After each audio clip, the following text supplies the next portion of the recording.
Welcome back, fellow seekers of the shadows. You've tuned into Stories of Crime, the place where the veil between the mundane and the monstrous is brutally ripped away.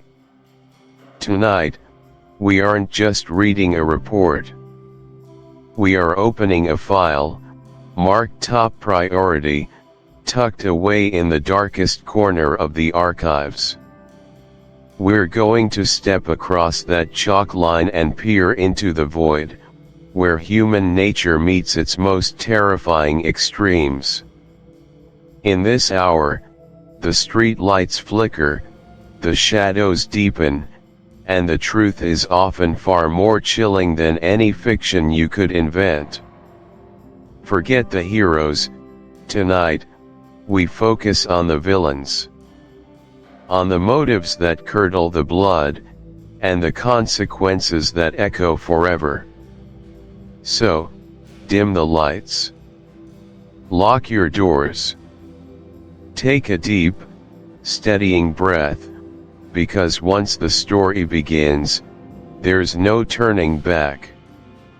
This is Stories of Crime. And the case we're unfolding tonight is The Turn of the Screw. Look, a ghost story for Christmas. Welcome, dear listener, to a journey into the heart of psychological suspense, into the very genesis of a narrative that has haunted generations. We embark upon Look, a Ghost Story for Christmas, the opening chapter of Henry James's masterful The Turn of the Screw. Here, we are not merely told a story, we are drawn into an elaborate, almost ceremonial, act of storytelling itself, set against the backdrop of a most unexpected time for dread, Christmas Eve. Let us first delve into the theoretical underpinnings of setting the atmospheric stage. This is not a mere backdrop, it is a meticulously crafted emotional and sensory environment designed to prime our minds for what is to come. Think about this for a second. An effective atmosphere is a symphony of subtle cues that collectively shape our perception and emotional response. It's the art of invoking a feeling before a single event has even occurred. We are talking about the deliberate manipulation of light, sound, temperature, and even the subtle social dynamics within a scene. Consider the interplay of illumination, a flickering firelight, casting dancing shadows, inherently suggests both warmth and a potential for hidden darkness. It provides comfort while simultaneously hinting at what lies beyond its immediate glow, creating areas of ambiguous gloom. The absence of harsh, direct light forces our imagination to fill in the blanks, often with something far more unsettling than reality. Then, there's sound, the gentle crackle of logs, the soft murmur of voices, punctuated by moments of profound silence. These quietude can be more terrifying than a sudden shriek, for they allow the internal anxieties of the listener, or the reader, to magnify within the stillness. The very temperature of a scene plays a part too. The cozy warmth of a Christmas Eve fireside, juxtaposed with the imagined biting cold outside, enhances the feeling of precarious safety, making any intrusion from the external world feel doubly shocking.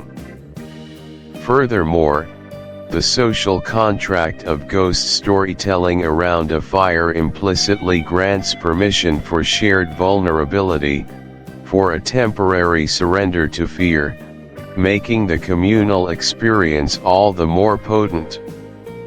The stage is set when every detail, from the scent of burning wood to the hushed anticipation in the air, works in concert to lower our psychological defenses and open us to suggestion. It's about creating a resonant chamber within the mind, where the echoes of the story can linger and expand. This is the theoretical framework for crafting truly immersive and haunting narratives. Now, let's look at why this happens and how it manifests practically. Our first specific point is to describe the fireside setting on Christmas Eve where ghost stories are being told. Imagine, if you will, the deep, luxurious embrace of a country house drawing room on Christmas Eve. The air is thick with the scent of aged wood, pine needles from a grand, decorated tree, and perhaps the faint, sweet memory of mulled wine. Outside, the world is hushed under a blanket of freshly fallen snow, stars glittering with a cold, almost indifferent brilliance in the vast, inky sky. Inside, however, is a sanctuary. A magnificent fireplace dominates the room, its maw devouring hefty logs with contented sighs and crackles. Flames leap and dance, painting the polished mahogany and the faces of the assembled company in warm, shifting hues of amber and gold. Cushioned armchairs and sofas are drawn intimately close to the hearth, creating a semicircle of shared warmth and companionship. Each face, illuminated by the fire's gentle glow, seems softer, more receptive, almost childlike in its anticipation. Glasses clink softly, reflecting the firelight like tiny, liquid jewels. A collective sigh, perhaps of contentment or a shiver of delicious dread, passes through the group as someone clears their throat, signaling the beginning of a tale. It is this very comfort, this deep sense of safety and camaraderie, that ironically makes the subsequent tales of terror so much more effective. The contrast. The fear isn't merely of the spectral, it's of the absolute destruction of purity, the defilement of youth, and the unbearable thought that the most vulnerable among us can be manipulated into instruments of true terror.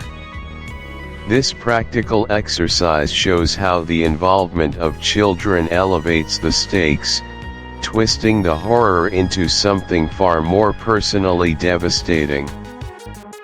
Philosophically, the inclusion of children in horror narratives has a deeply unsettling long-term impact on our understanding of vulnerability and evil. It forces us to confront the uncomfortable truth that innocence is not an impenetrable shield, and that malevolence can infiltrate even the purest vessels. This shatters our comforting illusions about the natural order of things, where children are meant to be protected and nurtured. It leaves a lingering sense of unease about the perceived safety of the young, making us question the very foundations of childhood. Common psychological barriers to accepting this type of horror often stem from our inherent protective instincts. We want to believe in the inviolability of children, in their absolute goodness. To confront a story where children are victims or, even more unsettlingly, perpetrators of evil, forces us to grapple with a profound sense of helplessness and moral ambiguity. It challenges our desire for clear-cut villains and heroes, leaving us in a disturbing gray area where the lines between innocence and corruption are terrifyingly blurred. This resistance is a natural defense mechanism against such existential dread. Finally, we arrive at the third critical element of our setup, to tease the terrifying nature of the manuscript held by Douglas. Here, the physical object of the manuscript itself becomes a vessel of dread, a tangible link to the story's chilling contents. The way it is introduced and handled, the very reverence and apprehension with which Douglas treats it, builds an extraordinary level of anticipation. It's not just a story, it's a document that has profoundly affected someone. The horror is lent credibility, a tactile reality, by its physical manifestation. Let's craft a detailed story around this concept. Imagine a meticulously bound, leather-clad journal, its pages brittle and yellowed with age, its faint, metallic scent a mix of old paper and something else, something indefinable and vaguely unsettling. Douglas, the man in possession of this artifact, holds it with an almost religious solemnity, his fingers tracing the faint, faded script on the cover. He speaks of it in hushed tones, almost reverently, yet with a palpable tremor of dread in his voice. He describes how he acquired it, perhaps from a forgotten attic, or a locked chest belonging to a deceased relative, the very act of acquisition tinged with an inexplicable sense of trespass.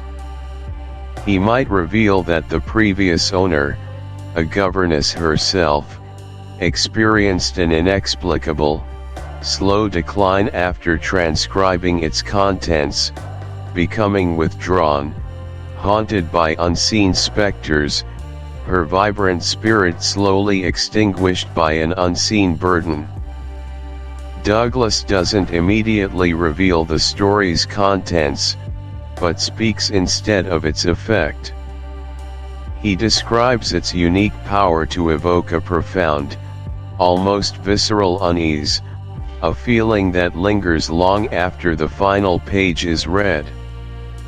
He might even confess to having dreams, vivid and disturbing, that feel like extensions of the narrative, as if the story has reached out from its pages to inhabit his subconscious. The manuscript itself, he implies, is not merely a record, it is a repository of a malignant presence, a conduit through which a dark energy flows. He hints at passages too disturbing to read aloud, moments that brought him to the brink of his own sanity. The physical weight of the manuscript, its tangible presence in the room, becomes an almost oppressive force, a silent character in itself, promising revelations that will peel back layers of reality and expose the raw nerves of the human soul. This meticulous teasing elevates the forthcoming narrative from a mere ghost story to a deeply unsettling inco. Introduction, the manuscript. Welcome, dear listener, to a profound exploration of one of literature's most haunting and enigmatic tales, Henry James's The Turn of the Screw. In this opening chapter, titled Introduction, the manuscript, we peel back the initial layers of a story designed to unsettle and provoke, delving into the very architecture of its telling and the stark realities of its central figure. Our journey begins with the masterful establishment of what is known as a frame narrative. This literary device, so brilliantly employed here, creates a story within a story, often serving multiple crucial purposes. Think about this for a second. Rather than diving directly into the governess's account, James introduces us to a gathering of friends on Christmas Eve, sharing ghost stories by the fire. This initial framing sets a particular mood, one of cozy intimacy perhaps, but also a premonition of the uncanny. It immediately introduces a layer of distance, a filter through which we receive the main narrative. This distance is vital. It allows for ambiguity, inviting us to question the reliability of the tale itself. We are not experiencing the events firsthand, but rather listening to someone recount a story that was, in turn, written down by another. This nested structure inherently raises questions about memory, interpretation, and the subjective nature of truth, immediately positioning us, the audience, as critical observers rather than passive recipients. It's a deliberate choice by James to weave uncertainty into the very fabric of his storytelling, hinting that perhaps the most terrifying ghosts reside not just in haunted houses, but within the human mind itself, projected onto reality. Now, let's turn our attention to the governess's background, a crucial element that profoundly shapes her experience. In Victorian England, the role of a governess was fraught with social ambiguity. She was typically a young woman from a respectable, but often impoverished, family, educated enough to instruct children of the upper classes, yet not quite belonging to either the gentry or the servant class. This liminal existence meant she often occupied a lonely, isolated position, dependent on her employer's goodwill, with limited social standing or prospects. Our governess, as we learn, is young, 20 years old, and entirely new to the world. She hails from a country parsonage, a setting known for its sheltered existence, its moral strictures, and its comparative lack of worldliness. Her inexperience and naivete are paramount. They render her vulnerable, eager to please, and perhaps overly susceptible to the impressions and demands of her new environment. Her aspirations are simple yet profound: to find employment, to prove her worth, and to escape the constrained life she has known. This potent mix of innocence, ambition, and social precarity sets the stage for the psychological pressures she will undoubtedly face. The story truly begins to unfold through Douglas, one of the guests at the Christmas Eve gathering, who possesses a manuscript written by a former governess, a woman he knew, a woman who served his sister, and who was, in his words, the most charming person I've ever known. Douglas's role here is more than just a storyteller. He acts as the initial authenticator, the bridge between the unknown author and our collective curiosity. He introduces a personal connection, vouching for the character of the governess, which immediately adds a layer of credibility to her forthcoming narrative. Consider a practical example, a detailed story, of how such a backstory could be presented and perceived. Imagine a historian discovering a cache of personal letters and a journal from a previously unknown diarist from the late 19th century. The diarist, let's call her Eleanor Vance, was employed as a tutor in a remote country estate.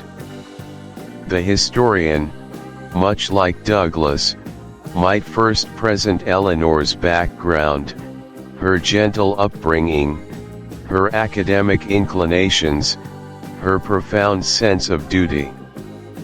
The historian might emphasize Eleanor's quiet integrity and her meticulous attention to detail, citing letters to her family that reveal a thoughtful, observant nature. This careful framing, before any of the journal's unsettling contents are revealed, builds a foundational trust.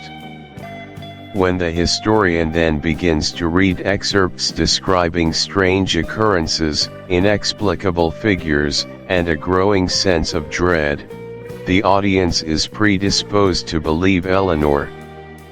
Her character, as presented, acts as an initial lens, shaping our interpretation of the extraordinary claims within the manuscript. Douglas, in a similar fashion, is not merely relaying a ghost story, he is presenting the account of a person whose character he vouches for, thus influencing our initial reception of the governess's startling experiences. He is essentially telling us, this isn't just a wild tale, this comes from a person of substance. The true catalyst for the governess's ordeal, however, lies in her initial encounter with the children's uncle in Harley Street. Harley Street, then as now, was synonymous with wealth, status, and professional exclusivity. The uncle himself is depicted as extraordinarily handsome, charming, and possessed of immense wealth and social standing. Yet, crucially, he is also profoundly detached. This interview is a masterclass in power dynamics and subtle manipulation. The young governess, fresh from her quiet country life, is undoubtedly awestruck by his elegance, his urbanity, and the sheer scale of his luxurious existence. He represents an alluring world of sophistication and opportunity. He is affable, persuasive, and presents the situation of caring for his orphaned niece and nephew in a grand country house, Bly, as an ideal, almost idyllic. Secondly, the governess's isolation and inexperience are not just background details, they are active ingredients in the unfolding drama. Her profound sense of duty, her yearning for approval, and her lack of worldly experience make her intensely vulnerable to suggestion and prone to hypervigilance in a novel, overwhelming environment. Her psychological state, under extreme pressure, becomes a central lens through which we view the terrifying events.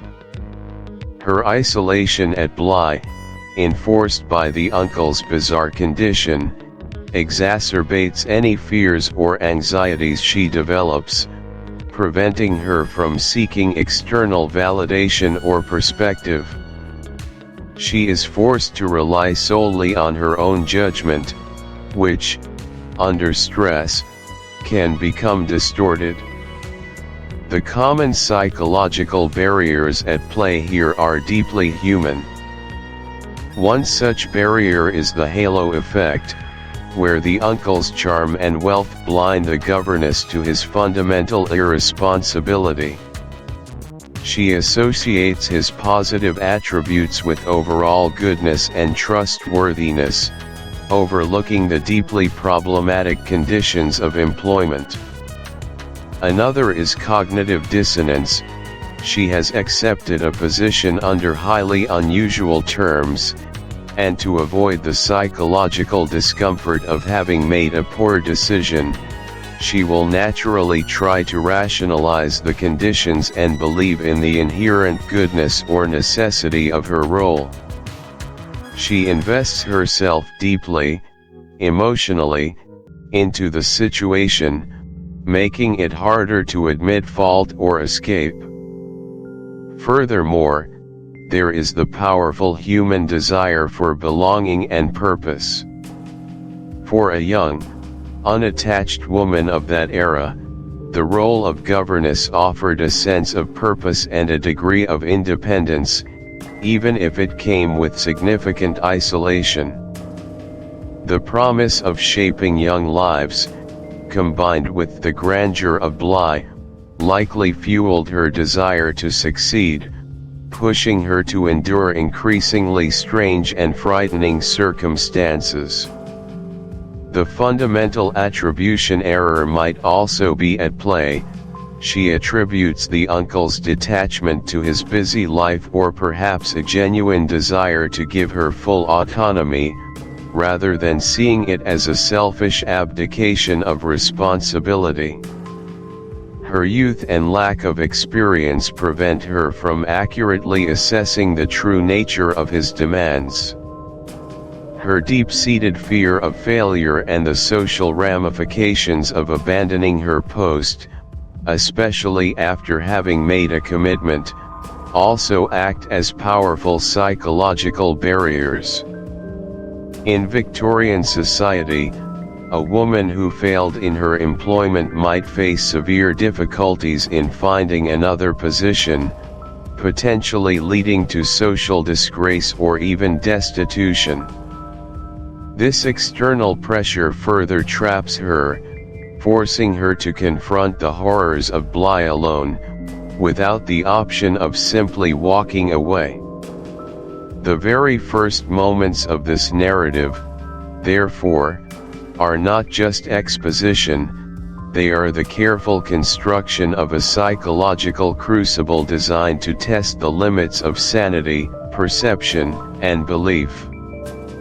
Listener reflection: take a moment to consider situations in your own life where initial conditions, seemingly minor details, or the personality of a key figure profoundly shaped the entire trajectory of an experience. Have you ever felt compelled to accept an arrangement despite an unsettling gut feeling due to overwhelming incentives or a desperate need? Reflect on how isolation, a lack of external validation, or a profound sense of responsibility might impact your own perception of reality or your ability to trust your own judgment. These are the very questions Henry James asks us to confront within the unsettling depths of The Turn of the Screw. Chapter 1: Arrival at Bly. Welcome, dear listener, to a profound exploration of one of literature's most haunting journeys. We begin with Chapter 1, Arrival at Bly, from Henry James's seminal work, The Turn of the Screw. This isn't just a story, it is a meticulous study of perception, isolation, and the terrifying elasticity of the human mind when stretched to its limits. Our focus today is on the theoretical layer of the governess's arrival at the country estate of Bly. Imagine, if you will, a young woman, fresh from a sheltered country parsonage, catapulted into the dizzying, bewildering, and ultimately intimidating grandeur of a vast, isolated English country house. Her journey to Bly is not merely a physical displacement across miles of English countryside, it is a profound psychological migration from the known and humble to the unknown and opulent.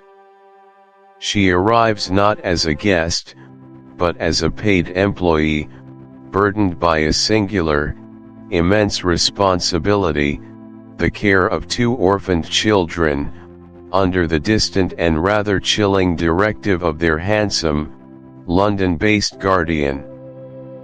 This arrival marks a crucial liminal moment, a crossing of a threshold, both literal and metaphorical.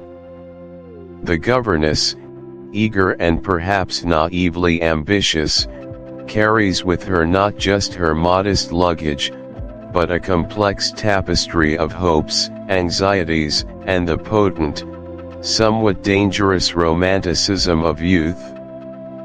She is stepping into a role that is simultaneously powerful and powerless. She is to be the mistress of the nursery, the moral compass for two impressionable souls, yet she herself is utterly subordinate, financially dependent, and culturally displaced. The country estate of Bly, in its sheer scale and remoteness, represents not just a new home, but a new universe, governed by its own unspoken rules and shadowed by its own deep-seated histories. For someone so impressionable, this transition is fraught with both exhilarating possibility and immense, almost suffocating, peril. It is the genesis of her isolation, the very foundation upon which her subsequent experiences will be built and, tragically, twisted. Now, let us delve into the practical layer, examining the precise nature of these initial encounters and their immediate psychological impact. Our first point demands that we describe the governess's nervous arrival at the grand house of Bly. Picture her journey. The carriage, perhaps a simple hackney from the nearest market town, rattling along increasingly remote and tree-lined lanes. The landscape, initially familiar, gradually gives way to an imposing vista of ancient trees, vast, manicured lawns, and finally, the sprawling, formidable outline of Bly House itself. It is a structure of immense historical weight, its stone facade weathered by centuries, its windows like countless unblinking eyes watching her approach.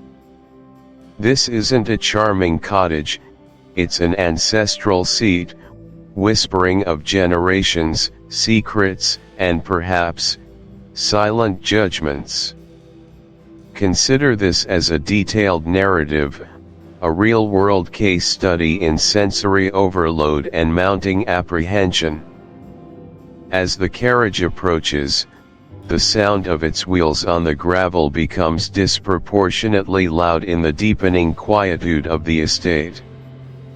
The air, crisp and carrying the scent of damp earth and distant wood smoke, feels heavier, charged with unspoken expectations. The governess, her heart undoubtedly thumping against her ribs, would gaze upon the house, seeing not just bricks and mortar, but a symbol of her new, formidable challenge. The grandeur, which might have initially seemed inviting in her youthful daydreams, now looms as an almost oppressive weight. The sheer size, the countless windows, the silent, ancient trees that stand like sentinels around it, all conspire to make her feel incredibly small, incredibly alone. She would experience a peculiar mixture of awe and terror. Awe at the sheer beauty and scale of it all, the manifest wealth and history she now finds herself within. But terror, too, at the immensity of the task, the isolation that seems to emanate from the very stones of the house, and the profound realization Then, the grand door opens, and a figure emerges. This is Mrs. Groves. She is not the refined, sharp-witted servant one might expect in a house of such stature. Rather, she is described as a florid housekeeper, a stout, simple, clean, good-humored woman. Let's craft a step-by-step exercise in first impressions and social decoding. The governess, still a little disoriented from her journey and the sheer impact of Bly, would be scrutinizing Mrs. Groves with every fiber of her being. Step 1. Observe appearance. Mrs. Groves is round, perhaps a little breathless from exertion, her face kind but showing the wear of long service. Her dress would be practical, perhaps a little old-fashioned, but impeccably neat. This immediately signals a certain stability, a grounding presence amidst the unsettling grandeur. Step 2. Listen to speech. Mrs. Grose's language would be direct, unvarnished, perhaps lacking the refined vocabulary the governess is accustomed to. She might use local idioms, simple sentence structures, and speak with an accent that roots her firmly in the countryside. "Dear me, you're here at last, miss. Such a journey you've had." Her words are warm, her tone genuinely welcoming.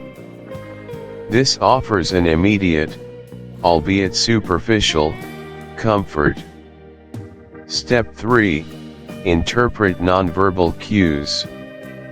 Her smile, though perhaps a little nervous in the presence of a new superior, would convey genuine warmth. Her gestures, perhaps a slight bustling movement or a maternal hand offered to assist with a bag, communicate a readiness to help and a fundamental goodness. The governess, in her profound vulnerability, would cling to these signs of immediate human kindness. Mrs. Grose is the first friendly face, the first voice not her own, in this vast, silent domain. Yet, the governess would also, almost instinctively, register the limitations of Mrs. Grose. Her simplicity, while reassuring in its lack of guile, might also imply a certain lack of intellectual sophistication, an inability to engage with the deeper anxieties or more complex thoughts that the governess herself might harbor. She is an anchor, perhaps, but one that only reaches so deep. This initial assessment, a comforting, simple, good woman, will profoundly shape the governess's relationship with her, creating a dynamic of both reliance and, eventually, a subtle, unspoken intellectual isolation. This first interaction is crucial. It establishes the governess's sole adult confidant, a confidant whose very nature may, unwittingly, contribute to the governess's later psychological struggles. Finally, we arrive at the third crucial point of this chapter. The governess meets Flora, the incredibly beautiful and charming niece. This is perhaps the most pivotal of all initial encounters, a moment of such profound impact that it threatens to overwhelm the governess entirely. Let us construct a detailed story around this meeting, highlighting the governess's immediate, almost visceral reaction. After the necessary introductions and a brief tour, perhaps the governess is led into the magnificent gardens, where the house's first charge awaits. And there she is. Flora. Imagine Flora, not just as a child, but as an almost ethereal vision. She would be found in a sun-dappled corner of the sprawling grounds, perhaps by a fountain or amid a riot of vibrant flowers, engaged in some innocent play. Her hair, golden and shimmering, catching the light like spun silk. Her eyes, wide and brilliantly blue, possess a depth and innocence that feels almost too perfect to be real. Her clothes, immaculately clean and exquisitely fashioned, speak of care and wealth. Her movements are graceful, her small hands delicate as she gathers blossoms or arranges pebbles.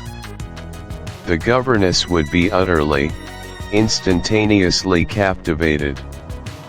This isn't merely admiration, it is a profound, almost spiritual enchantment. Flora would approach, perhaps with a soft, melodious voice, her smile angelic, her demeanor radiating an unspoiled charm that would melt any lingering anxieties the governess held. There's an immediate, powerful embrace. When deprived of regular external social interaction, particularly from intellectual equals, individuals can experience heightened emotional states, distorted perceptions, and a blurring of the lines between imagination and reality. The grand, silent expanse of Bly becomes a hothouse for the governess's mind, nurturing her burgeoning paranoia in a vacuum. Her sense of responsibility, initially a source of strength, becomes a crushing weight, twisting her judgment and driving her further into her own private, terrifying world. This first chapter, therefore, is not merely an introduction to characters and setting. It is the meticulous laying of the psychological groundwork for the entire novella. Every detail of the governess's arrival, every fleeting impression of Mrs. Groves and Flora, contributes to the intricate web of perception and illusion that will ultimately ensnare her, and by extension, the reader. It is a masterclass in how environment, personality, and circumstance can conspire to create a deeply unsettling and profoundly ambiguous reality. The seeds of the screw are planted firmly in the silent, imposing soil of Bly. Chapter 2, The Letter. Our journey together into the shadowed halls of Bly continues, and in this chapter, we arrive at the very precipice of the inexplicable, the foundational tremor that irrevocably alters the landscape of our young governess's perceived idyll. We are here to explore the profound implications of the first sign of trouble regarding Miles, a boy previously described with such angelic grace that his very existence seemed to epitomize childlike purity. This moment, encapsulated by a single, damning letter, is not merely an incident, it is an incision, a breach in the carefully constructed fantasy of innocence that the governess had so eagerly embraced. Think about this for a second. The governess, a woman of vivid imagination and deep sensibility, arrived at Bly ready to construct a perfect world for these children, untainted by the complex, often sordid realities of adult life. She saw herself as a protector, a shepherd of their fragile, blossoming souls.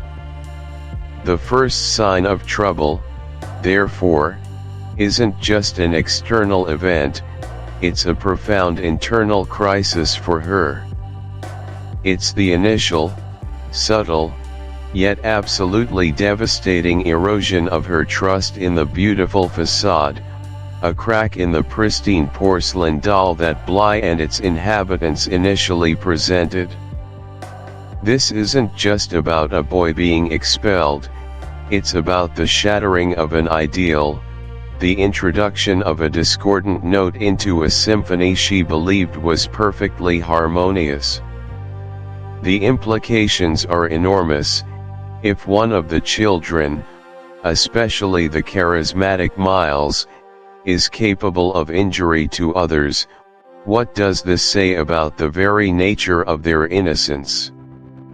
It forces the governess, and by extension, us, to question the very foundation of what we perceive as good and evil, particularly when cloaked in such alluring packaging.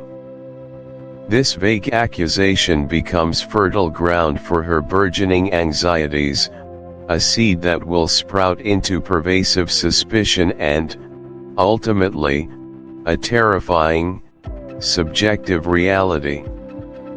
The sheer ambiguity of the school's pronouncement is its most potent weapon, allowing the governess's fertile mind to fill in the blanks with the most disturbing possibilities imaginable. Now, let's turn our attention to the practical manifestations of this unsettling development, beginning with the stark reality of the letter itself. The governess receives a letter stating Miles has been expelled from school. Imagine a tranquil, sun-drenched afternoon at Bly. Perhaps the governess is reading by a grand window, a gentle breeze rustling the immaculate curtains, or perhaps she's just returned from a delightful walk with little Flora, still humming with the innocent joy of childish laughter. Then, the post arrives. Not a love letter, not a friendly missive, but an official envelope, stark and unadorned, bearing the crest of the esteemed school Miles attends.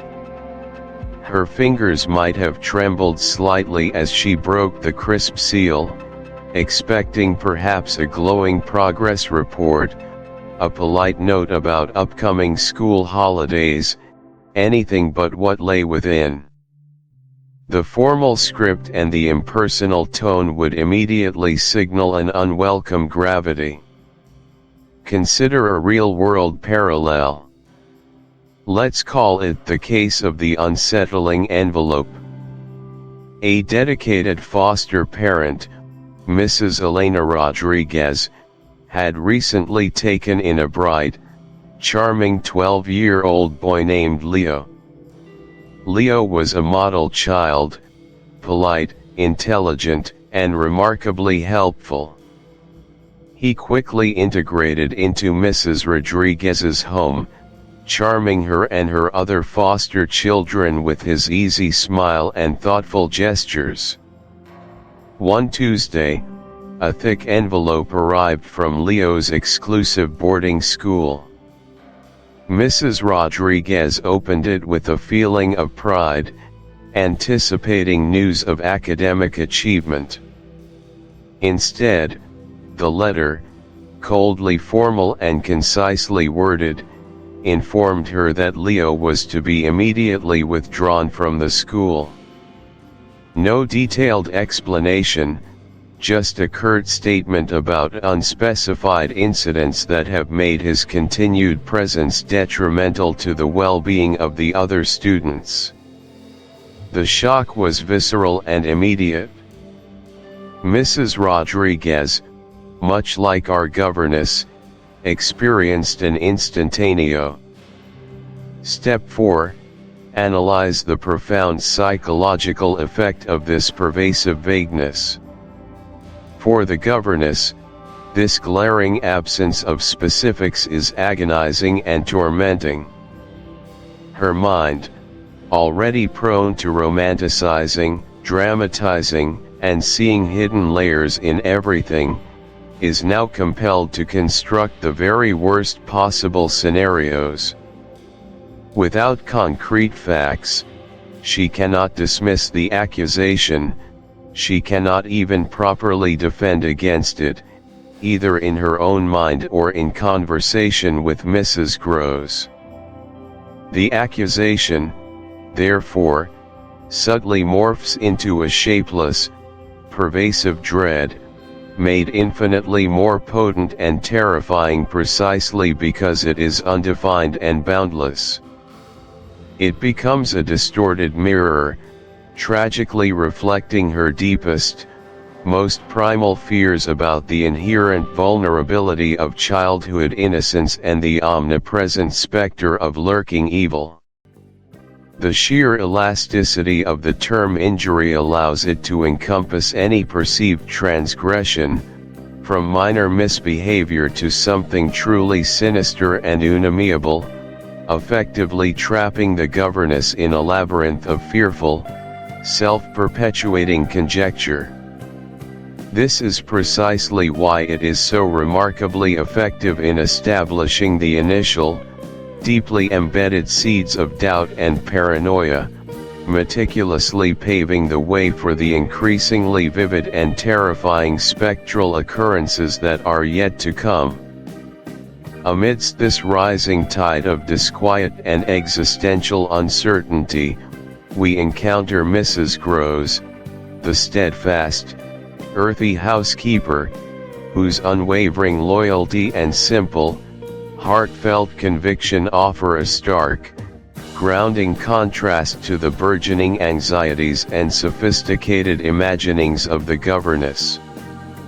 Mrs. Groves insists Miles is too sweet to be bad, and the governess decides to keep him at home. The conversation that unfolds between the governess and Mrs. Groves, after the shocking letter has been read and reread with trembling hands, is a truly pivotal moment. Mrs. Groves, a woman of practical, uncomplicated sensibility and a profound, unshakable maternal affection for the children she has known intimately since their earliest days, simply cannot fathom the accusation. Her response is immediate, heartfelt, and absolute denial. Miles. Bad. Impossible, she might have exclaimed, her voice thick with incredulity and protective love.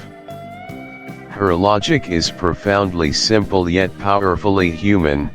She has personally witnessed only goodness, only sweetness, only captivating charm. How could a boy so beautiful, so unfailingly polite, so utterly engaging, possibly be an injury to anyone? Her conviction is deeply rooted in her direct, daily, tangible observations of Miles, not in abstract, impersonal accusations emanating from a distant, unknown institution.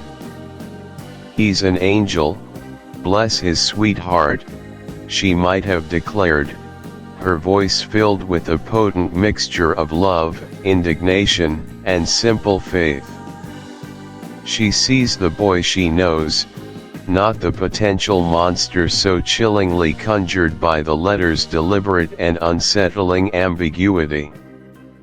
Consider a story of denial and powerful protective instinct.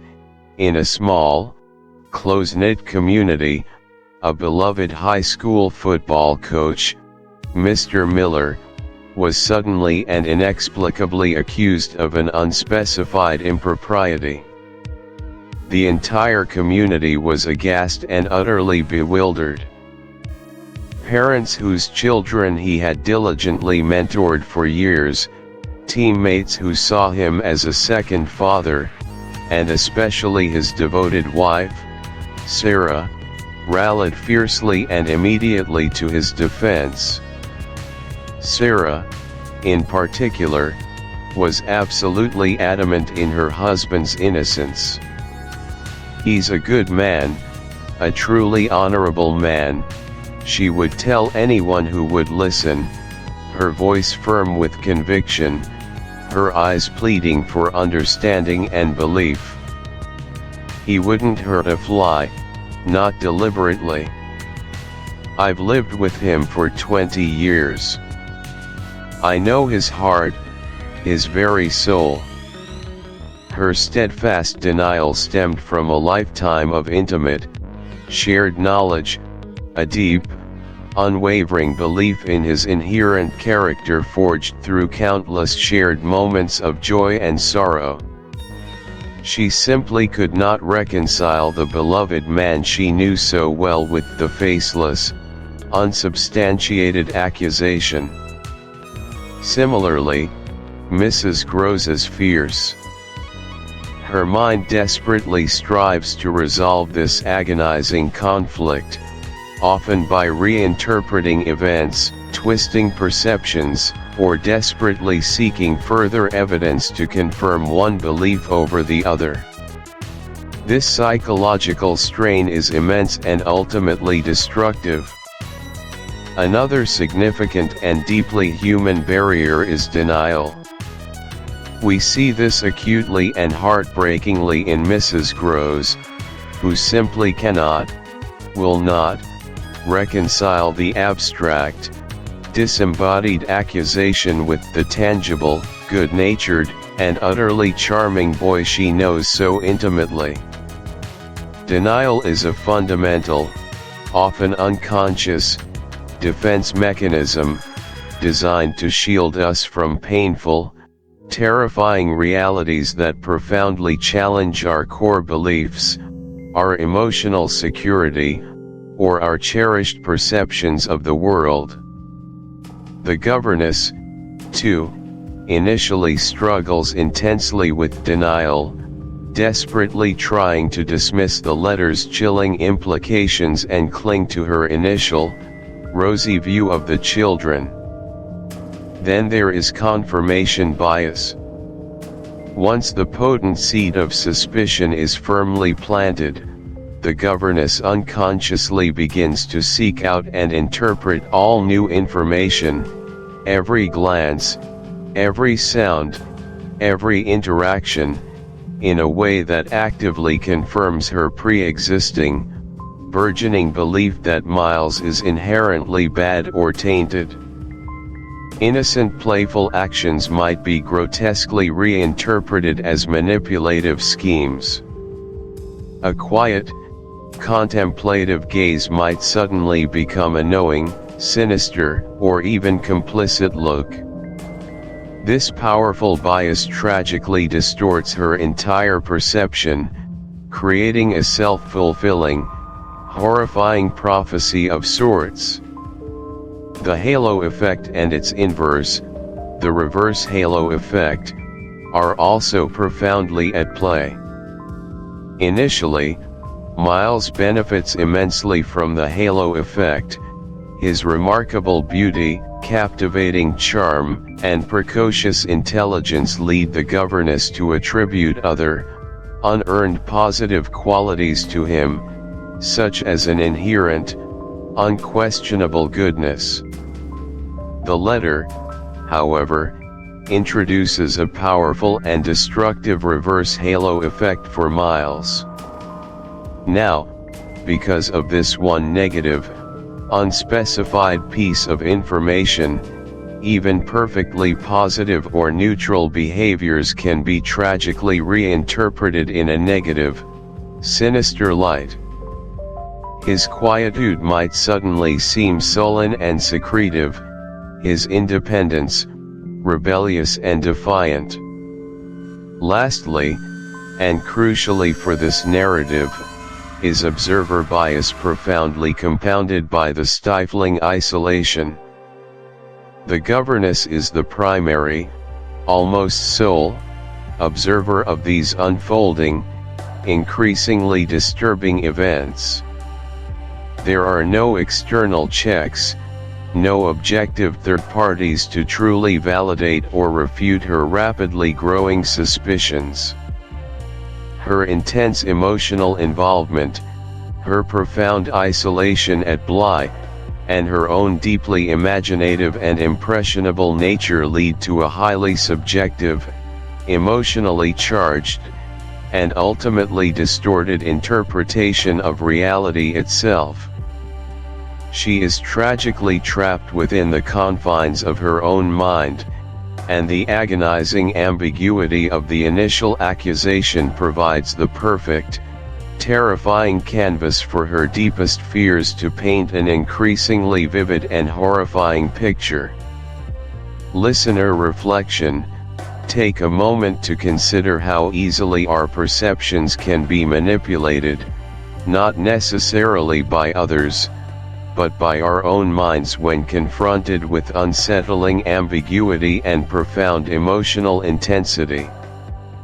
Have you ever experienced a situation where a deliberately vague accusation or an unexplained, perplexing event led you to construct a far more elaborate, chilling, and ultimately fearful scenario in your imagination than any concrete facts might have initially warranted?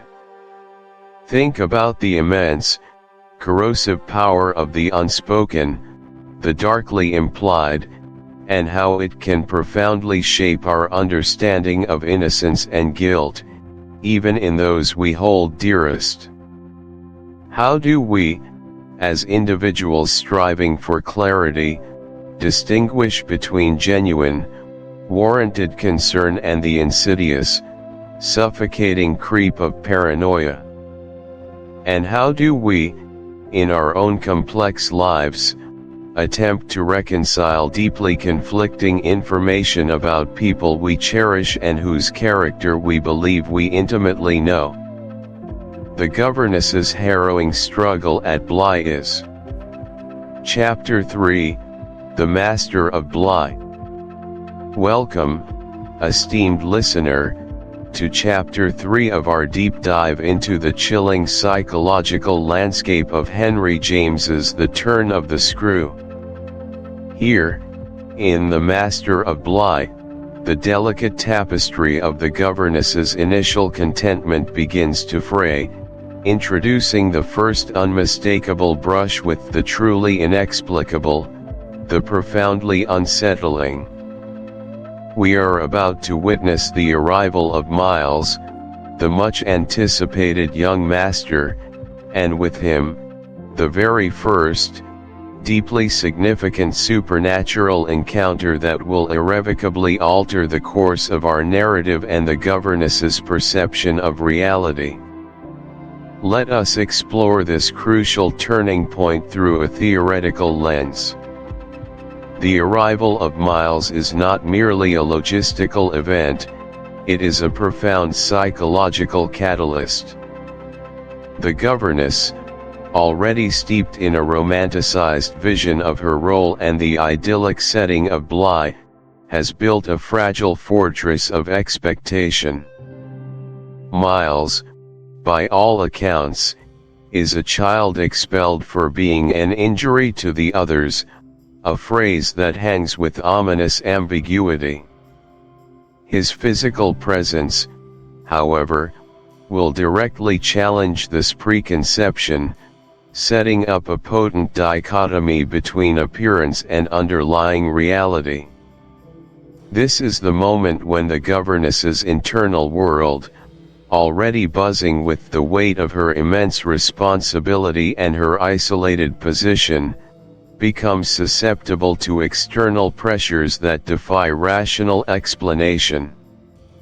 The initial supernatural encounter, occurring shortly after Miles's arrival, acts as a shock to her system, a direct assault on her carefully constructed sense of order. It's the moment the abstract fear of the unknown solidifies into a tangible, horrifying image, forcing her to confront a reality far darker and more complex than she ever imagined possible. Think about this for a second. How often do our preconceived notions create a vulnerability to what is truly unexpected? Now, let us turn our attention to the specific events, starting with the deeply impactful moment of Miles's return home, and the governess's immediate, profound charm by his seemingly angelic appearance. Imagine the grand, sun-drenched arrival. A carriage pulls up the long, winding drive leading to Bly. The governess, standing on the steps with Mrs. Groves, her heart aflutter with a mixture of apprehension and eager anticipation, watches as the small figure emerges. And what a figure he is! Miles steps out, not with the sheepish air of a boy sent home in disgrace, but with an almost ethereal grace, a perfectly formed beauty that instantly disarms. His hair, a mass of golden curls, frames a face of exquisite innocence. His eyes, clear and bright, hold a guileless charm. He is, in her eyes, an absolute picture, an angel, a prodigy of beauty. All the dark hints, all the vague, unsettling whispers from the school, melt away in the face of such overwhelming loveliness. Consider a real-world parallel to this phenomenon, a concept known in psychology as the halo effect. This cognitive bias occurs when a person's positive trait, such as attractiveness, influences our perception of their other traits. If someone is beautiful, we tend to subconsciously assume they are also intelligent, kind, and trustworthy, even without evidence. In the governess's case, Miles's stunning physical beauty acts as an incredibly powerful halo. She instantly projects onto him all the virtues she hopes for, all the innocence she believes the children of Bly must possess. His very presence is a balm, soothing her anxieties and confirming her romanticized view of her charges. She is, in essence, charmed into a state of blissful oblivion regarding the dark undercurrents that brought him home. This immediate, almost visceral acceptance of his perfect appearance as proof of his perfect character will be a significant psychological barrier to her later understanding of the true horrors unfolding around them. She wants him to be good, therefore he is good, at least in her initial, deeply impressed estimation. Following this enchanting arrival, the governess, feeling a renewed sense of purpose and a profound, if perhaps naive, contentment, enjoys her evening walk around the magnificent estate. Picture the scene. The golden light of a late summer evening bathes the ancient stone of Bly. The air is soft, scented with honeysuckle and damp earth. The governess, now truly settling into her role, with Miles and Flora both seemingly perfect specimens of childhood, feels a profound sense of peace. She strolls through the manicured gardens, along winding paths bordered by ancient trees, across stretches of lush, emerald lawn. She admires the imposing facade of the house, its many windows glinting like watchful eyes in the fading light.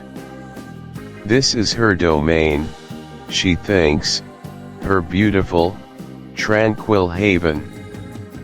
The sounds are soothing, the distant cooing of doves, the rustle of leaves, perhaps the faint, happy shouts of the children at play. This walk is a moment of pure, unadulterated pleasure, a self-congratulatory affirmation of her success, of the beauty she has found, and perhaps, of the future she envisions for herself at Bly. It is a moment of deep, blissful absorption in the external perfection of her surroundings. Now, let's look at why this happens and its psychological significance. This idyllic walk represents a brief but powerful period of heightened sensory awareness and emotional upliftment, a kind of psychological honeymoon phase before the inevitable intrusion of discord. Our minds often seek to find harmony in our surroundings, particularly when we are in a new and beautiful place. The governess is actively constructing her reality, filtering out any potential negativity and immersing herself in the tangible beauty of Bly. This process of intentional focus on the positive can be a powerful coping mechanism, but it can also leave one dangerously unprepared for abrupt disruptions. Her enjoyment is a testament to the mind's ability to find solace and joy, even when latent anxieties bubble beneath the surface. It is the peace before the storm, the deepest calm preceding the most violent disturbance. This tranquil interlude serves to heighten the shock and terror of what is about to follow, making the subsequent horror all the more jarring and potent precisely because it shatters such a perfect moment. And then, with chilling suddenness, the tranquility shatters. She sees a strange man standing on the tower who stares her down. The moment of the governess's first true supernatural encounter is etched with terrifying precision. As she continues her leisurely evening stroll, perhaps nearing the boundary of the formal gardens, her gaze drifts upward, towards the ancient, ivy-clad tower that dominates one corner of the house. It is a picturesque feature, a relic of an older time, usually a benign presence. But tonight, it holds something else. Perched atop the tower, silhouetted starkly against the deepening twilight sky, stands a man. He is tall, dark-haired, and dressed in somber clothing. He is not merely standing, he is observing. His posture is strangely still, almost theatrical, as if posing for a portrait. And his gaze, this is the crucial, blood-chilling detail, is directed straight at her. A profound, unblinking stare that penetrates her very being, a look of proprietorship and sinister recognition. The air thickens. The beautiful evening instantly sours. A cold knot forms in her stomach. This is not a servant, not a guest, not anyone she recognizes or could conceivably belong there. There is an second, the barrier of social credibility. Who would believe her? To speak of a spectral man on a tower is to invite ridicule, to risk being labeled as hysterical or insane. This fear of being disbelieved, of losing her standing, and of having her sanity questioned, forces her into a terrible silence.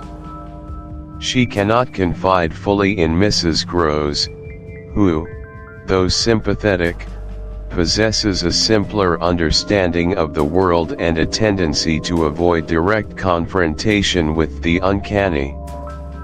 This silence deepens her isolation and intensifies her internal struggle. Third, the barrier of denial and wishful thinking. Deep down, she wants Bly to be perfect.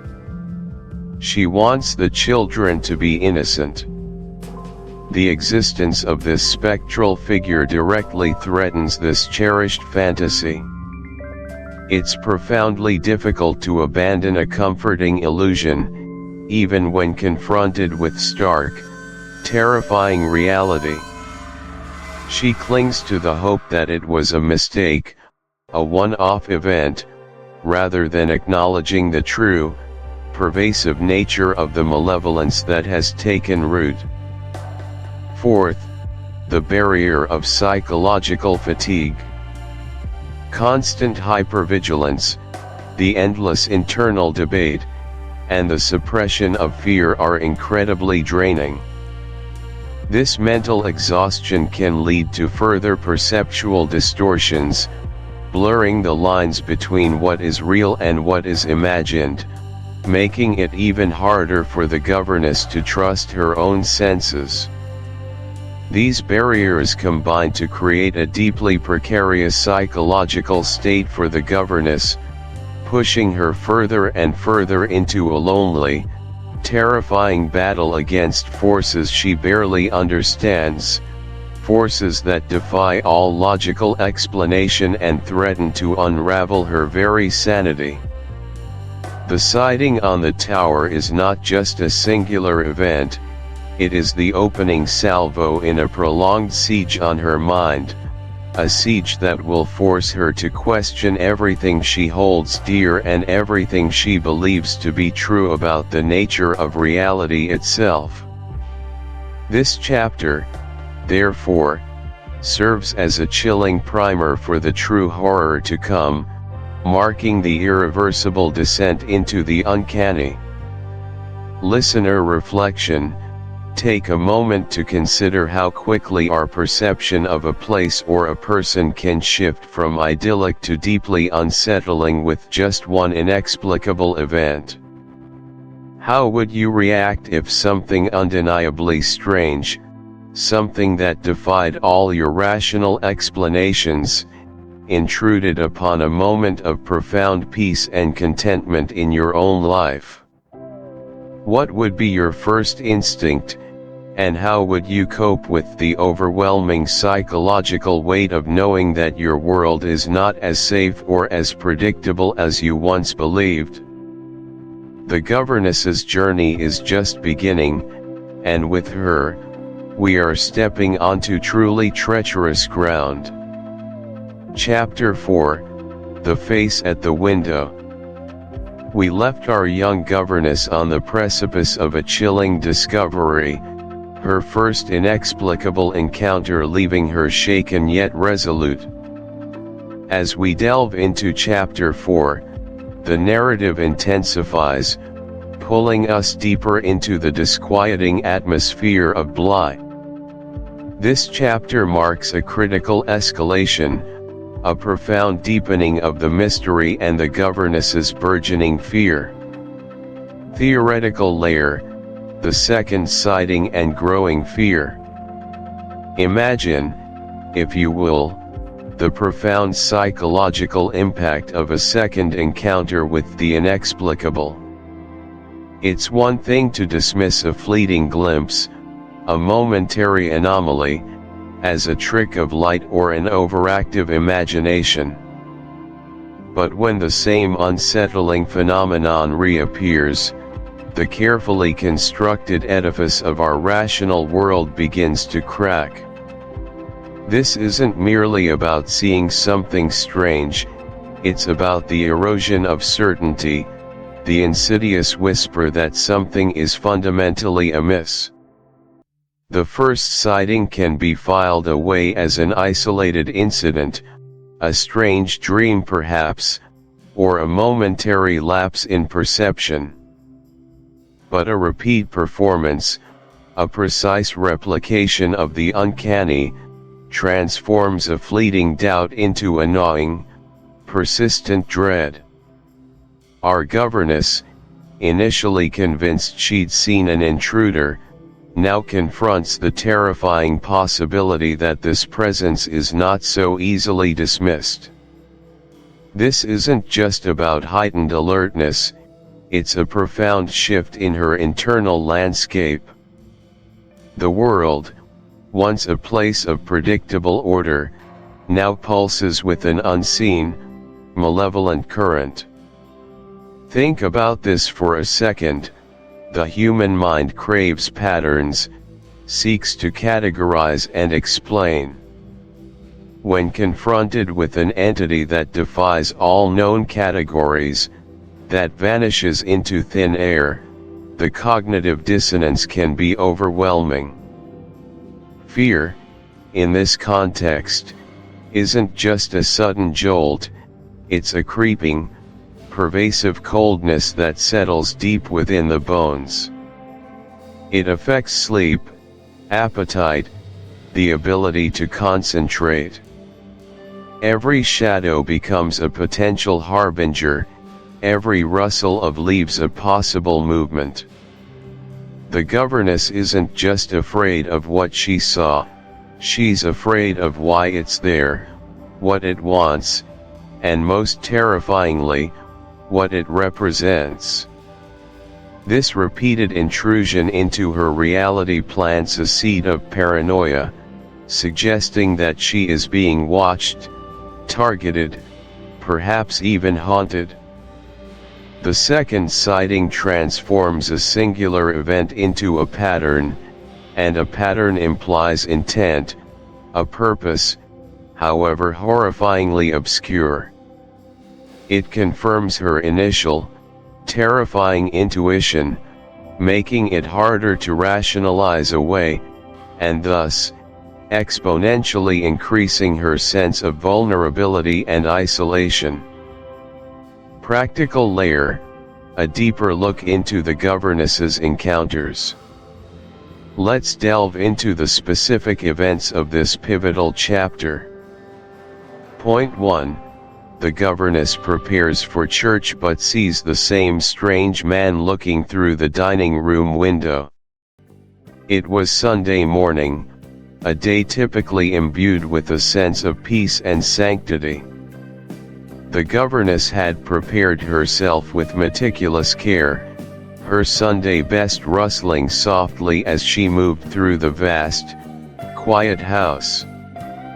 The children were still asleep, their innocent dreams undisturbed by the growing shadows gathering at the edges of her perception. She found herself in the dining room, a grand, stately chamber overlooking the sprawling gardens, its tall windows catching the soft morning light. Her gaze, perhaps drawn by some unconscious premonition, drifted towards one of these impressive panes. And there he was. Not a fleeting shadow, not a mere impression, but a distinct, utterly unmistakable figure, pressed against the glass as if straining to peer in. It was the same man, the very individual she had encountered days before upon the tower. His face was ghastly, a mask of spectral pallor, his eyes dark, unnervingly fixed upon her with an intensity that pierced through the glass, through the distance, and right into her very soul. He wore a dark coat, his figure gaunt and somewhat disheveled, suggesting a desperate urgency rather than a casual glance. The sheer audacity of his reappearance, not in some distant, elevated perch, but right at the ground level, staring direct. The gravel path lay undisturbed. The carefully manicured bushes stood silent and still. He had simply evaporated. The air itself seemed to mock her, cool and fresh, devoid of any lingering trace of his sinister presence. The abruptness of his disappearance was almost as terrifying as his appearance itself. It defied all logic, all physical laws. It wasn't merely that he had moved quickly, it was as if he had ceased to exist the moment she crossed the threshold. The effort, the breathless scramble, the desperate hope of catching him in the act, culminated in a horrifying emptiness. The silence that followed her breathless search was profound, a mocking stillness that amplified her confusion and gnawing fear. Had she truly seen him? Or was her mind playing cruel tricks?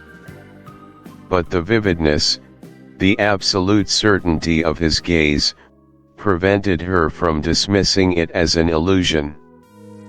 The frustration was immense, a burning indignation that such an obvious, brazen act could simply dissolve into thin air, leaving her standing alone, panting, and utterly bewildered. It was as if she were chasing a phantom, a being tethered to a reality only she could perceive. The chilling realization began to dawn: this was not a flesh and blood intruder, at least not in any conventional sense. Point 3. The governess describes the intruder to Mrs. Groves, who becomes visibly terrified. Returning to the house, breathless and utterly disoriented, the governess sought out Mrs. Groves, the only other adult in this increasingly unsettling household. She recounted the incident, her voice trembling slightly, perhaps expecting a comforting dismissal, a reassuring explanation from the more grounded housekeeper. She described the man in precise, unwavering detail: his dark, unkempt hair, his pale face, his gaunt features, and above all, the unsettling intensity of his stare. She spoke of his sinister appearance, his position at the window, and his uncanny vanishing act. As she spoke, she watched Mrs. Groves's face intently, searching for understanding, for corroboration. But what she saw was far more terrifying than she could have anticipated. Mrs. Groves's stout, usually placid features underwent a horrifying transformation. Her eyes, initially wide with curiosity, began to narrow, then widen again, fixed on some unseen horror. Her lips, which had been slightly parted, pressed together in a grim, rigid line. The color drained from her cheeks, leaving them a ghastly white. Her hands, usually so capable and steady, began to tremble noticeably. A profound, almost visceral terror gripped the old woman, radiating outwards, infecting the very air between them. Mrs. Groves didn't offer a dismissive word, nor a rational explanation. Instead, her reaction was one of immediate, overwhelming recognition and dread. She knew. She understood the description not as a generic intruder, but as a specific, terrifying presence. The governess realized, with a sickening lurch of her stomach, that her descriptions had not merely resonated, they had perfectly matched a figure already known to Mrs. Groves. The housekeeper's visible, uncontrolled terror was a stark, horrifying validation of the governess's worst fears, cementing the reality of the apparition and confirming its sinister nature. This wasn't merely a stranger, it was someone known, someone feared, someone whose reappearance could elicit such profound, paralyzing dread in a woman as pragmatic as Mrs. Groves.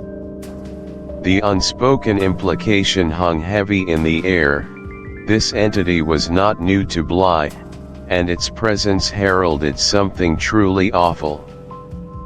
Philosophical layer, long-term impact and common psychological barriers.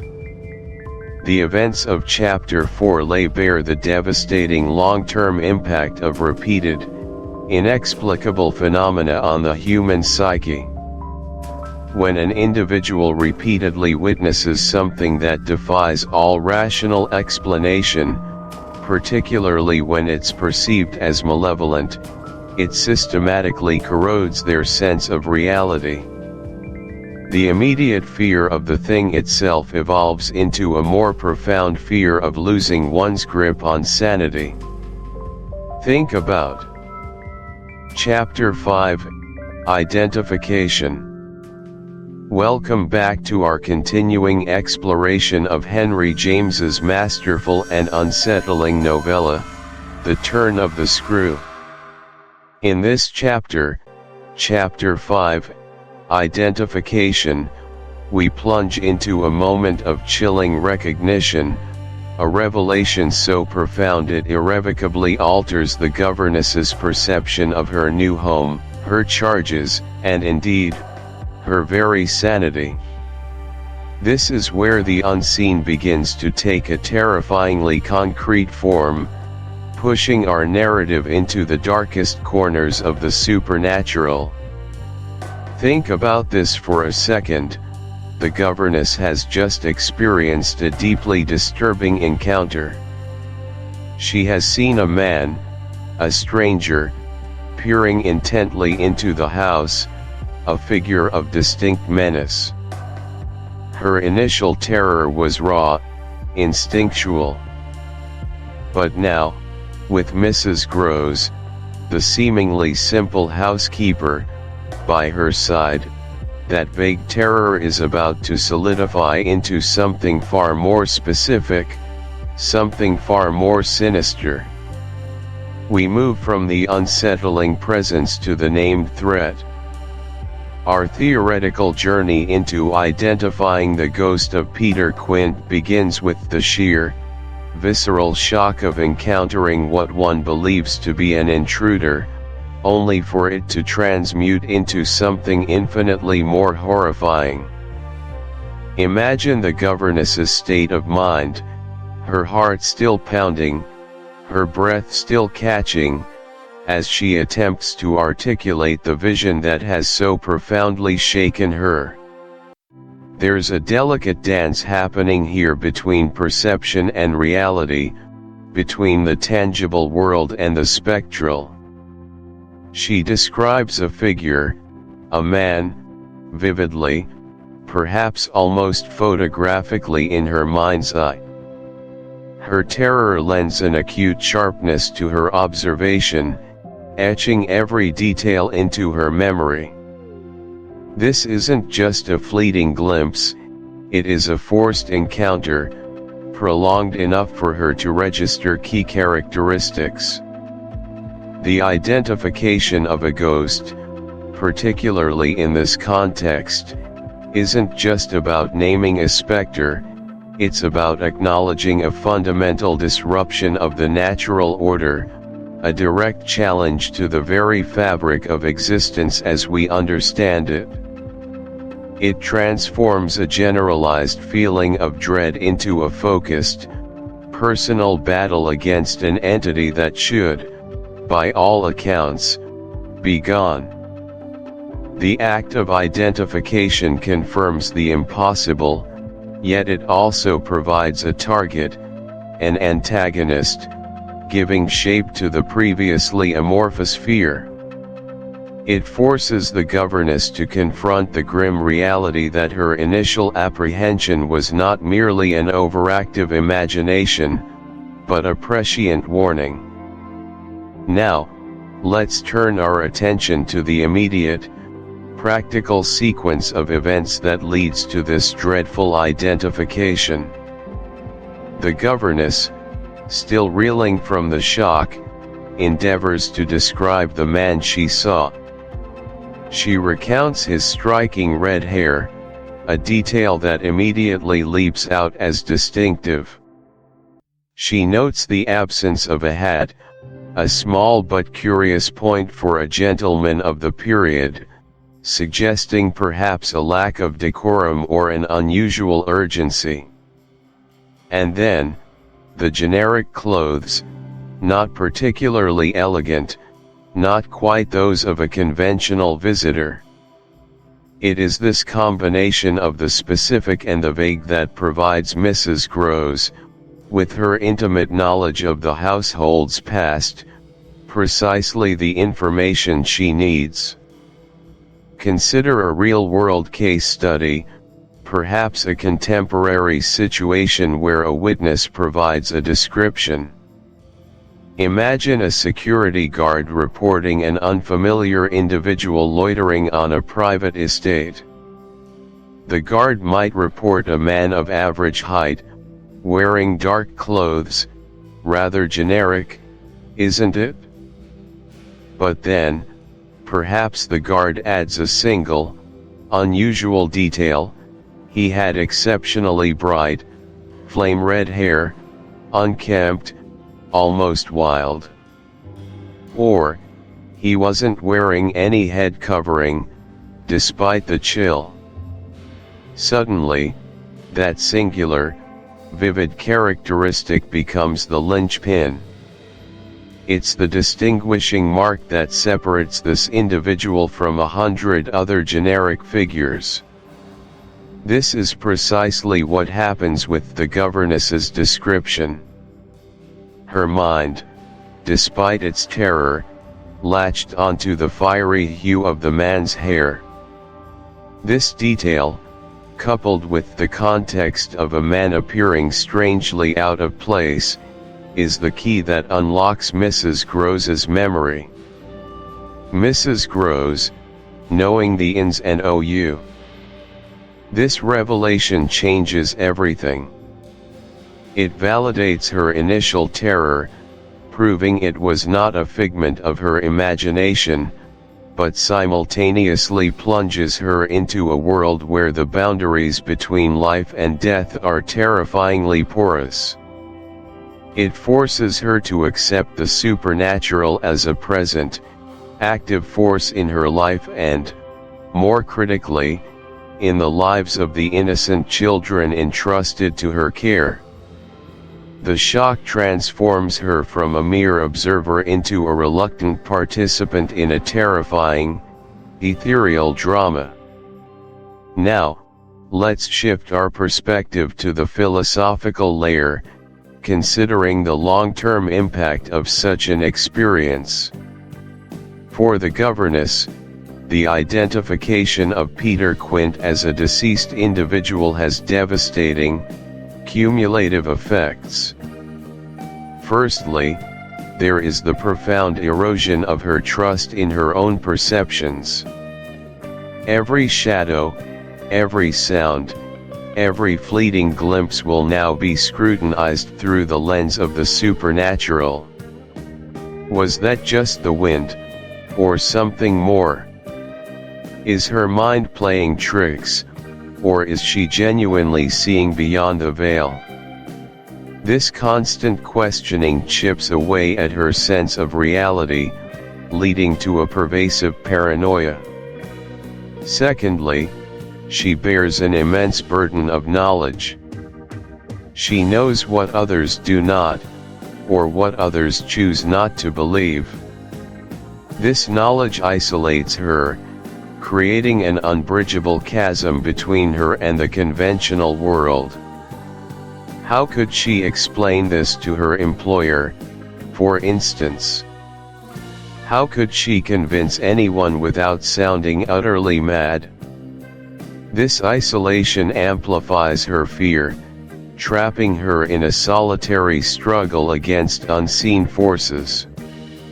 She becomes the sole guardian against this spectral invasion, a position of immense psychological strain.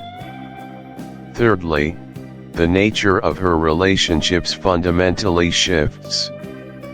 Her bond with Mrs. Grose, initially one of employer and employee, transforms into a reluctant alliance, built on shared secrets and unspoken horrors.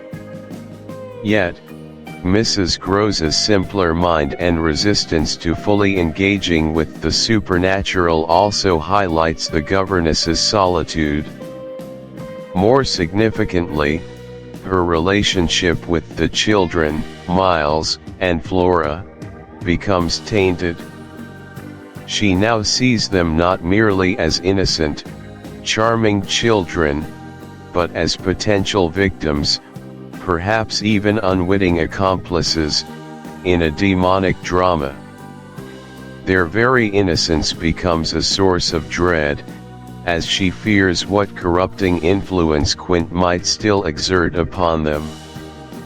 The long-term impact is a relentless psychological siege, an unraveling of her peace of mind, transforming her from a hopeful young woman into a haunted, desperate figure battling phantoms.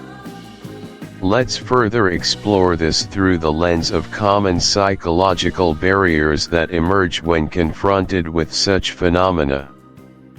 One of the most prominent is outright denial. The initial impulse when faced with the inexplicable is often to rationalize, to find any logical explanation, no matter how tenuous. The governess herself initially attempts to dismiss the figure as an intruder, a delivery man, anything but a ghost. Mrs. Groves, too, attempts to find an earthly explanation for his presence before the definitive identification. This denial serves as a protective mechanism, shielding the mind from a truth too terrifying to contemplate. Then there is the barrier of confirmation bias. Once the initial shock subsides and the existence of the ghost is accepted, however reluctantly, the mind begins to seek out evidence to support this new terrifying reality. Every odd occurrence, every flicker of a candle, every strange glance from a child, might now be interpreted as proof of Quint's ongoing presence and malevolent influence. This creates a feedback loop, where fear fuels perception, and perception reinforces fear, making it incredibly difficult to objectively assess events. Another significant barrier is the social stigma associated with believing in ghosts or experiencing supernatural phenomena. In a society that values rationality and scientific explanation, admitting to seeing a ghost often means risking one's reputation, one's sanity, and one's place within the community. This stigma forces individuals like the Go. Chapter 6, The Lake. Welcome back, dear listener, as we delve into the chilling depths of Henry James's masterpiece, The Turn of the Screw, specifically Chapter 6, The Lake. This particular chapter marks a pivotal and profoundly unsettling moment in our narrative, forever altering the governess's perception of her new world and escalating the psychological tension to an almost unbearable degree. Let us embark on a profound exploration of the theoretical layer first, examining the appearance of the second ghost in meticulous detail. The initial encounter with Peter Quint, the malevolent spectre on the tower and at the window, was certainly disturbing. However, the manifestation of a second ghost, a female figure appearing by the tranquil, glistening lake, elevates the horror from a singular, isolated haunting to a pervasive, interconnected web of malevolence. This isn't merely a recurrence, it's an amplification, a confirmation of the governess's deepest, most terrifying fears. The theoretical impact of this second apparition is multifaceted. Firstly, it shatters any lingering doubt the governess might have harbored about the reality of Quint's presence. If one ghost can exist, then two, linked by their former lives and their continued influence over the children, form a much more formidable and credible threat. This spectral woman, widely understood to be Miss Jessel, the previous governess who died under mysterious circumstances and was reportedly involved with Quint, completes a chilling spiritual circle. Her appearance solidifies the idea that the corruption at Bly is not merely singular or isolated, but rather a systemic decay, an unholy influence exerted by two intertwined forces of darkness. Think about this for a second, the sheer audacity of these spirits. They are not confined to the dark corners of the house, but venture out into the idyllic, sun-dappled grounds, invading spaces of childhood innocence and natural beauty. This suggests a growing boldness, a confidence in their dominion over the estate and its young inhabitants. The governess's struggle transitions from merely observing a haunting to actively confronting an encroaching evil that threatens to consume the very souls of Flora and Miles. Her mission, once primarily one of care and education, rapidly transmutes into a desperate, solitary battle for spiritual salvation. This second ghost, appearing in broad daylight, in the presence of Flora, directly implicates the children in a far more complex and terrifying drama, hinting at a shared, perhaps even complicit, relationship with the spectral world. It casts a long, dark shadow over the children's seemingly angelic innocence, fueling the governess's burgeoning suspicion and paranoia. The lake, a symbol of serenity and reflection, is now forever stained by this chilling vision, becoming another locus of uncanny dread within the seemingly beautiful estate. Now, let's transition to the practical layer, examining the unfolding events of this chapter through detailed narrative. Our first point is this: the governess is at the lake with Flora. Imagine the scene, if you will. The summer air, heavy and sweet with the scent of meadow flowers and damp earth, hangs languidly over the expansive estate.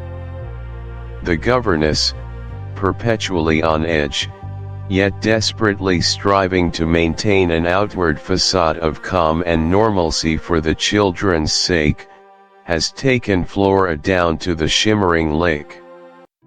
It's a picturesque scene, one that, in any other context, would speak of unblemished childhood and innocent delight. Flora, with her golden curls catching the sunlight, is absorbed in building a delicate little boat, meticulously crafted from reeds and leaves, her small hands busy and precise. The governess watches her, a bittersweet ache in her chest. She yearns for this quiet beauty to be truly peaceful, a refuge from the unseen anxieties that gnaw at her. She finds herself, almost automatically, admiring the child's utterly captivating grace, her focused intensity. The gentle lapping of the water against the shore creates a soothing rhythm, a momentary balm to her frayed nerves. This perfect, almost painterly tableau, is precisely the kind of moment the governess clings to, proof that perhaps, despite everything, goodness and light still hold sway at Bly. She sits a little apart, observing, allowing Flora the space for her imaginative play, yet always with an attentive eye, a guardian's quiet vigilance. The sun is warm, the sky an impossibly clear blue, and for a fleeting, precious instant, the world seems to align in tranquil harmony. But this idyllic peace is shattered, isn't it? Our second point brings us to the core of the chapter.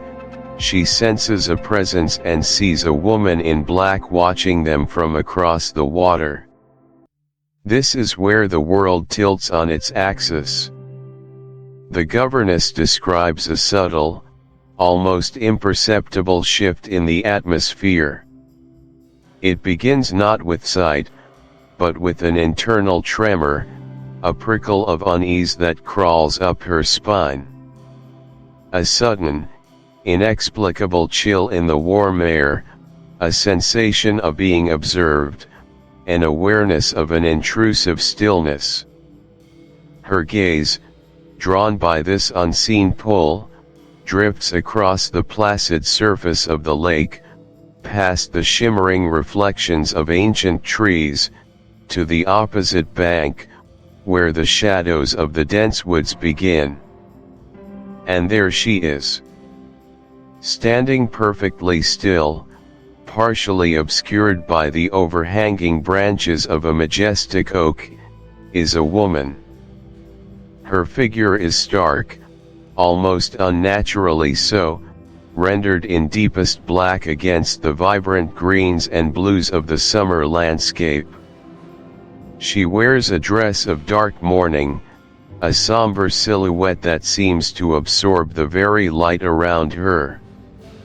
Her face, even from that considerable distance, is unsettlingly clear, her eyes fixed with an unnerving intensity directly upon the governess and Flora. There's no movement, no flutter of fabric in the gentle breeze, no shift in posture. She is utterly static, a figure carved from gloom. The governess experiences a profound, icy shock of recognition. This is not a living person.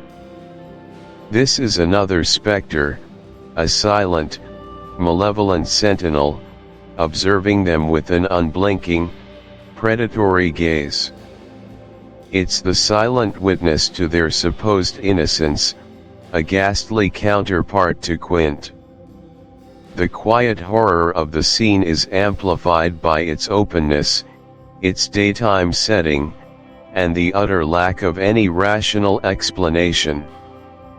The figure's unwavering stare is not merely seeing, it is penetrating, assessing, as if she is weighing the souls of those she watches.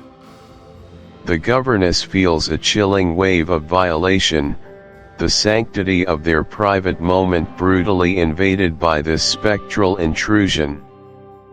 The woman's presence feels like a deliberate ch. The tragedy of her situation is that her very attempts to save the children might be what ultimately drives them further into the spectral embrace, or perhaps even into their graves. Let's also discuss the common psychological barriers that contribute to, and are exacerbated by, such a predicament. Firstly, there is denial. This isn't just Flora's denial, but a pervasive human tendency. When confronted with phenomena that defy rational explanation, ghosts, unseen influences, corruption of innocence, the immediate psychological response is often to deny its reality. For the governess, every time she questions her own perceptions, she is engaging in a form of self-denial, battling the logical part of her mind that screams impossible. And for Flora, her apparent denial creates a formidable wall, impenetrable to the governess's desperate inquiries. This denial serves as a protective mechanism, shielding the mind from truths too terrifying to confront, but also enabling the very forces it seeks to ignore. Secondly, we encounter confirmation bias. Once the governess sees the second ghost, and especially after Flora's suspicious reaction, her mind begins to actively seek and interpret all subsequent events through this new, terrifying lens. Every glance, every whisper, every shared secret between the children, is now confirmation of their dark connection to the spirits. This bias, while potentially leading her closer to a truth, also risks distorting innocent actions into damning evidence, trapping her in a cycle of escalating suspicion that may or may not be entirely grounded in external reality. Her perception becomes her reality, shaped by her initial, shocking experiences. Next, we grapple with gaslighting, both external and potentially self-inflicted. Flora's deliberate pretense of not seeing the ghost effectively gaslights the governess, forcing her to doubt her own acute vision and sound mind. The lack of any other adult witness or confidant means the governess is left to internalize this conflict, questioning if she is truly seeing spirits or succumbing to delusion. This constant self-interrogation, exacerbated by the children's unsettling composure, can be as damaging as any external manipulation, eroding one's sense of self and reality. She is, in a way, isolated within her own mind, her perceptions challenged by the very people she is trying to save. Then there is the profound barrier of isolation and the inability to share. The very nature of the governess's experience is unbelievable, terrifying, defying logic, makes them almost impossible to articulate to others without risking ostracism or being labeled insane. This forces her into a lonely vigil, bearing the full weight of the supernatural threat without the support or validation of others. The inability to share her burden only amplifies her distress and reinforces her sense of being utterly alone against an overwhelming evil. The burden of proof lies solely on her, a proof that is by its very nature intangible and spectral. Finally, we arrive at the corruption of innocence, which is perhaps the most terrifying psychological barrier to overcome. The idea that children, traditionally seen as pure and unblemished, could be complicit in, or agents of, malevolence, defies deeply ingrained societal norms and personal beliefs. For the governess, this philosophical hurdle is immense. It challenges her fundamental understanding of good and evil, and her role as a moral guardian. The thought that Flora might be actively collaborating with Miss Jessel, or Quint, is a horror almost greater than the ghosts themselves, for it implies a betrayal of the most sacred trust. This notion forces her to confront a world far more complex and morally ambiguous than she could ever have imagined, where the lines between victim and perpetrator are tragically blurred. This chapter, Chapter 6, therefore, is not merely about a second ghost. It is about the complete unraveling of a carefully constructed reality, the deep psychological impact of unseen evil, and the terrifying ambiguity of T. Chapter 7, Miss Jessel. Welcome back, attentive listeners, to our continuing, intricate journey through the labyrinthine corridors of Bly, and into the deeply unsettling psychological landscape of the Turn of the Screw. We now arrive at Chapter 7, a pivotal moment where the nebulous dread begins to coalesce into tangible, terrifying forms, forever altering our governess's perception and cementing her conviction of an unholy conspiracy. This chapter is not merely about a second apparition, it is about the chilling confirmation of a malevolent past asserting its dominion over the present. Our theoretical lens for this segment focuses on the profound act of identifying the second ghost and, critically, the immediate inception of the conspiracy in the governess's mind. Before this, the spectral presence of Peter Quint, though shocking, was an isolated, if deeply disturbing, event. With the manifestation of a second spectral figure, a woman, the situation shifts from a single haunting to a complex, intertwined narrative of past transgressions. This identification isn't just about naming a ghost, it's about giving form to a history of moral decay, illicit relationships, and tragic ends.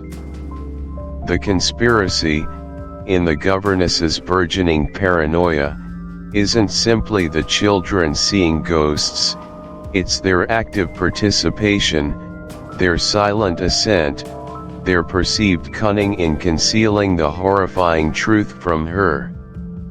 It's the unbearable weight of realizing that the innocent faces before her might be willing accomplices in a supernatural drama of corruption. The very foundation of her trust, her professional duty, and her emotional investment in the children begins to crumble under this insidious suspicion. Now, let's look at why this happens, drawing from the specific interactions within the chapter. First, we delve into the intensely personal moment when the governess describes the spectral woman to Mrs. Groves. Imagine for a moment, the sheer, paralyzing effort required to articulate the inexplicable, to describe an entity that defies all natural laws, to convey the horror of something seen through a veil of terror. Our governess, still reeling from the shock of the second encounter, attempts to communicate this vision. She chooses her words with agonizing precision, focusing on vivid, almost hyper-real details, the woman's profoundly mournful expression, her simple black dress, the pallor of her face, the very sense of desolation clinging to her. It's not just a description, it's an involuntary confession of a soul deeply disturbed. Think about this for a second. Have you ever tried to describe something truly bizarre or disturbing you witnessed, only to find the words inadequate, the nuances lost in translation? Perhaps a strange dream that left a lingering sense of unease, or an odd occurrence that defied rational explanation. The governess, in this instance, is not just recounting a memory, she is reconstructing a trauma. She is seeking validation, desperately hoping that Mrs. Groves, her only confidant in this isolated world, might offer a reassuring dismissal, a logical explanation.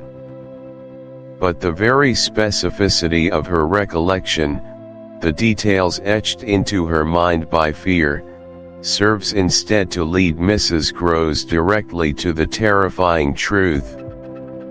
The governess's account becomes a forensic portrait, each brush stroke of description adding to the undeniable likeness, painting a picture of a past tragedy made terrifyingly manifest. This detailed description leads us directly to the second critical point. Mrs. Groves identifies the apparition as Miss Jessel, the former governess who also died. The weight of Mrs. Groves's recognition is immense. Her initial reaction is not one of immediate acceptance, but rather a chilling blend of shock, denial, and then, a slow, dawning, grim certainty. Mrs. Groves, pragmatic and grounded, is suddenly confronted with proof of the supernatural that resonates with her intimate knowledge of the household's past. Consider a hypothetical case study here. Imagine a small, close-knit community where a tragedy occurred years ago, perhaps a.m.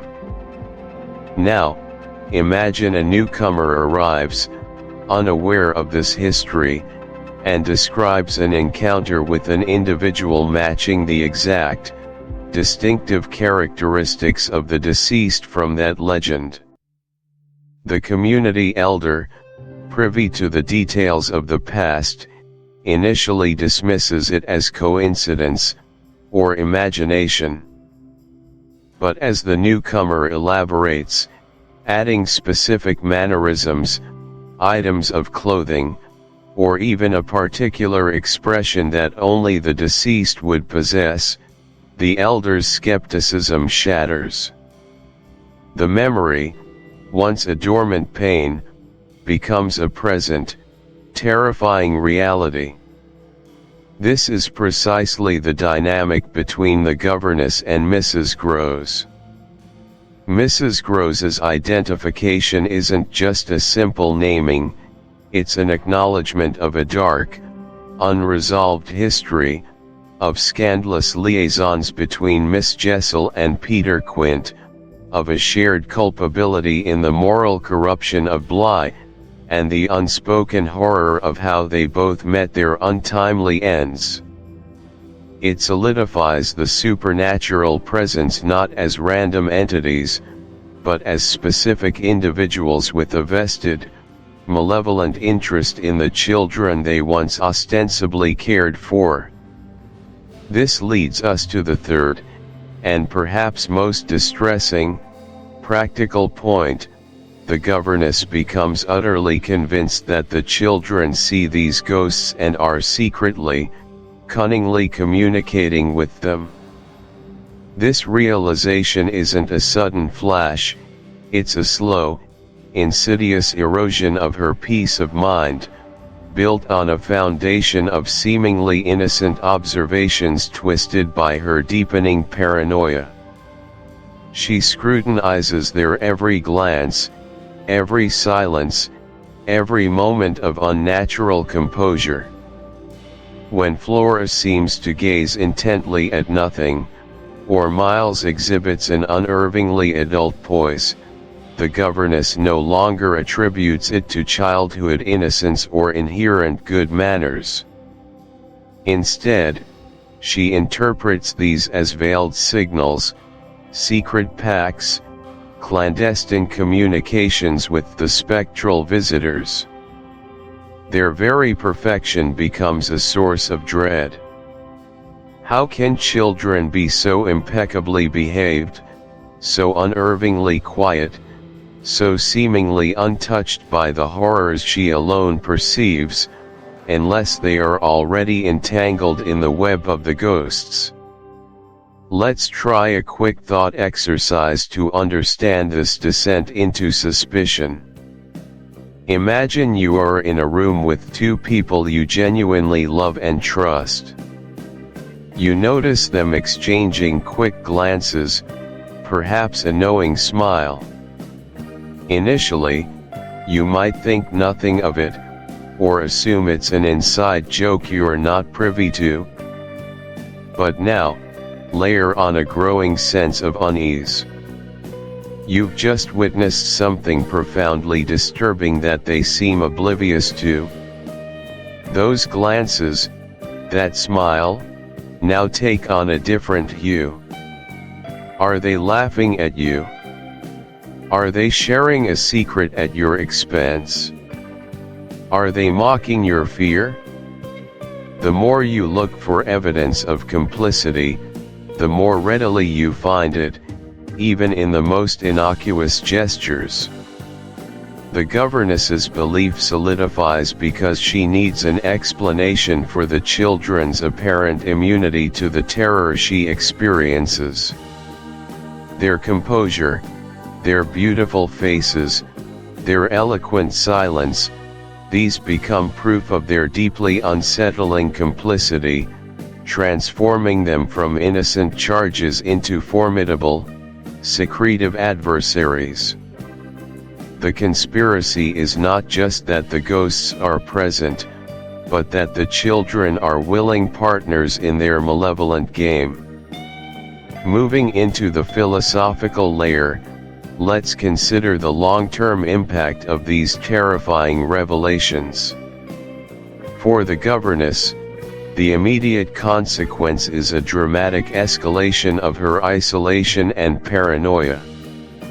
The identification of Miss Jessel and the subsequent conviction of the children's complicity sever her last ties to any semblance of normalcy or shared reality.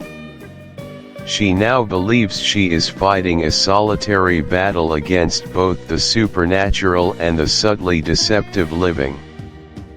This leads to a profound psychological toll: sleep deprivation, heightened anxiety, obsessive scrutiny of her environment and her charges, and an accelerating loss of her own mental stability.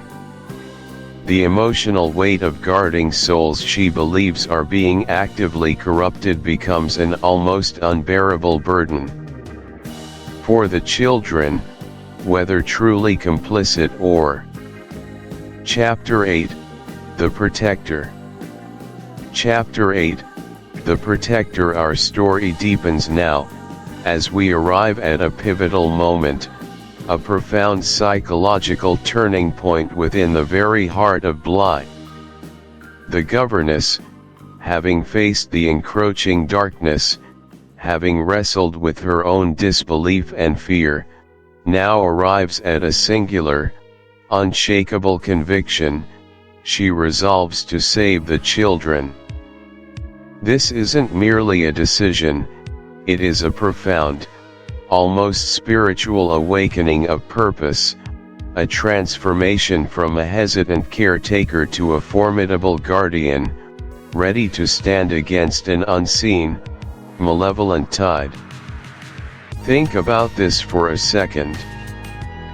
Her journey has been fraught with unsettling visions, disquieting whispers, and the unnerving realization that the idyllic world of Bly conceals a hideous underbelly. Initially, she might have doubted her own senses, questioned her sanity, or sought logical explanations.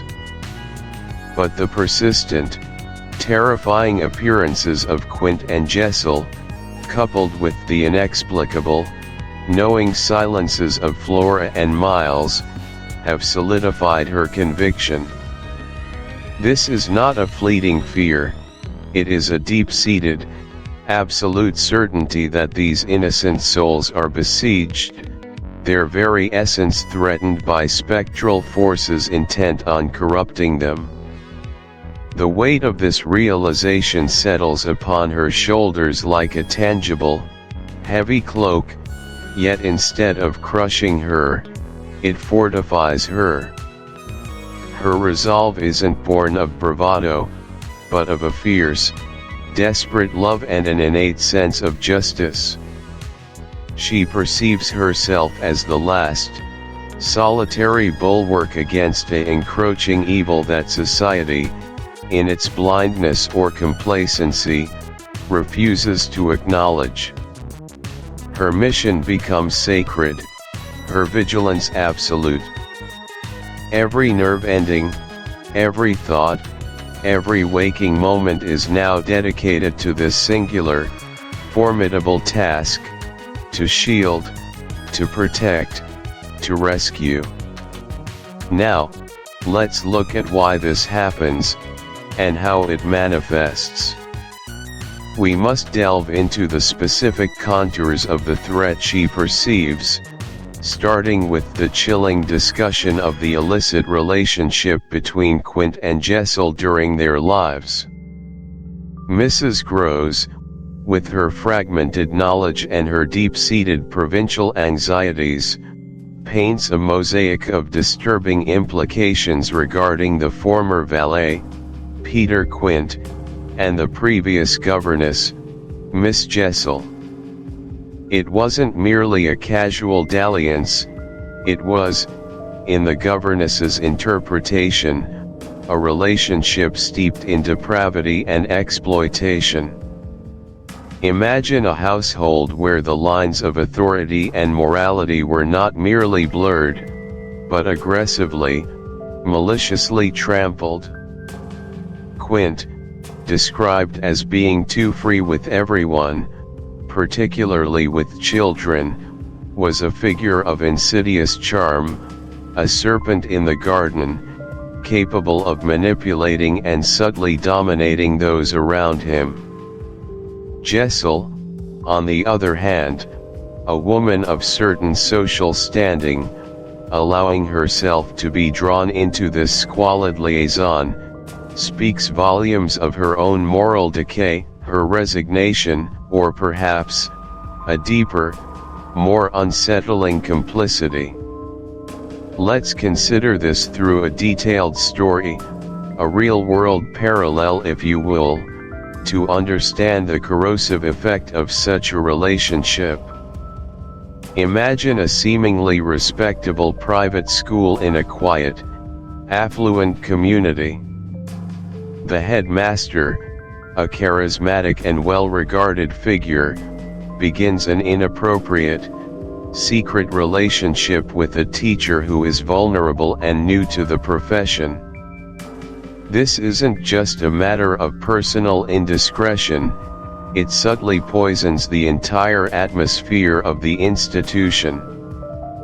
The headmaster's influence over the teacher extends into the classroom, perhaps subtly influencing curriculum choices, or even worse, creating an environment where other staff members feel pressured to conform to his unspoken expectations.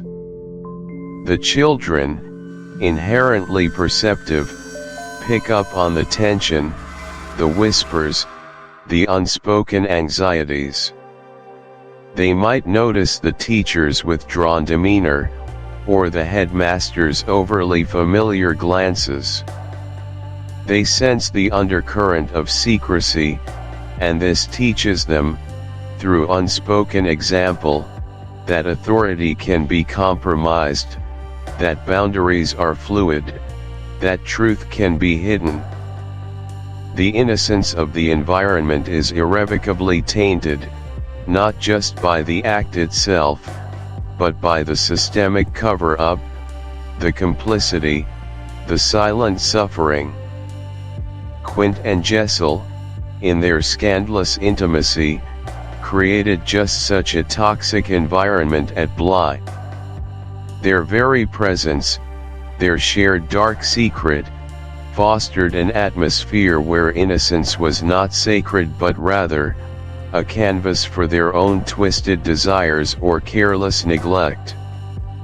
Their living actions cast long, dark shadows, warping the very fabric of the children's early understanding of right and wrong, love and exploitation. The governess understands that the specters are merely the physical manifestations of the long-term impact of such a profound and consuming protective role, especially against an intangible, unprovable threat, can be devastating for all involved. For the governess herself, the relentless vigilance, the isolation of her conviction, and the constant battle against self-doubt and societal dismissal can lead to severe psychological strain. She risks descending into a state of chronic anxiety, paranoia, and even delusional thinking. Her sense of reality becomes warped, as the lines between objective truth and subjective perception blur.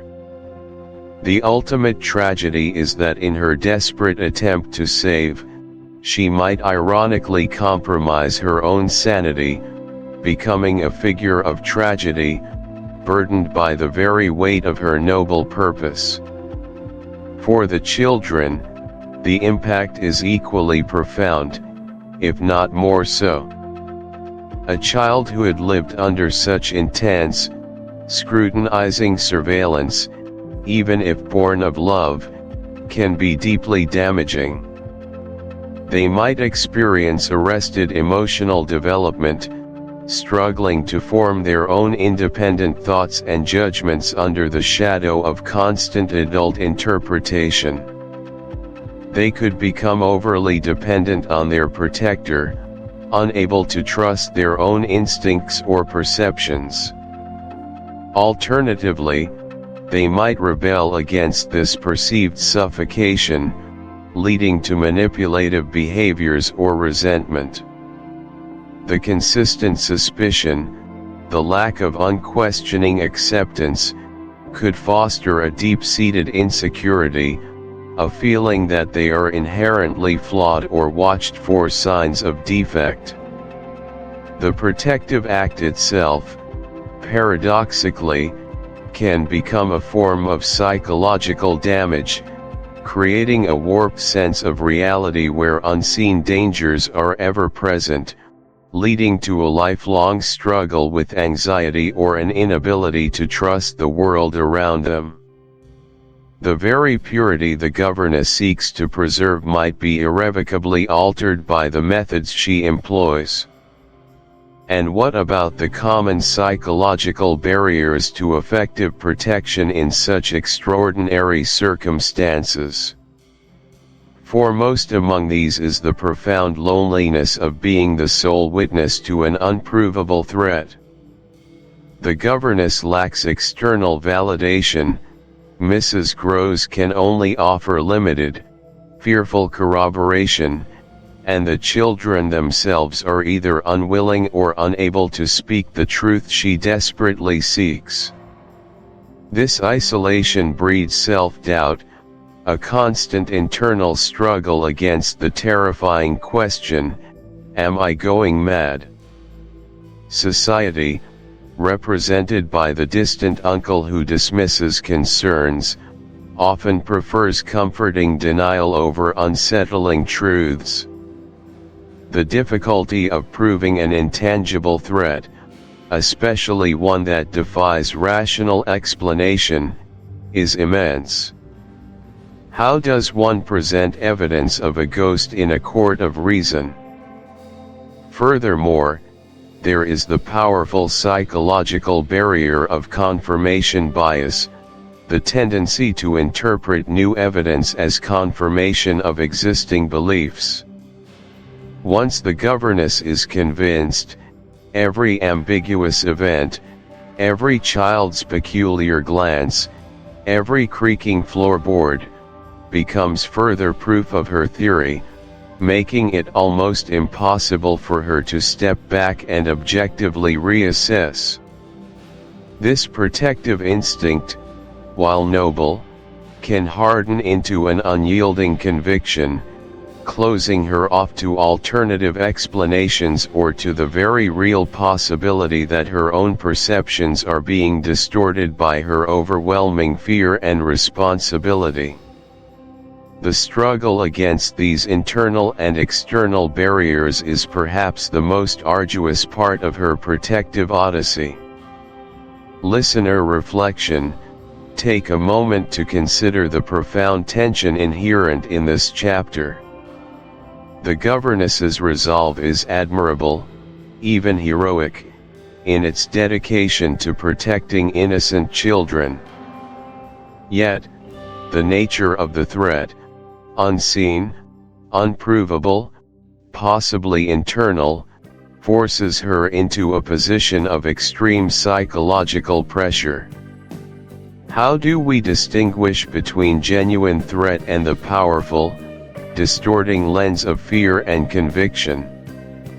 What is the true cost of such intense protection, not just for the protector, but for those being protected?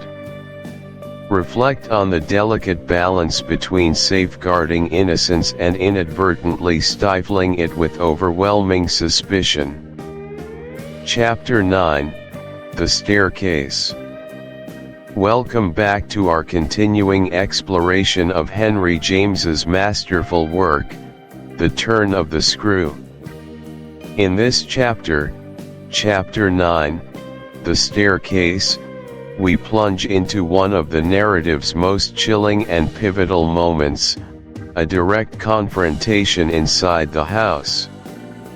This isn't merely an encounter, it's a profound violation of sanctuary, a stark declaration of an insidious presence that shatters any lingering illusion of safety and domestic tranquility. Think about this for a second. What does it truly mean to face an overt threat within the very walls you consider your refuge? It's an experience fundamentally different from an external encounter. Outside, there's the vastness of the world, the potential for escape, the anonymity of public space. But inside, especially in the hallowed, private domain of one's home, every shadow deepens, every sound amplifies, and the familiar becomes sinister.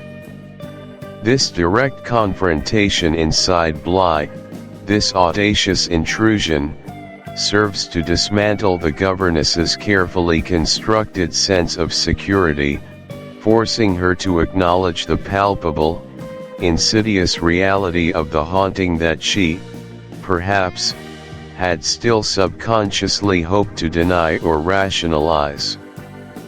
The house itself becomes complicit, transforming from a shelter into a stage for psychological torment, where the lines between the living and the spectral blur with terrifying clarity. It's a moment designed to destabilize, to isolate, and to amplify the gnawing suspicion that the governess is not merely observing a haunting, but is inextricably entangled within its malevolent web. Now, let's look at why this happens, dissecting the sequence of events with meticulous detail, beginning with the unsettling prelude. The governess, in her dedicated but increasingly isolated role, is reading late at night. The grand, old house of Bly, usually bustling with the suppressed energy of the children and the quiet efficiency of Mrs. Groves during the day, settles into a profound, almost oppressive silence after dark. It is this very silence, this profound absence of sound, that makes the subsequent disturbance so utterly shattering. She's perhaps immersed in a novel, a temporary escape from the anxieties that have begun to coalesce around her and the children, when her concentration is abruptly, irrevocably broken. Imagine yourself in a similar setting, a vast, historic home, deep in the countryside, far from the comforting hum of a town. You're alone, or feel utterly alone, the only one awake in the quiet hours. The lamp casts a warm, inviting glow on your pages, creating a small, safe bubble of light in the expansive darkness. Yet, beyond that immediate circle of warmth, the house breathes around you. You've convinced yourself you are safe, that the quaint old creaks and groans of the architecture are simply the house settling. But then, there's a different sound. Not the wind, not the house settling. It's a distinct, rhythmic creak, perhaps, or a muffled thud, emanating from the hall, just beyond your sanctuary. It's a sound that doesn't belong, a sound that violates the expected nocturnal hush. Your heart rate quickens. You pause, holding your breath, straining to hear over the sudden, thundering pulse in your ears. Was it merely your imagination, a trick of the ear, or something far more unsettling? The immediate instinct is to rationalize, to dismiss it. But a persistent, almost imperceptible shift in the atmosphere, a faint chill, a sudden stillness in the air confirms your deepest fears. Something has moved, someone is present, in a space that should be utterly empty save for sleeping occupants. This insidious realization is far more terrifying than a sudden scream. It's the quiet invasion, the subtle erosion of certainty. The governess experiences this deeply unsettling prelude, this creeping awareness that she is no longer truly alone in the vast, sleeping house. Driven by a mixture of courage, or perhaps a potent cocktail of fear and desperate curiosity, she goes to the staircase. This is not a casual stroll, it is a hesitant, almost ritualistic journey into. It's a place of transition, of coming and going, but also, significantly, a dramatic stage for revelation.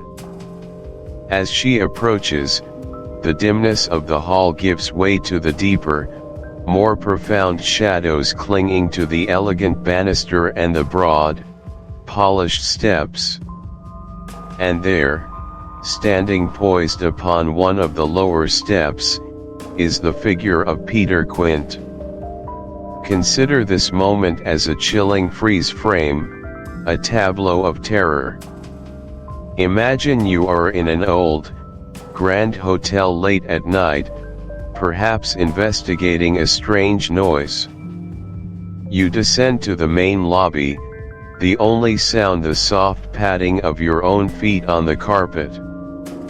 You glance up the majestic main staircase, the very one you've admired for its architectural beauty during the day, and there, perfectly framed against the muted light from a distant window, stands a figure. It is unmistakable, utterly distinct, yet entirely out of place. This person is not a guest, not a staff member. Their attire is peculiar, perhaps too formal or too old-fashioned, or simply too unnervingly precise for the late hour. Their posture is rigid, unnatural, a silent sentinel. The very air around them seems to hum with an unnatural tension, a palpable charge of otherworldliness.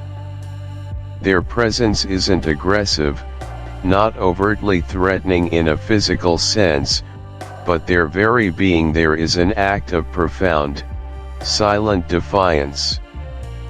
This is the governess's experience, not a fleeting glimpse, but a stark, undeniable apparition of Peter Quint, in a place that should be reserved for the living, a place of passage, now usurped by the spectral.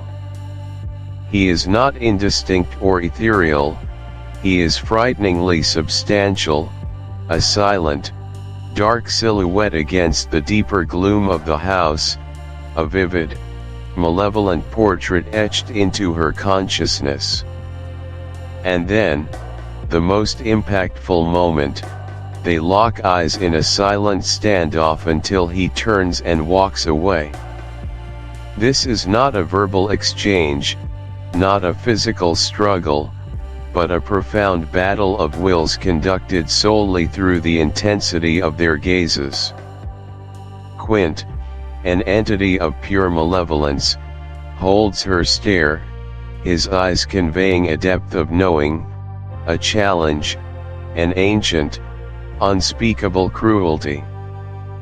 The governess, in turn, is utterly transfixed, paralyzed by a terror so potent that it roots her to the spot. Her gaze is a desperate attempt to comprehend, to confirm, to deny, to survive. In that suspended moment, time itself seems to warp. Every second stretches into an eternity, filled with unspoken threats and unanswerable questions. The air crackles with an invisible energy, a dark current flowing between the living and the spectral. Now, let's imagine a highly intense, nonverbal encounter in a completely different context to understand its psychological weight. Picture a high-stakes negotiation or a tense courtroom drama. Two individuals are opposing each other, perhaps a witness and an attorney. For a prolonged period, they lock eyes. No words are spoken, but a torrent of information is exchanged. The attorney's gaze might be probing, challenging, seeking to break the witness's composure. The witness's gaze might convey defiance, fear, truth, or deception.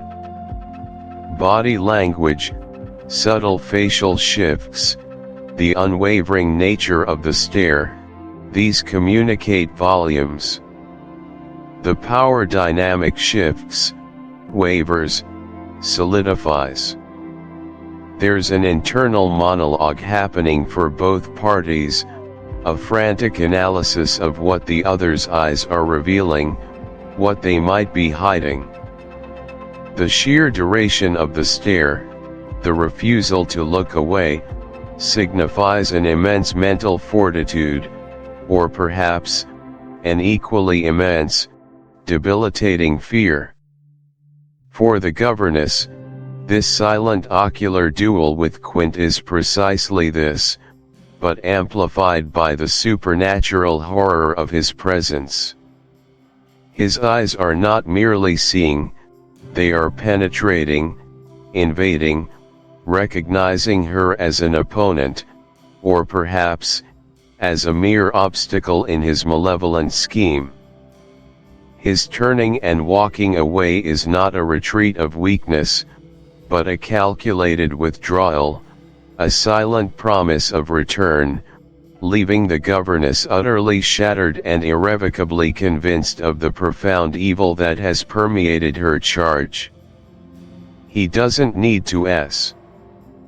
Even when denial breaks, and self-doubt is momentarily overcome, the mind will desperately seek logical explanations, however convoluted. Perhaps it was a trick of the light, a shadow, a stranger who mistakenly wandered in.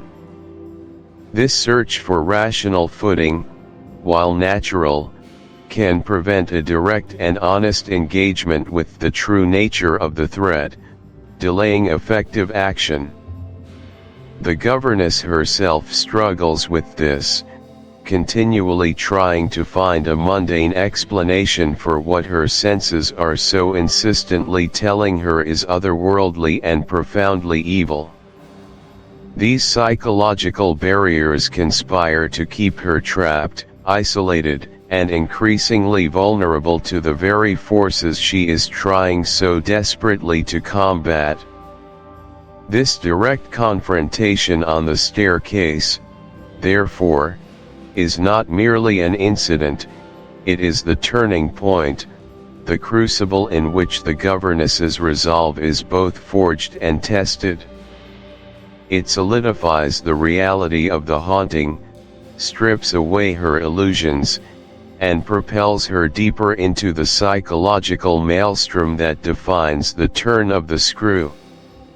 Her journey from this point forward is one of escalating intensity, an unrelenting descent into the heart of darkness at Bly. Now, let us take a moment for reflection, a listener reflection. Consider a time in your own life when your sense of security was suddenly, dramatically breached. It doesn't have to be a supernatural event, of course, but perhaps a moment when a familiar space suddenly felt alien or threatening. Maybe it was a strange noise in your home late at night, a shadow that seemed to move on its own, or an unsettling encounter in a place you considered safe. How did that moment change your perception of that space? What emotions did it stir? Did it trigger any of the psychological barriers we just discussed? Denial, self-doubt, or the struggle to articulate what you experienced.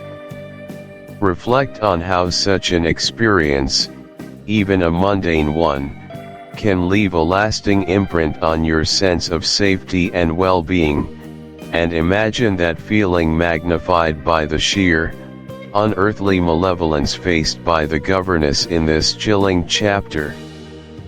The power of the turn of the screw lies precisely in its ability to tap into these universal human fears of the unknown, the vulnerable, and the deeply unsettling intrusion into our personal sanctuaries. Chapter 10: The Midnight Watch.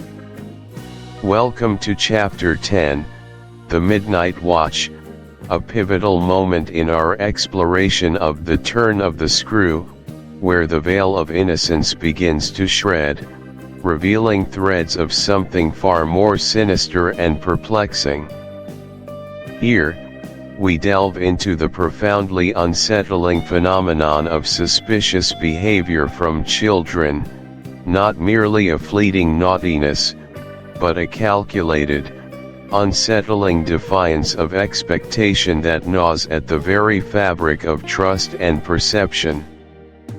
What exactly constitutes suspicious behavior in a context as fraught as the one at Bly?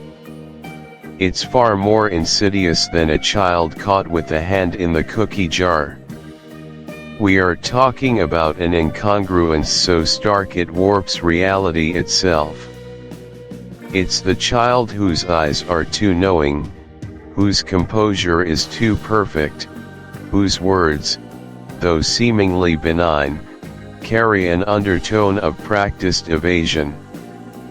Think about this for a second: a child who, under intense scrutiny, maintains an unnerving placidity, an almost adult-like mastery of self-presentation that feels utterly alien to their tender years. This isn't just about secrecy, it's about a deliberate, often subtle, manipulation of appearances, a theatrical performance designed to deflect inquiry and maintain an illusion. In the narrative, the governess, our increasingly unreliable narrator, is constantly grappling with this. She perceives a hidden language, a tacit understanding between the children, a clandestine world operating just beneath the surface of their angelic facades. This suspicion isn't born of a single misdeed but accumulates from a mosaic of fleeting glances, hushed conversations, and inexplicable disappearances. It's the sudden, unprovoked silence, the overly cheerful response to a probing question, the way their eyes might dart away just a fraction of a second too quickly. Each incident, though small in isolation, adds another grain of doubt to the governess's already overflowing cup, turning her initial affectionate concern into a simmering cauldron of dread and obsessive inquiry. This behavior forces the observer, in this case, the governess, to question their own sanity, their judgment, and the very nature of reality itself. It's a psychological warfare waged with smiles and whispers, leaving the adult protagonist perpetually disoriented and isolated. Now, let's turn our attention to the immediate, chilling manifestation of this theoretical suspicion, a scene that perfectly encapsulates the creeping horror of Bly. The governess returns to her room, her heart still thrumming from the ghostly encounters or perhaps merely from the oppressive solitude of the vast estate, only to find Flora, the sweet, angelic Flora, missing from her bed. Imagine the sheer, raw terror that would seize you. Picture this moment with me. The moon, a pale, anemic disk, casts long, dancing shadows across the cavernous room. The antique furniture seems to loom, taking on monstrous shapes in the dim light. The governess, perhaps having just returned from a disquieting encounter with the spectral figures, or simply from a restless turn about the house, pushes open the heavy oak door. The air within is cold, stagnant, weighted with an unseen presence. Her eyes, accustomed to the gloom, sweep across the linen-draped bed where Flora should be a small, peaceful mound beneath the heavy blankets. But the bed is empty. The sheets are undisturbed, perhaps a little rumpled, but no small form lies nestled within. A gasp catches in her throat, a sound swallowed by the oppressive silence. Her breath hitches. The floorboards, usually so creaky and talkative, remain ominously still beneath her tentative steps. Every nerve-ending screams. Is Flora sleepwalking? Has she been taken? Has she simply slipped out for some innocent midnight adventure, or is something far more sinister at play? The governess's mind races, conjuring every conceivable horror. The house itself seems to hold its breath, watching. The silence isn't peaceful, it's a living entity, pressing in on her, amplifying her every fear. This isn't just a child out of bed, it's a profound violation of. It's a moment that crystallizes the governess's burgeoning suspicion. Flora is not merely a child, she is an agent in a game the rules of which remain devastatingly obscure. Then comes the confrontation, a moment that ought to clarify, but instead, only deepens the mire of uncertainty. The governess, her voice perhaps a trembling whisper or a sharp gasp, pulls back the curtain, revealing Flora. And here, the truly unnerving element emerges, Flora's reaction. When questioned, gently or perhaps with a rising note of urgency, about her midnight excursion, Flora doesn't startle, doesn't cry out in surprise or fear. She doesn't offer a contrite apology or a panicked, childlike excuse. Instead, with a serene, almost unnaturally placid composure, she simply states that she was looking for the governess. Consider the unsettling power of this response. A child, found in such an unusual and clandestine situation, should exhibit some degree of distress, confusion, or at the very least, a believable explanation laced with childish apprehension. But Flora offers none of this. Her calm, almost clinical demeanor, her unwavering gaze, and the utter lack of any emotional tremor in her voice or expression are what truly send shivers down the spine. Her claim, "I was looking for you," is superficially plausible, a perfectly innocent explanation from a child who might feel lonely or simply miss her guardian. However, the governess, by this point steeped in a growing paranoia, experiences a profound dissonance. She perceives the gulf between Flora's calm words and the stark reality of the situation, a child, cloaked in darkness, hidden behind a curtain, staring intently into the void, showing no trace of the searching or distress one might expect from someone genuinely looking for another person. This isn't the earnest, slightly frantic quest of a child wanting comfort, it feels like a practiced performance. The governess doubts her, deeply and instinctively. Her internal monologue screams deception.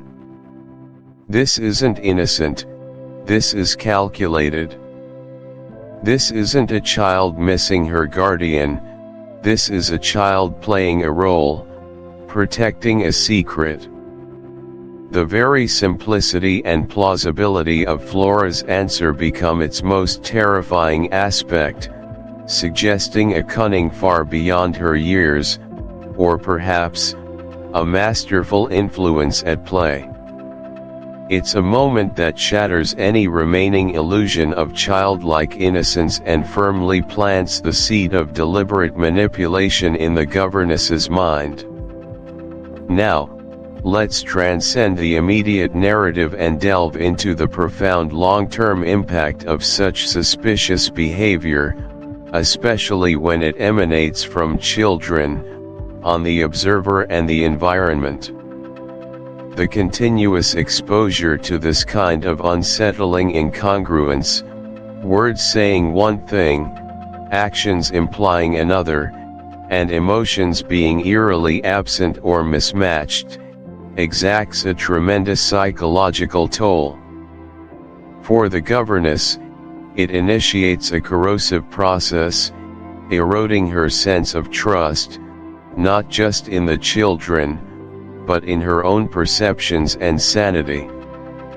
Initially, one might dismiss such anomalies as childish quirks or misunderstandings. But when they persist, forming a pattern, they create a persistent state of cognitive dissonance, where reality feels fractured and unreliable. The governess finds herself in a perpetual state of hypervigilance, scrutinizing every glance, every gesture, every whispered word. This constant vigilance is exhausting, leading to emotional depletion, anxiety, and an increasing sense of isolation. Who can she confide in? Mrs. Groves, her only adult companion, remains largely blind or unwilling to see the darkness, further isolating the governess and reinforcing her self-doubt. Moreover, the long-term impact extends beyond individual psychological distress. It fundamentally alters the relational dynamics. The relationship between the governess and the children, which began with affection and responsibility, gradually transforms into one of suspicion and fear, tinged with a desperate desire to save them from an unseen corruption. For the children, if indeed they are complicit. Chapter 11, The Lawn. Welcome back to Bly. As we delve into Chapter 11, we find our governess teetering on the precipice of a profound, internal struggle, one that manifests in her nocturnal wanderings and desperate search for truth. This chapter marks a pivotal moment, stripping away the thin veil of domestic tranquility and plunging us deeper into the unsettling ambiguities that define this narrative. Our theoretical understanding of the governess's actions centers around a singular, desperate act: she investigates the grounds at night. But let us unpack this with the depth it deserves. Why night? Because darkness serves as both a cloak and a canvas for the unseen, the unspoken, and the deeply feared. For our governess, it is the hour when the rigid structures of the day, the polite smiles, and the innocent facades of childhood dissolve, revealing what she perceives to be the raw, unvarnished truth. Her investigation is not merely driven by curiosity, it is a profound, almost primal, response to an escalating internal pressure. She has observed the children, witnessed inexplicable events, and felt the insidious presence of something profoundly wrong. This nocturnal venture is her desperate attempt to gather undeniable evidence, to confront the spectral forces she believes are at play, and to reconcile the terrifying visions with her own sanity. She is, in essence, a lone sentinel against an unseen enemy, driven by a profound sense of duty and a terrifying isolation. The night offers anonymity, yes, but also a heightened sense of vulnerability, a direct confrontation with her deepest anxieties. It is a pilgrimage into her own fear, a journey she undertakes with a mixture of terror and grim determination. She feels the weight of her responsibility, the lives of these two enigmatic children resting precariously on her ability to pierce through the pervasive illusion. Her mission is to see, truly see, what lurks beneath the surface of Bligh's deceptive beauty, even if what she finds threatens to shatter her very perception of reality. Now, let us turn our attention to the specific manifestations of this internal conflict, starting with the chilling practicalities of her nocturnal vigil. First, consider this: driven by suspicion, the governess goes out to the lawn where Flora was looking. This is not a casual stroll, it is a calculated, terrifying expedition. Imagine the scene: the oppressive stillness of the country night, the grand, imposing silhouette of Bligh against a moonlit sky, perhaps a faint, unsettling breeze rustling through the ancient trees. The governess, her heart pounding a frantic rhythm against her ribs, slips out of the silent house. Every creak of the floorboards, every shadow cast by the struggling moonlight, feels like an omen. She moves with a stealth born of desperation, her senses hyper-alert, straining to catch the faintest sound, the most fleeting glimpse of the horrors she anticipates. Her destination is precise, the very spot on the lawn where she had previously observed Flora, transfixed by something she claimed not to see, something only the governess could perceive. This is a crucial point. It's a direct challenge to the children's apparent innocence, an attempt to replicate the conditions of a prior, deeply disturbing encounter. Think about this for a second. Have you ever felt an inexplicable pull towards a place where something unsettling occurred, an urge to revisit the scene, not out of morbid curiosity, but out of a desperate need to understand, to confirm, to know? It's akin to someone who, after hearing a bump in the night, feels compelled to investigate, even when every instinct screams for them to stay hidden.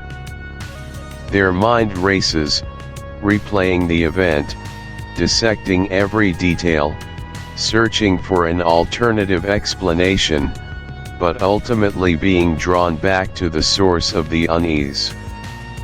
The governess, in this moment, is reenacting a traumatic memory, hoping that by placing herself in the same physical space, she might somehow gain clarity, or perhaps, horrifyingly, confirm her worst fears. She is placing herself in.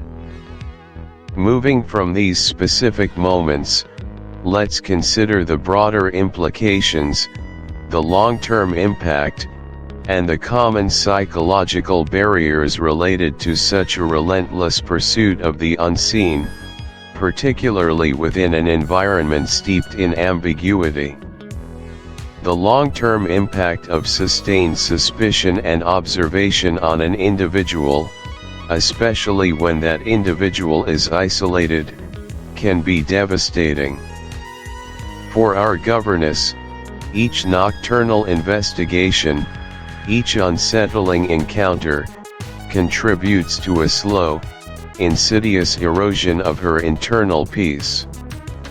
The constant vigilance, the fear of what she might see, and the uncertainty of her own perceptions lead to chronic anxiety and paranoia.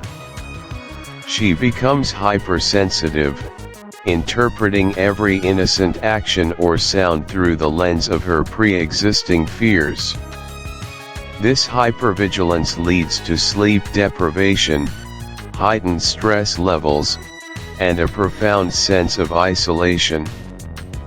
She cannot share her terrifying experiences with anyone, for fear of being deemed mad, and her knowledge only serves to distance her further from the very people she is trying to protect. Over time, this kind of psychological pressure can lead to a complete breakdown, where the line between reality and delusion becomes impossibly blurred. Her identity as a sane, capable governess begins to unravel under the relentless onslaught of what she believes to be supernatural evil. Common psychological barriers exacerbate this decline. One of the most prominent is confirmation bias. The governess, convinced of the children's corruption and the presence of ghosts, inadvertently seeks out and interprets evidence that confirms her existing beliefs, even if that evidence is ambiguous or could be explained differently. Every glance, every whispered word, every silent observation becomes proof of her theories, rather than an opportunity to challenge them. Another significant barrier is the difficulty of externalizing intangible fears. How does one explain the feeling of unseen malevolence, the unsettling stillness, the knowing glances of children, to someone who hasn't experienced it? The governess struggles immensely with this, leading to her profound isolation. When her fears cannot be articulated or validated by others, she is left to grapple with them alone, intensifying her self-doubt even as her convictions harden. Finally, there's the fear of madness itself. The deeper she delves into her investigation, the more she questions her own sanity, creating a terrifying feedback loop. Is she truly seeing ghosts, or is she merely succumbing to the pressures of isolation and her own active imagination? This constant internal questioning is a formidable psychological barrier, preventing her from finding clarity or peace. The governess's journey through Chapter 11 is a chilling exploration of these psychological terrains. Her nocturnal wanderings are more than just a search for ghosts, they are a desperate attempt to reaffirm her own sanity in a world that increasingly seems determined to undermine it.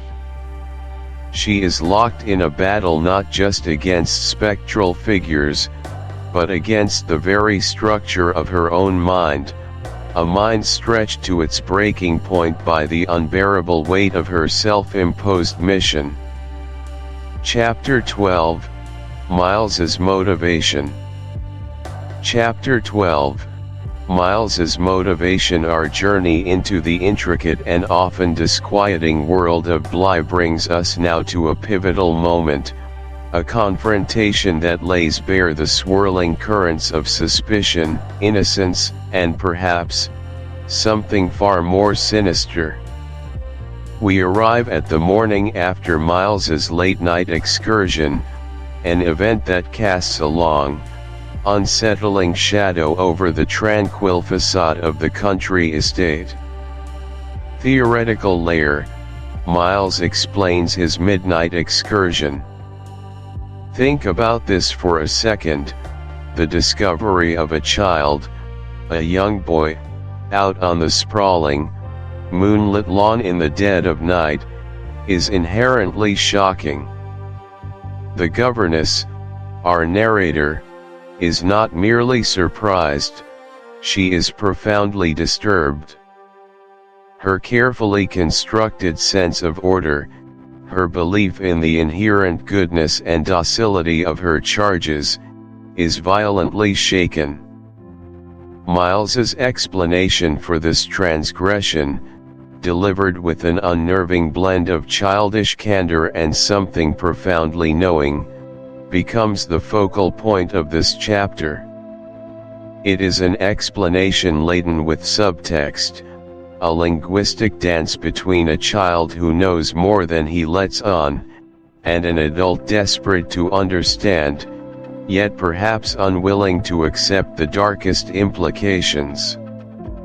Miles's motivation, as he articulates it, presents a complex psychological portrait. Is it defiance pure and simple, a testing of boundaries? Is it a desperate cry for attention, a plea from a boy who feels unseen or misunderstood despite the governess's ardent affections? Could it be a sophisticated, almost theatrical performance, designed to make him appear more worldly, more dangerous, more intriguing in the eyes of his governess? Or, and this is where the Gothic chill truly sets in, is his explanation a veiled hint at external influences, a shadowy puppeteer pulling his innocent strings, perhaps even the spectral presence of Peter Quint or Miss Jessel, subtly guiding his actions from beyond the veil? This moment is less about the simple fact of being outside and more about the intricate, unsettling mechanics of a child's mind grappling with unspoken pressures, an attempt to make sense of an internal chaos he himself may not fully comprehend, all while under the penetrating gaze of an adult who is simultaneously his protector and his accuser. Practical layer. Now, let's delve into the practical dynamics of this fraught encounter, exploring each facet with a detailed, real-world lens. The governess questions Miles about being on the lawn. Imagine a scene not unlike this. A parent discovers their typically well-behaved teenager, let's call her Sarah, sneaking back into the house just after 3 a.m. The parent, shocked and hurt, waits for morning, choosing a quiet moment over breakfast to initiate the conversation. Sarah, the parent begins, voice carefully modulated, betraying only a hint of the previous night's anxiety. I heard you come in very late last night. Can you tell me what happened? Sarah, caught off guard, might initially feign sleepiness, perhaps offering a mumbled, unconvincing nothing, I just couldn't sleep. The parent, however, sensing the evasion, gently but firmly persists, I know you were out, Sarah. I saw your light on, then off, and then I heard the door. I'm not angry yet, but I need to understand. This is the delicate dance of interrogation, not a police procedural, but a familial one, imbued with emotional weight. The parent observes Sarah's shifting gaze, the slight tremor in her hands as she holds her toast, the way she avoids direct eye contact. These nonverbal cues speak volumes, signaling discomfort, perhaps guilt, or a deep-seated reluctance to reveal a secret. The power imbalance is evident. The parent holds the authority, the child holds the information.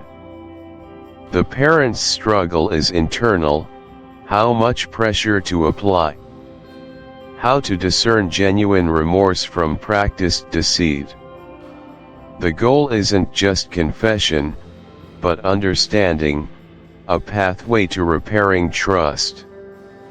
In Miles's case, the governess is navigating a similar terrain, but with the added layer of a child's profound innocence juxtaposed against inexplicable Leo might respond with a shrug and a statement like, "I just wanted to see if I could get in trouble. I wanted to show you I wasn't always perfect." What lies beneath this facade of being bad? Often, it's a profound desire for control or recognition, even if negative. For Leo, it's about establishing his presence, asserting his individuality, even if it means stepping outside the bounds of expected behavior. It's a way of saying, "Look at me. I have agency. I can choose to be different, even disruptive, if I wish." This isn't usually born of a desire for genuine harm, but a desperate yearning for attention, for a reaction, for proof that they matter enough to be noticed, to be significant. Miles's declaration is a sophisticated version of this, delivered with an unsettling maturity.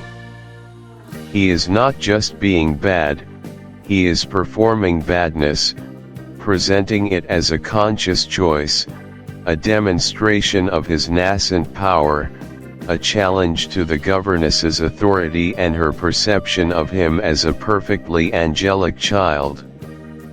It is a psychological gambit, designed to provoke, to test, and perhaps, to distract from the real, deeper reasons for his nocturnal wanderings. The governess feels he is mocking her and hiding a deeper truth. This feeling, this gut-level certainty of deception, is a critical element in the governess's escalating paranoia. Imagine a corporate scenario: a project manager, Sarah, has tasked a team member, Mark, with a crucial report. The deadline passes, and Mark delivers a shoddy, incomplete document. When Sarah confronts him, Mark offers a series of glib, almost flippant excuses. "Oh, I was just trying to see if I could get away with it," or "I thought it would be funny to see your reaction," delivered with a wry, almost imperceptible smirk. Sarah, listening to these superficial explanations, feels a profound sense of dismissal. She senses that Mark is not only avoiding responsibility but actively mocking her intelligence, implying she is too naive or too easily fooled to see through his flimsy pretense. Her intuition screams that there is a deeper, more troubling reason for the missed deadline, perhaps incompetence, perhaps active sabotage, perhaps a personal issue he refuses to disclose. This is the psychological burden of sensing a hidden agenda. The governess, much like Sarah, perceives Miles's seemingly candid confession as a shield, a carefully crafted misdirection. His casual admission of wanting to be bad rings hollow to her ears. It feels like a calculated deflection, an attempt to appease her with a minor, comprehensible naughtiness, thereby obscuring a far graver, more incomprehensible transgression. This feeling is not based on concrete evidence, but on a visceral, almost instinctual recognition of insincerity. She perceives his playful, almost impudent manner as a deliberate affront, a challenge to her authority and her ability to discern truth. This experience of being subtly, intelligently mocked, without direct proof, can be incredibly disorienting and fuel a spiraling distrust, pushing the governess further into her own subjective interpretation of events. She starts to question not just Miles's honesty, but her own sanity and judgment. Philosophical layer. Let's extend our understanding into the broader philosophical ramifications of such encounters. Long-term impact.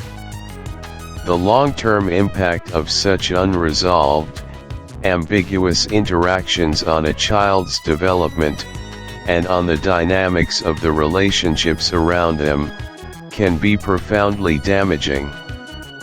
When a child like Miles repeatedly engages in evasive or defiant behavior, and the underlying issues are never truly confronted or understood, several negative patterns can emerge. Firstly, for the child, this behavior can harden into a manipulative tendency. If they learn that glib explanations or a feigned desire to be bad can deflect deeper scrutiny, they may develop a sophisticated mechanism for avoiding genuine responsibility throughout their lives. This can lead to difficulties in forming authentic relationships based on trust, as they become adept at CONC. Chapter 13. The Uncanny Silence. The crisp, cool air of autumn often conjures images of rustic charm, vibrant foliage, and a comforting sense of winding down.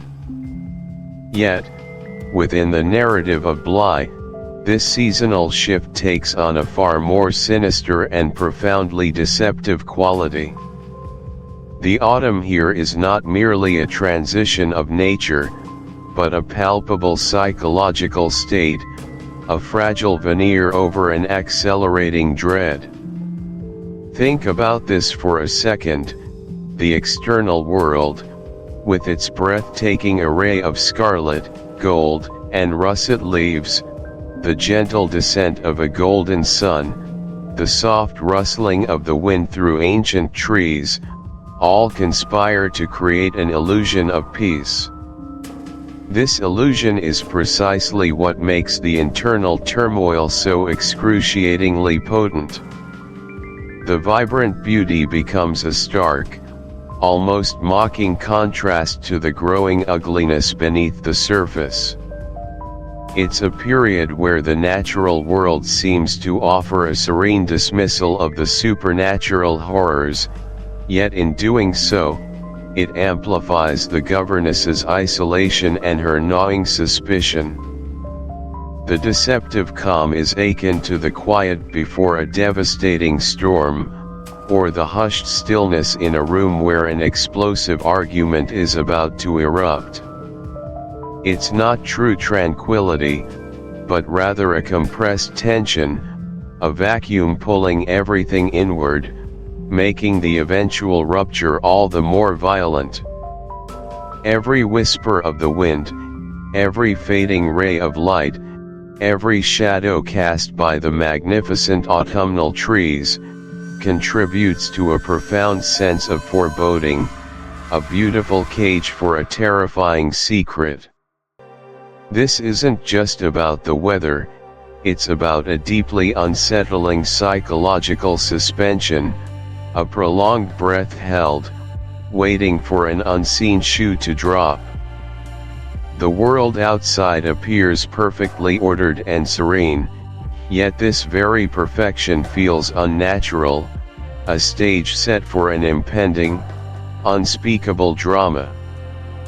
The governess, acutely sensitive to these nuances, perceives the calm not as a solace, but as a treacherous lull, a subtle, insidious torment designed to erode her grip on reality while simultaneously affirming her deepest fears. It is the autumn of a soul, beautiful on the surface, but decaying at its core, shedding illusions like leaves, revealing the stark, unsettling branches of truth beneath. This particular phenomenon, the unsettling goodness of children, is a potent psychological trigger for any observant adult, especially one in a position of care. When weeks turn into a quiet procession of days at Bly, marked by an absolute absence of childish misbehavior, no tantrums, no squabbles, no typical rambunctious play, the governess's apprehension intensifies rather than diminishes. Now, let's look at why this happens. Consider a real-world case study, perhaps not of the supernatural, but of a profoundly disquieting domestic situation. Imagine a family where, following a period of significant upheaval, say, a parental separation or a particularly harsh disciplinary incident, the children, previously spirited and occasionally rebellious, suddenly become unnervingly compliant. They speak only when spoken to, their laughter is subdued, and their play is meticulously organized and quiet. They never challenge authority, always agree, and seem to anticipate every adult expectation with an almost robotic precision. This isn't healthy obedience, it's a symptom. In such a scenario, a perceptive teacher or a family therapist might interpret this too good behavior not as virtue, but as a learned trauma response. The children might be suppressing their natural impulses out of fear, a desire to avoid further conflict, or a profound sense of insecurity. Their perfect conduct becomes a shield, a mechanism to remain invisible or to control a volatile environment by offering no resistance. For the governess, this translates directly to her observations of Miles and Flora. Their extraordinary politeness, their flawless recitations, their seemingly perfect manners, feel less like genuine innocence and more like an elaborate performance, a facade meticulously maintained. She feels as though they are enacting a script, following unseen cues, rather than spontaneously living there. For Miles and Flora, the governess observes precisely this chilling quietude. They don't speak of Miss Jessel or Peter Quint, yet their behavior often suggests a shared, unspoken acknowledgement of their presence, past, and future. They might suddenly fall silent during a game, their eyes darting to a specific, empty corner of a room, or their conversation might inexplicably cease as they both fixate on a distant window. Their perfect composure, their unusual stillness, becomes a signal of their readiness. It is as if they are poised, like actors awaiting their cue, for the spectral visitors to re-enter their shared stage. This is not passive waiting, it is an active, internalized state of preparedness, a learned pattern of expectation born from repeated, unholy encounters. The governess interprets these subtle shifts, these shared silences, and these collective gazes as incontrovertible proof that the children are not only aware of the specters but are, in some perverse way, complicit in their appearances, silently anticipating their return as if it were an inevitable, albeit terrifying, part of their daily rhythm. This quiet, dreadful anticipation solidifies her conviction that the children are deeply entangled with the malevolent forces at Bly, not just victims, but perhaps willing participants in a macabre dance. The insidious conditions describe the deceptive calm, the unnatural perfection of the children, their insular world, and their quiet anticipation of spectral return collectively exert a profound and devastating long-term impact, not merely on the governess's sanity, but potentially on the very fabric of reality at Bly.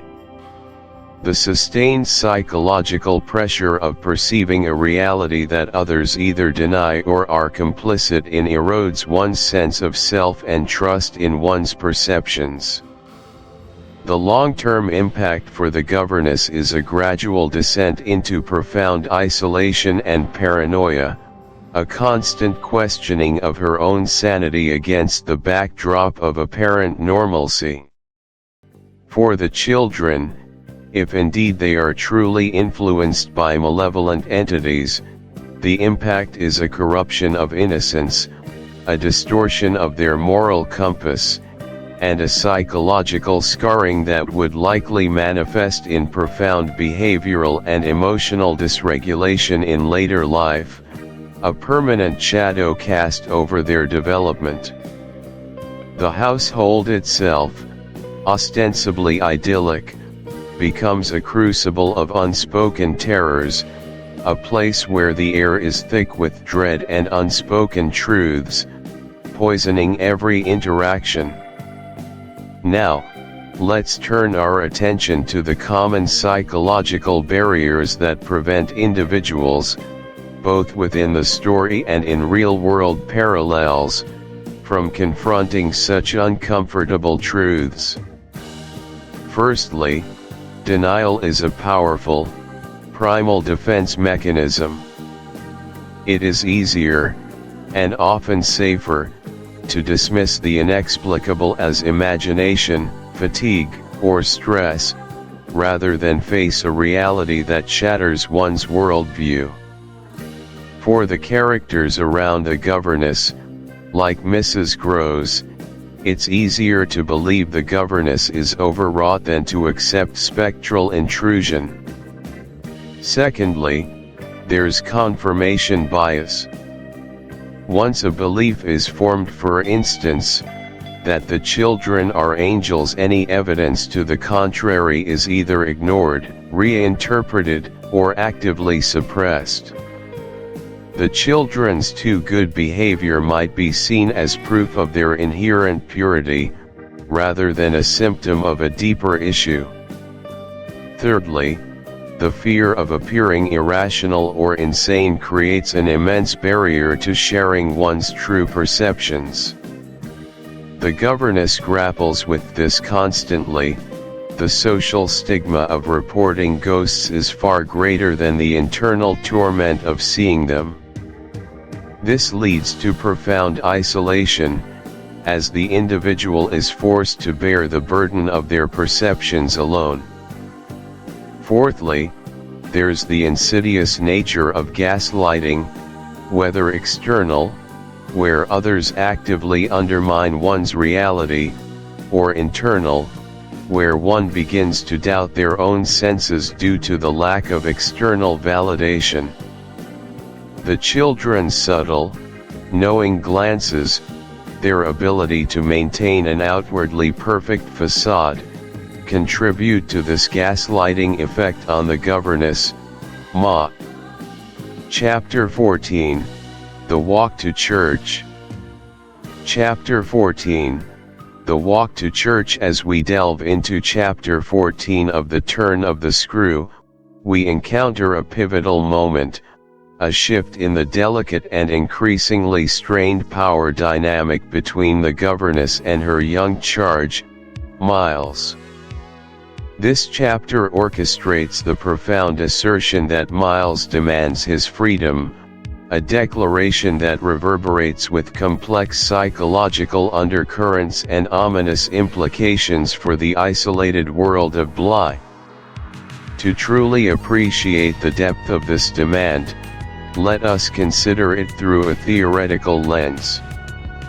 Miles's plea for freedom is far more than a simple childlike desire to return to school or escape a boring Sunday.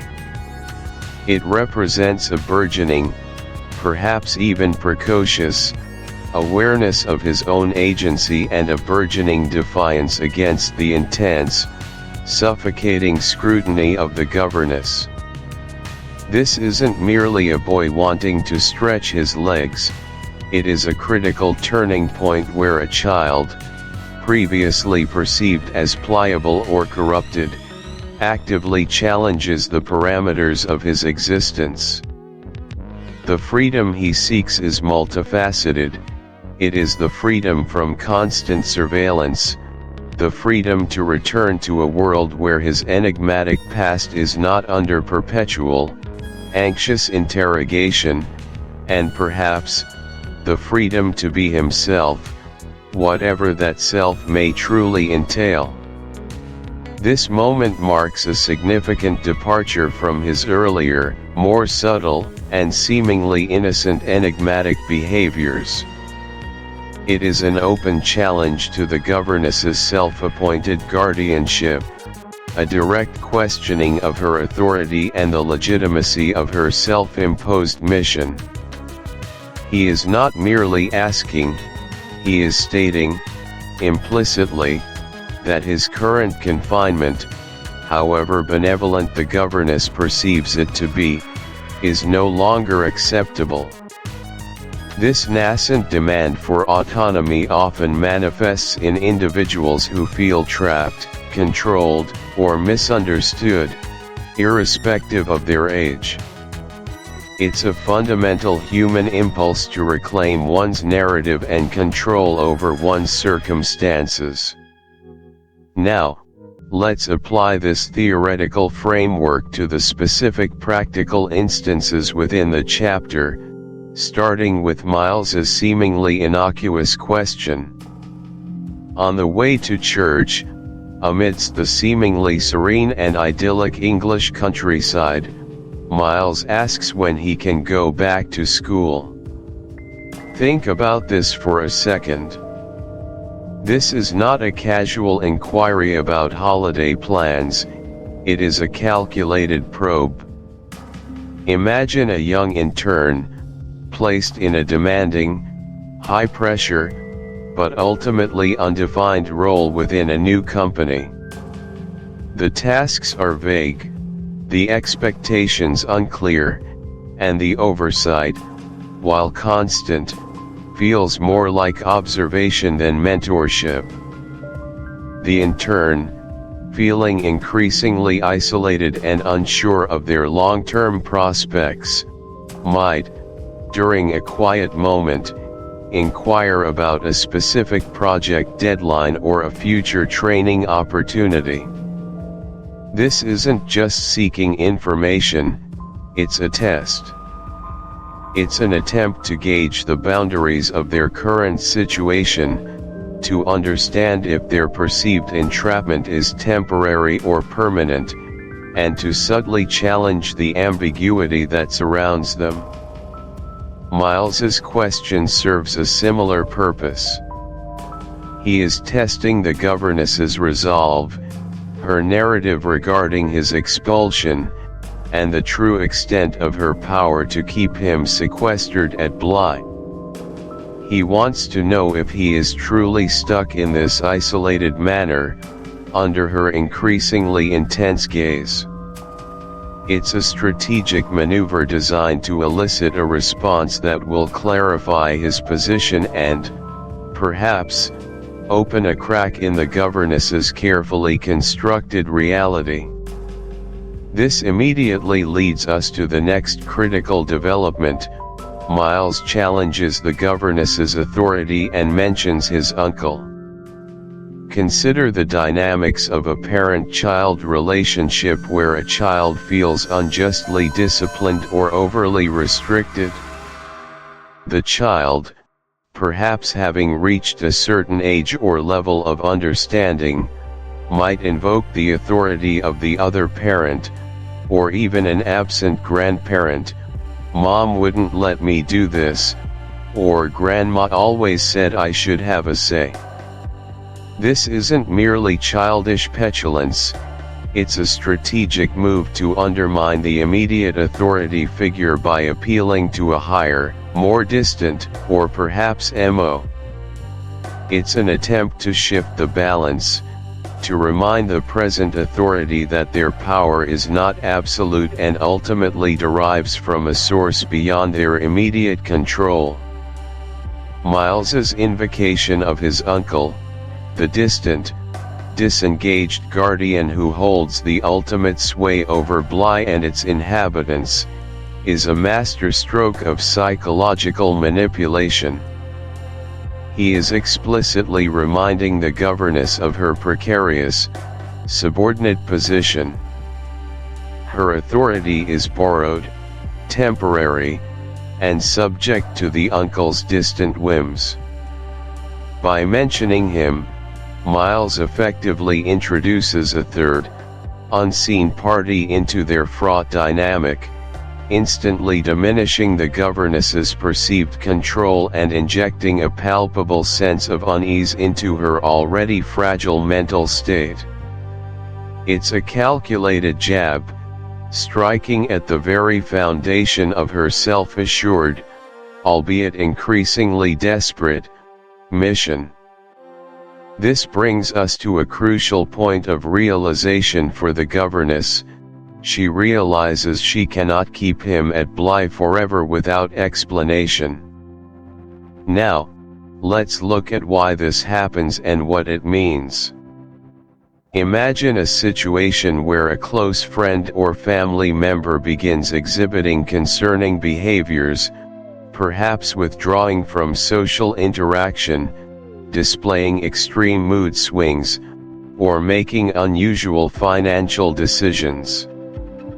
You, out of concern, try to intervene, perhaps gently suggesting therapy or asking probing questions. However, the individual offers only vague excuses or outright denials. For a time, you might accept this, hoping things will improve. But eventually, you reach a point where the evasions are no longer sustainable. You realize you cannot effectively help, or even simply understand, the situation without a clear, honest explanation for their behavior. The longer the truth is withheld, the greater the potential for mistrust and resentment to fester, and your own position as a supportive figure becomes untenable. The governess faces a similar dilemma, though her truth is far more subjective and terrifying. She perceives Miles and Flora as being under the baleful influence of malevolent spirits, corrupted to their core. Yet, she has no tangible, universally accepted proof of this spectral infestation. Her only evidence lies in her increasingly feverish observations and convictions. Miles's direct challenge forces her to confront the unsustainable nature of her self-imposed vigil. She cannot explain why he cannot return to school without revealing her truth about the ghosts, a truth she instinctively knows would sound absurd, even insane, to anyone else. This realization is a stark, chilling moment of clarity, highlighting the isolation of her struggle and the deep chasm between her perceived reality and the conventional world. It exposes the absolute necessity of a confrontation, a demand for confession, if she is to justify her actions and rescue the children as she believes. Consider the long-term impact of these dynamics. For the child, suppressed autonomy, or the constant questioning of their desires, especially when driven by ulterior motives, can lead to profound psychological scarring. It can foster resentment, erode trust in authority figures, or ironically, lead to further, more ingrained forms of rebellion or manipulative behavior. Healthy assertion of self, even if challenging, is fundamental for developing a robust identity and a sense of personal efficacy. Conversely, for the authority figure, the struggle to maintain control without legitimate justification, or based on uncommunicable fears, inevitably erodes credibility and can lead to paranoia, isolation, and a tragic disconnect from reality. The relationship itself becomes poisoned, a foundation of mistrust and power struggles replacing any genuine bond. Common psychological barriers prevent open communication in such scenarios. Fear of losing control, on the part of the adult, or fear of unknown consequences, for both child and adult, often creates a stifling atmosphere. There's also the desire to protect, which can be profoundly misguided, leading to more harm than good. Inability to articulate true motives or fear. Chapter 15, The Schoolroom Ghost. Welcome back to our deep dive into the chilling depths of the turn of the screw. In this chapter, Chapter 15, The Schoolroom Ghost, we witness a critical turning point, a profound psychological retreat and a startling confrontation that redefines the governess's reality. Our theoretical focus today is on that pivotal moment. The governess retreats and finds Miss Jessel. This isn't merely a physical withdrawal, it is a desperate, almost instinctual turning inward for the governess. Having just grappled with Mrs. Groves over the unsettling implications of Miles's expulsion and the spectral, insidious nature of Miss Jessel's influence, the governess finds her world, already precariously balanced, tilting even further into chaos. Her retreat into the familiar, yet increasingly haunted, confines of Bly signifies a desperate attempt to re-establish some semblance of order or, failing that, to fortify herself against the encroaching terror.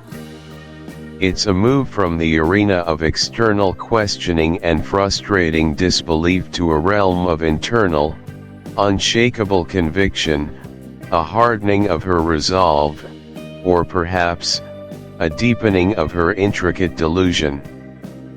The subsequent discovery of Miss Jessel in the schoolroom is far more than a simple sighting, it is a profound, almost visceral manifestation of the governess's deepest anxieties and her most terrifying suspicions taking on a horrifyingly tangible form.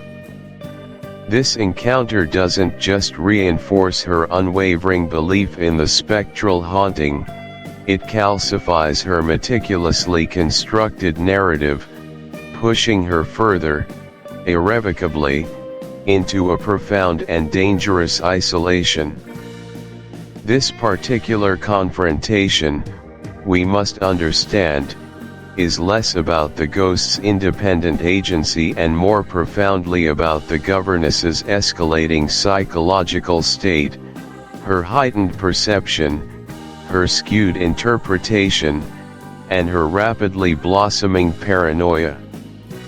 The schoolroom itself, a place traditionally imbued with order, enlightenment, and structured education, is shockingly transformed into a disturbing tableau of spectral disorder, a stark visual underscore to the pervasive corruption she is now absolutely convinced has thoroughly infiltrated the very heart of Bly. Now, let's look at why this happens and what it truly means, breaking it down into specific, impactful moments. Our first practical point: instead of going to church, the governess returns to the house to pack. Think about this for a second. When faced with an overwhelming emotional crisis, imagine, if you will, the sudden shattering blow of a job loss, the gut-wrenching pain of a traumatic breakup, or perhaps the shocking discovery of a deep betrayal. Many individuals instinctively default to mundane, almost ritualistic, seemingly practical tasks. It's not about achieving genuine productivity, it's a deeply ingrained coping mechanism. Consider a person who, upon receiving devastating news, embarks on a furious, obsessive cleaning spree of their entire home, scrubbing every surface until it gleams, or meticulously organizing their financial documents with an almost frantic precision. These actions, while appearing practical on the surface, are profoundly symbolic. The act of packing, in the governess's case, is a preemptive strike against the perceived chaos engulfing her. It's a desperate, almost frantic attempt to assert some semblance of control over her immediate physical environment when her intricate emotional world feels entirely unmoored, spinning wildly out of her grasp. She's not just gathering clothes and personal effects, she is engaged in a symbolic preparation, either for imminent flight from the horror or for a deeper, more committed engagement with the terrifying forces she believes she must confront. It's a ritualistic donning of psychological armor, a final preparation for a battle she knows is coming, or an escape she might yet crave. She's packing her mental defenses as much as her earthly possessions. Let's try a quick exercise. Recall a personal experience, either your own or that of someone close to you, where you witnessed or underwent a significant, disorienting emotional upheaval. Instead of directly confronting the raw, core issue at hand, what practical, perhaps even slightly irrational, task did you or they instinctively engage in? How did that seemingly unrelated task serve as a temporary psychological refuge, a fleeting moment of control, or even a channel through which to funnel overwhelming, chaotic energy? Take a moment to reflect deeply on the underlying fear, the gnawing anxiety, or the profound sense of helplessness that might have truly fueled this seemingly mundane, yet deeply significant, action. This reveals how our minds try to cope with the unthinkable. Moving on to our second practical point, she enters the schoolroom and finds Miss Jessel sitting at the desk. This is a classic trope, isn't it? The unexpected encounter, often brilliantly employed in the most compelling psychological thrillers. A character, perhaps seeking a moment of quiet solitude or simply performing a routine, mundane action, inadvertently stumbles upon the very embodiment of their deepest anxiety, the living manifestation of their dread, in an intimate, utterly unexpected setting. Imagine a weary detective, after a long, frustrating night of fruitless investigation, returning to their private office, anticipating an empty room and a moment of peace, only to discover the prime suspect calmly, silently waiting for them, seated squarely in their own personal chair. The shock delivered by such a discovery isn't just born from the mere presence of the unexpected individual, it's profoundly intensified by the profound violation of expectation, the jarring breach of a mental barrier, the unsettling intrusion into a space believed to be safe and inviolable.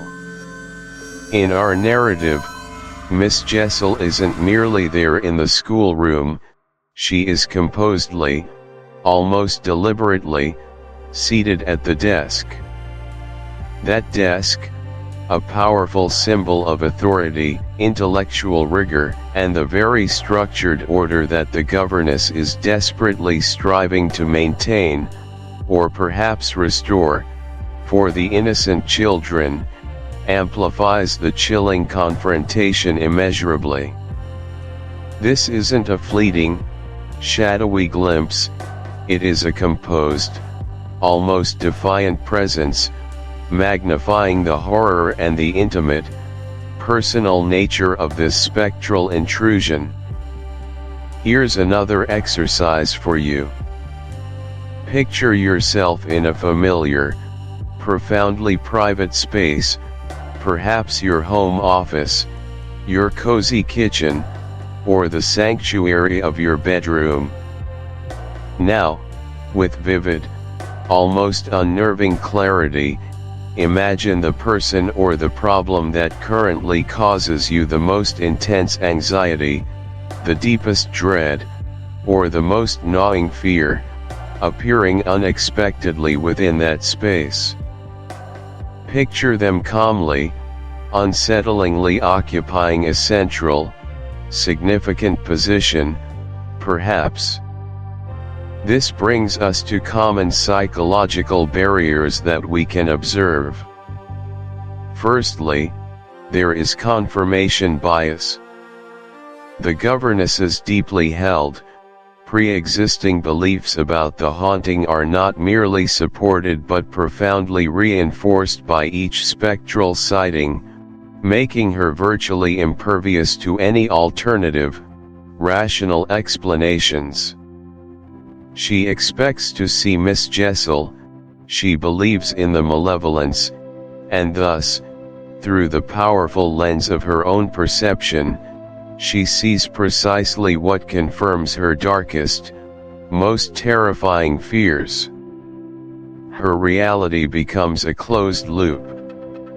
Secondly, we see social isolation and the crucial need for validation.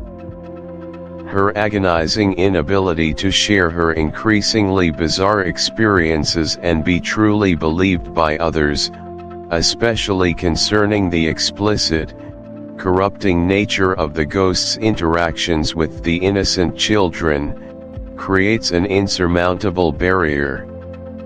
She cannot gain any external validation for her deeply disturbing narrative, forcing her to rely solely and completely on her own increasingly skewed, subjective perceptions, which only further entrenches her in her isolated worldview. Thirdly, there is a clear attribution error. She meticulously attributes all negative events and behaviors, Miles's expulsion, Flora's strangely unsettling detachment, the unsettling atmosphere of Bly itself, directly and solely to the malevolent, insidious influence of the ghosts. She entirely dismisses or refuses to consider any other, more mundane psychological, developmental, or even circumstantial factors that might offer alternative, rational explanations for these unsettling phenomena. Fourthly, we witness profound cognitive dissonance. To maintain the intricate structure of her belief system, which she now equates with protecting the children and her own sanity, she must relentlessly dismiss, reframe, or outright ignore any and all evidence, however compelling, that fundamentally contradicts her central narrative. This constant, internal struggle leads to increasing mental strain, a tightening of her psychological grip, and a more rigid, unyielding worldview. The effort to reconcile the irreconcilable is immense. And finally, a powerful barrier is the fear of impotence. The profound, gnawing fear of being utterly unable to protect the innocent children from an unseen, intangible, yet utterly terrifying threat drives her to increasingly desperate, often irrational, measures. This paralyzing fear acts as a profoundly powerful barrier, preventing her from stepping back, gaining perspective, and critically re-evaluating her own mental state and the validity of her perceptions. She is locked in a battle she believes she cannot afford to lose. This chapter, therefore, is not just a ghost story, it is a meticulous study of a mind under siege, grappling with its own reality, and tragically, perhaps, losing the war from within. Chapter 16, The Ultimatum. The confrontation between the governess and Mrs. Groves is a pivotal, almost agonizing, turning point in our narrative. It is less a simple dialogue and more a desperate struggle for validation, a brutal test of allegiance in the face of an encroaching, unseen horror. Our governess, increasingly isolated within the vast, echoing walls of Bly, finds herself teetering on the precipice of an unspeakable truth.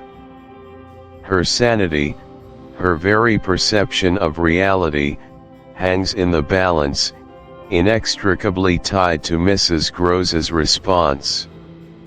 This isn't just about sharing information, it is about forcing another soul to acknowledge the monstrous entities that she believes are actively corrupting her beloved charges. Think about this for a second.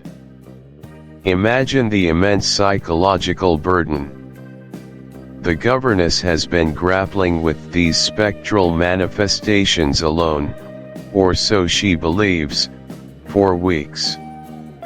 The vividness of her visions, the chilling certainty of their malevolent intent, has become her sole, terrifying reality. Mrs. Groves, meanwhile, represents a grounding force, a tether to the mundane, the sensible world that the governess feels is slipping away.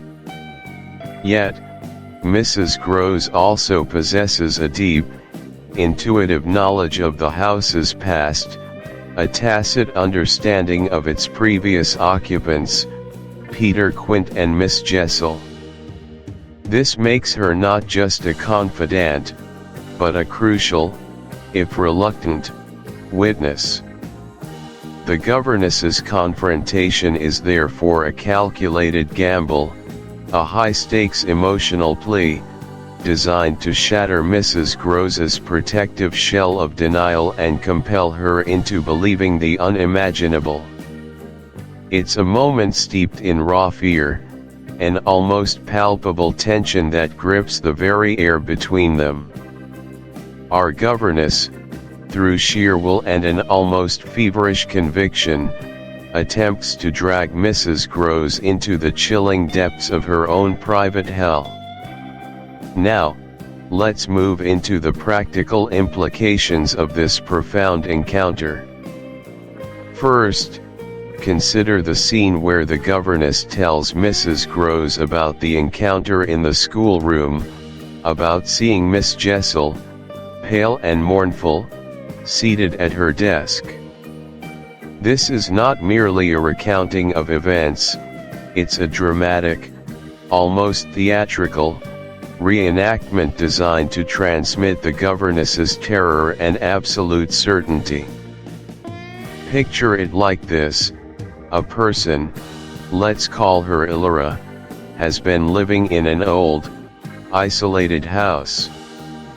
She starts seeing fleeting shadows, hearing whispers that seem to call her name.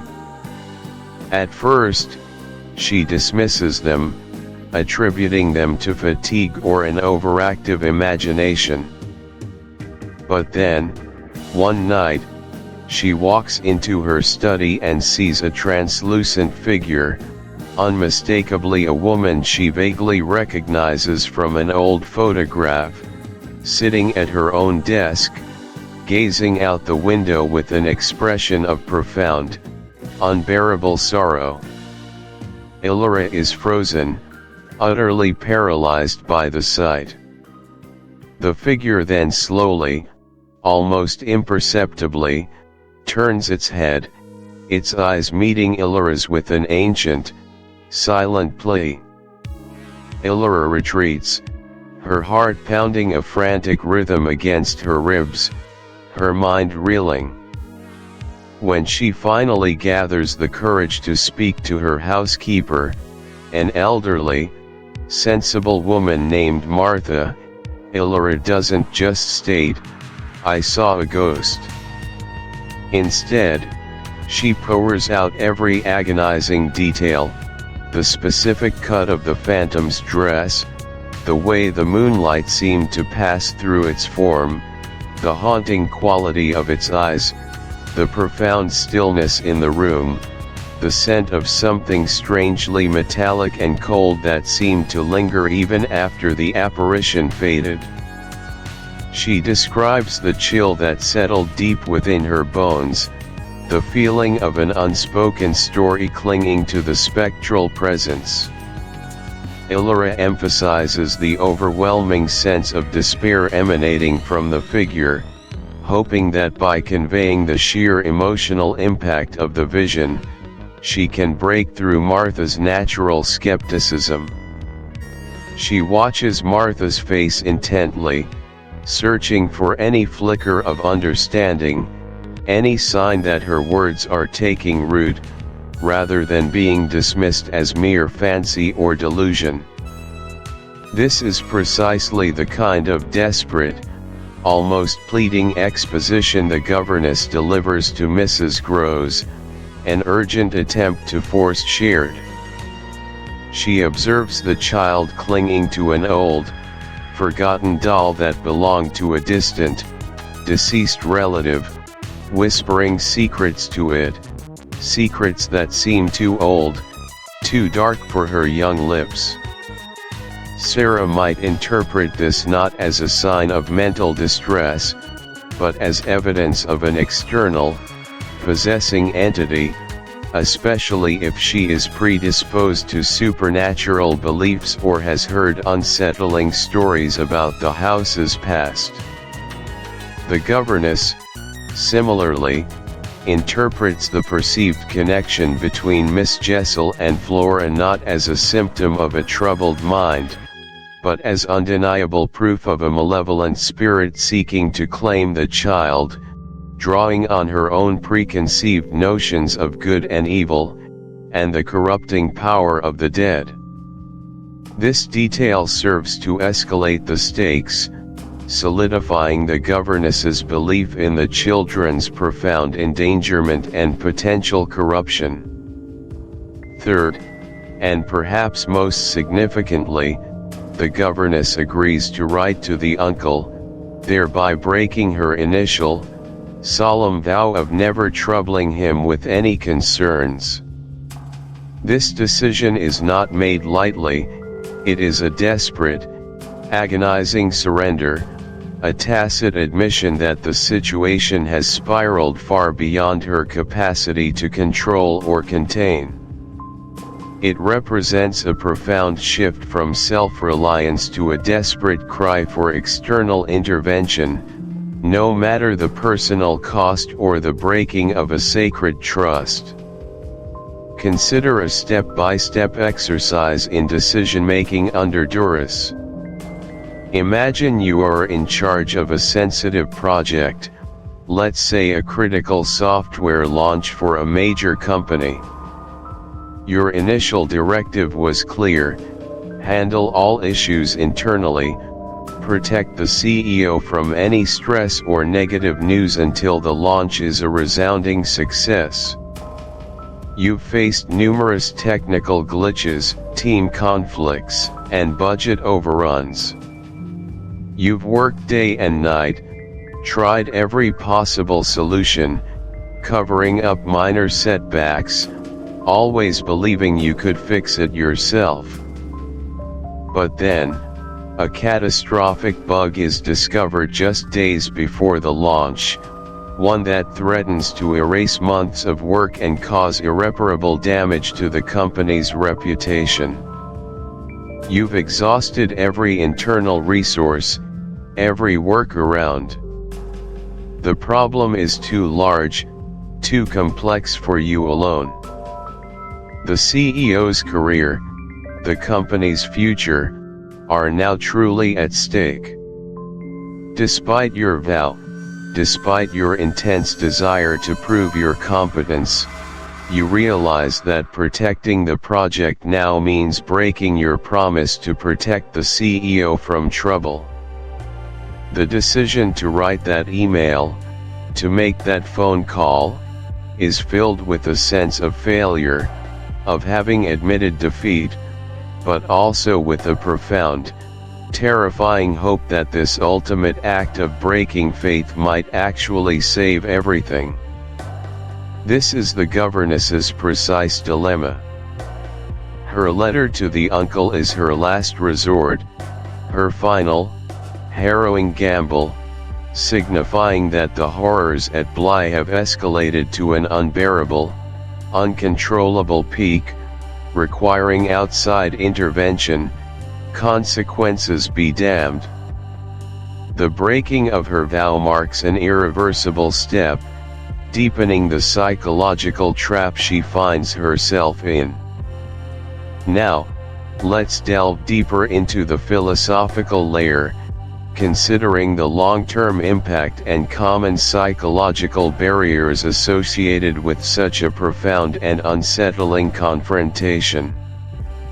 The long-term impact of an experience like the governess's confrontation with Mrs. Gross, especially regarding perceived supernatural phenomena and the corruption of innocence, can be utterly devastating. For the governess herself, the continuous struggle to validate her terrifying experiences against the skepticism, however subtle, of her only confidant, leads to an intensified sense of isolation. This isolation can foster paranoia, deepening her conviction that she is the sole guardian of truth amidst a world actively trying to deny it. Over time, her perception of reality becomes increasingly distorted, her internal world overwhelming any external, objective evidence. She risks becoming utterly consumed by her own narrative, unable to distinguish between genuine external threats and the terrifying projections of her own anxious mind. The trauma of feeling that she is losing. Chapter 17, The Piano. Chapter 17, The Piano. And so, we arrive at a pivotal moment, a subtle yet profoundly disturbing scene where the innocent facade truly begins to crumble, or perhaps, solidify its hold. The theoretical underpinnings of Miles Distracts the Governess are far more intricate than they first appear. This isn't merely a child interrupting an adult's task, it is a masterclass in psychological misdirection, a deeply calculated maneuver, whether consciously performed by Miles or intuitively enacted under some unseen, darker influence. We must understand it as a sophisticated form of manipulation, where a seemingly benign or even charming act, in this case, music, and innocent conversation, serves as a powerful, almost hypnotic diversion from a critical path. Think about this for a second. Such a distraction operates on multiple levels.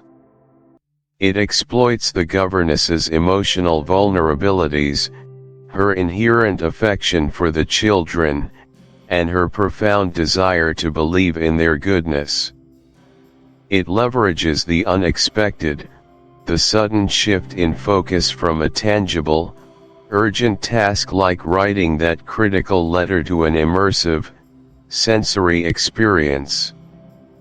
Miles's actions, whether spontaneous or guided, effectively hijack her cognitive resources, drawing her attention inward, away from external threats or responsibilities. This creates a temporary, almost trance-like state of absorption, leaving her mentally disarmed and exquisitely susceptible. The diversion is so complete that it prevents her from acting on her burgeoning suspicions, maintaining the eerie status quo and allowing the more sinister elements at play to persist unchecked. It's an assertion of power, veiled in charm, a silent battle for control over her perception and her will. Now, let us examine the practical implications of these subtle machinations, delving into the specific sequence of events. The governess, having finally gathered her courage and overcome her internal resistance, commits her terrifying observations to paper. She drafts a meticulously detailed letter to the children's distant uncle, hoping that this urgent appeal will finally break the silent, suffocating spell cast over Bly. This is a monumental act, a crossing of a personal Rubicon. Yet, she leaves this crucial letter, this vital lifeline, lying openly on her table, unsent. Imagine a scenario, a real-world case study if you will. Picture a diligent, overwhelmed researcher who has finally compiled irrefutable evidence for a groundbreaking scientific discovery, or perhaps, a devastating oversight. They have labored tirelessly, wrestling with data, confronting skepticism, and at last, the comprehensive report is complete, ready for submission to a critical journal or regulatory body. The researcher, emotionally drained but exhilarated by the completion, steps away from their desk for a brief, well-earned mental respite, perhaps to stretch or grab a cup of tea. It is precisely at this vulnerable moment of post-completion exhaustion that a seemingly innocuous but deeply engaging conversation about an unrelated passion project or a fascinating, complex theoretical problem with a colleague ensues. The researcher, momentarily captivated by the intellectual stimulation, allows themselves to be drawn into this rich, absorbing discussion, forgetting the urgent, tangible presence of the unsent report. The report remains on the desk, its critical window of opportunity slowly closing, its impact delayed or even diminished. The energy expended in the intense creative act often leaves individuals susceptible to such diversions immediately afterward, a perfect opportunity for interference. Next, we see the governess, now drawn away from her urgent task, sitting beside Miles as he plays the piano. His performance is described as transcendently beautiful, a melodic tapestry woven with exquisite skill and profound emotion. This is not simply background music, it is an immersive, captivating experience. Consider the potent, almost alchemical power of artistic performance to commandeer our attention and alter our state of mind. Think of th. Listener reflection. Take a moment to consider instances in your own life where a captivating story, a beautiful piece of music, or an engaging conversation has momentarily made you forget an urgent task or a pressing concern. How did that feel? What were the consequences, even if minor? Can you identify situations where a seemingly innocent distraction might have had a deeper, more manipulative undertone? The ability to recognize these patterns, even in their most subtle forms, can be a powerful tool for safeguarding your own perception and critical judgment. The world of Bly, though fictional, mirrors the psychological complexities of our own. Chapter 18, The Candle. The air in Bly House, always thick with unspoken histories, suddenly crackled with a new, terrifying static. The governess, her heart a frantic drum against her ribs, experienced what can only be described as a profound, agonizing realization: Flora was gone. Think about this for a second. The realization of Flora's absence wasn't merely the discovery of an empty room, it was the violent unraveling of a carefully constructed reality. For so long, Flora had represented an anchor, a sweet, unblemished child, a testament to the governess's ability to protect, even if miles proved challenging. To suddenly grasp that this seemingly innocent figure had vanished, and perhaps, vanished deliberately, shatters every assumption. It is the profound, chilling confirmation of her deepest fears, that the corruption she sensed was not only real but had seeped into the very core of what she believed was pure. It strips away her confidence, exposes her vulnerabilities, and forces her to confront the terrifying possibility that she has been fundamentally, catastrophically wrong. Let us dive into the immediate, visceral impact. The governess, her senses reeling, rushes with a desperate, frantic urgency to find Flora. But the child is gone. Imagine a parent, lulled by the deceptive quiet of a Sunday afternoon, suddenly noticing the silence is too profound. They rush to the child's room, a knot forming in their stomach, only to find the bed impeccably made, a favorite doll left behind, and a window subtly ajar. That initial, soul-crushing wave of panic, the immediate, frantic search under beds and behind curtains, the mind racing through every unthinkable scenario. It is not just a physical absence, it is the sudden, terrifying void where a cherished presence should be, leaving behind a chilling testament to a well-executed escape. Now, the layer of betrayal deepens.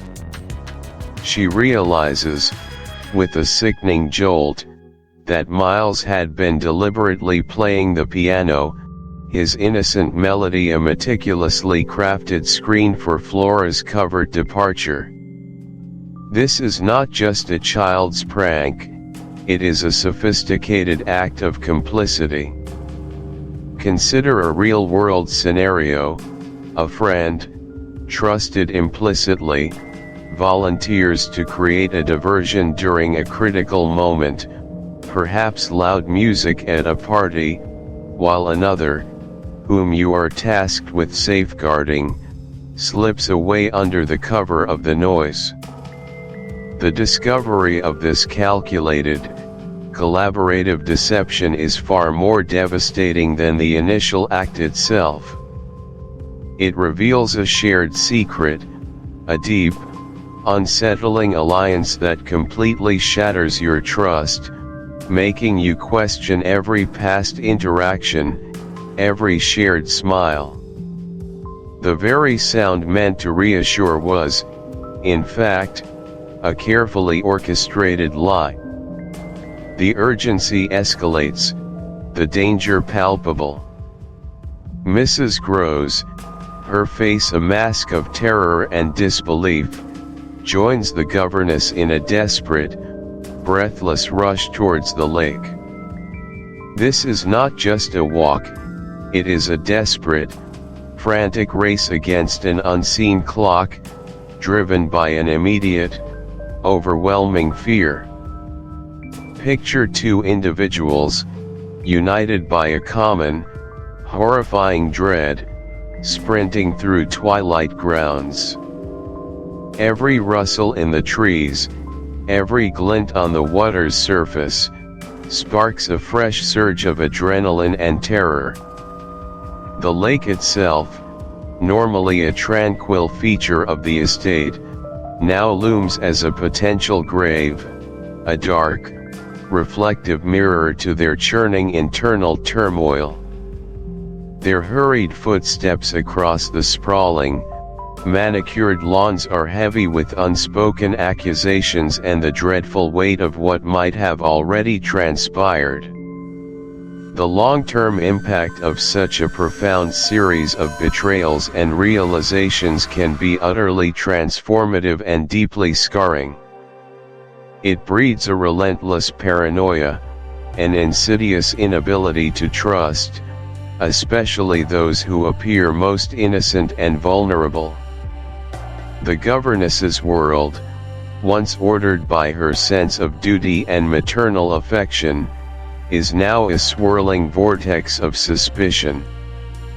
This kind of experience can lead to an enduring state of hypervigilance, where every glance, every whispered word, every seemingly innocuous action is scrutinized for hidden meaning, for potent. Chapter 19, The Lake Showdown. Confronting Flora at the water's edge is not merely a scene, it is a seismic psychological event, the long-dreaded convergence of innocence perceived and malevolence suspected. This is the moment where the governess's convictions, simmering beneath the surface of polite society, finally boil over into an undeniable, terrifying assertion. The water itself, a primal, ancient symbol, here acts as a reflective surface for inner turmoil and a treacherous boundary between perceived realities. It represents the fluidity of truth, the deceptive depths of secrets, and the chilling mirror held up to the governess's fracturing sanity or Flora's profound, hidden corruption. This confrontation is the inescapable climax of escalating paranoia and fervent, desperate conviction, where the governess, driven by an almost sacred duty to protect, forces a reckoning. She believes she must strip away the veil of childlike innocence to expose the insidious influence lurking beneath, transforming a picturesque pastoral scene into a silent yet brutal battleground for souls. The stakes are astronomically high, the future of a child, the validation of the governess's increasingly desperate claims, and indeed, the very nature of reality itself within the confines of Bly. To fully grasp this pivotal moment, let's explore it through a series of practical lenses, breaking down each critical beat. First, they find Flora by the lake, smiling. Imagine a real-world scenario, a seasoned detective, after weeks of painstaking surveillance and accumulating suspicious evidence, finally corners a key suspect. The detective expects defiance, perhaps fear, or at least a telltale flicker of guilt. But instead, the suspect is found placidly gardening, a serene, almost angelic smile on their face, engaging in an utterly mundane, innocent activity. This disarming calm, this unexpected display of utter normalcy, is precisely what makes the situation so profoundly unnerving. In our story, the governess and Mrs. Groves approach Flora, braced for a struggle, a chase, or at least some visible sign of furtiveness. But Flora is simply there, by the serene, shimmering lake, her small face radiating an innocent, almost beatific smile as she busies herself with some trivial, childlike activity. This deliberate display of conventional innocence is a powerful psychological maneuver, a perfectly constructed shield designed to deflect suspicion and reinforce the prevailing narrative of the mad governess. It sets a stage where the accuser, already teetering on the precipice of belief and doubt, is immediately put on the defensive, undermined by the very picture of untainted childhood. Now, consider the next crucial element. The governess sees Miss Jessel across the water and points her out. We can look at a historical parallel, the chilling occurrences of the Salem witch trials. Accusers often claim to see spectral figures, invisible to others, tormenting their victims or standing beside the accused. The absolute validity of these unseen apparitions was central to the ensuing convictions, yet their reality rested solely on the accuser's fervent testimony. Similarly, the governess, with an unwavering, desperate certainty, points across the shimmering expanse of the lake. Her finger is rigid, her gaze fixed, piercing through the air to where, in her mind's eye, the spectral, dreadful figure of Miss Jessel stands. To the governess, the apparition is as real and solid as the gnarled trees themselves, a gaunt, dark, accusatory presence, a palpable manifestation of evil. Her act of pointing is not an appeal for confirmation but an imperative, a desperate demand for others to see what is so blindingly, terrifyingly obvious to her. It is an act of supreme, isolating conviction, a desperate gambit to force the truth into the open, regardless of the devastating consequences for all involved. Moving on to the third and perhaps most devastating point, Mrs. Groves sees nothing, and Flora demands to know what she is pointing at. Here we delve deep into the classic psychological phenomenon of selective perception and the profound impact of confirmation bias, often seen in group dynamics or conflicting eyewitness accounts. Picture this. A group of individuals witnesses an unexpected event. One person insists they saw a rare, vibrantly plumaged bird with meticulous detail.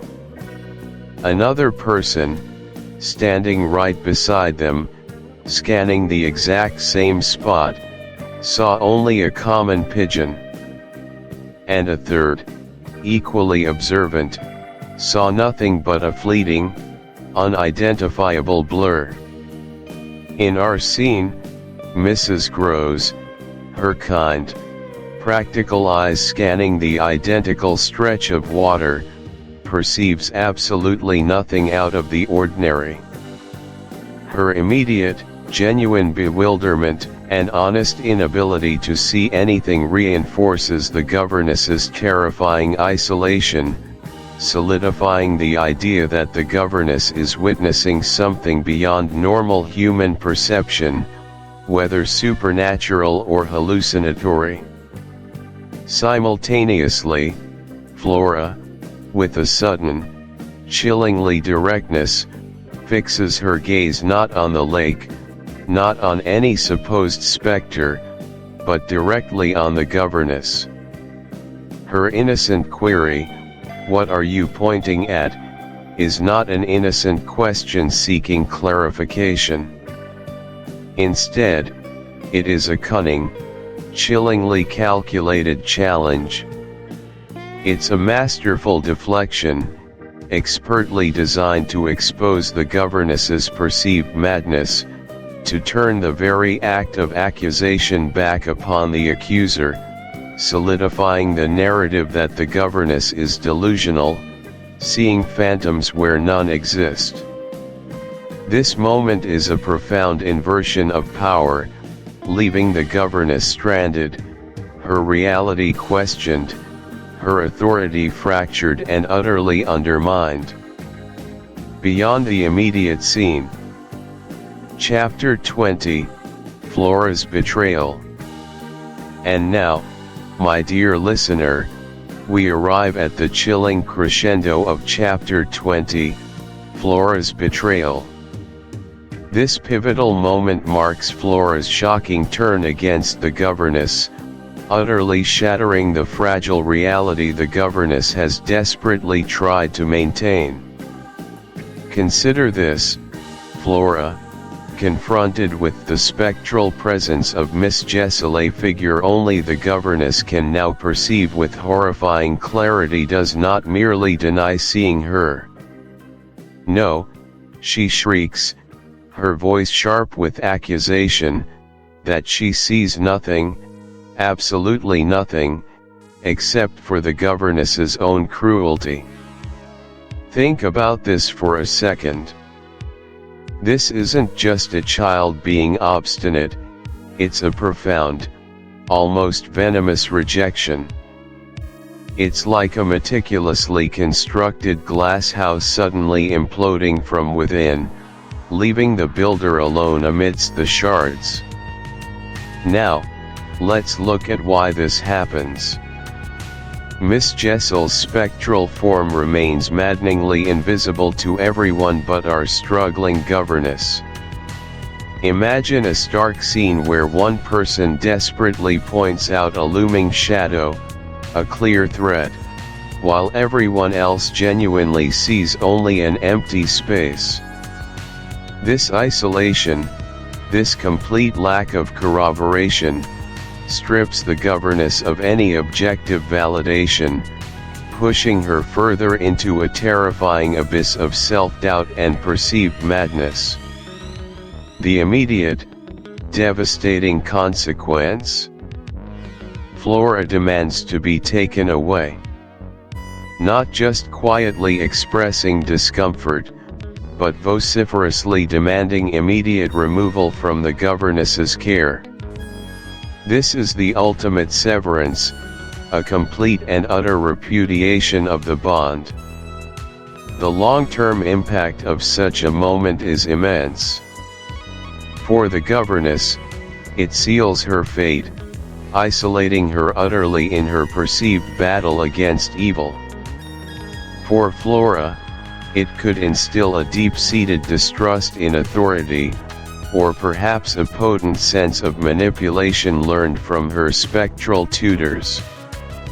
These are common psychological barriers, denial as a defense, and the terrifying power of a child's unwavering conviction, whether born of truth or insidious influence. It leaves us pondering the very nature of truth and perception itself.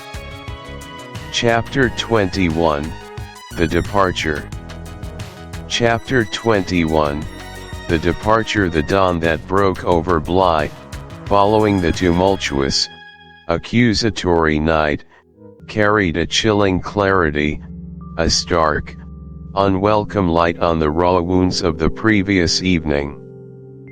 Think about this for a second.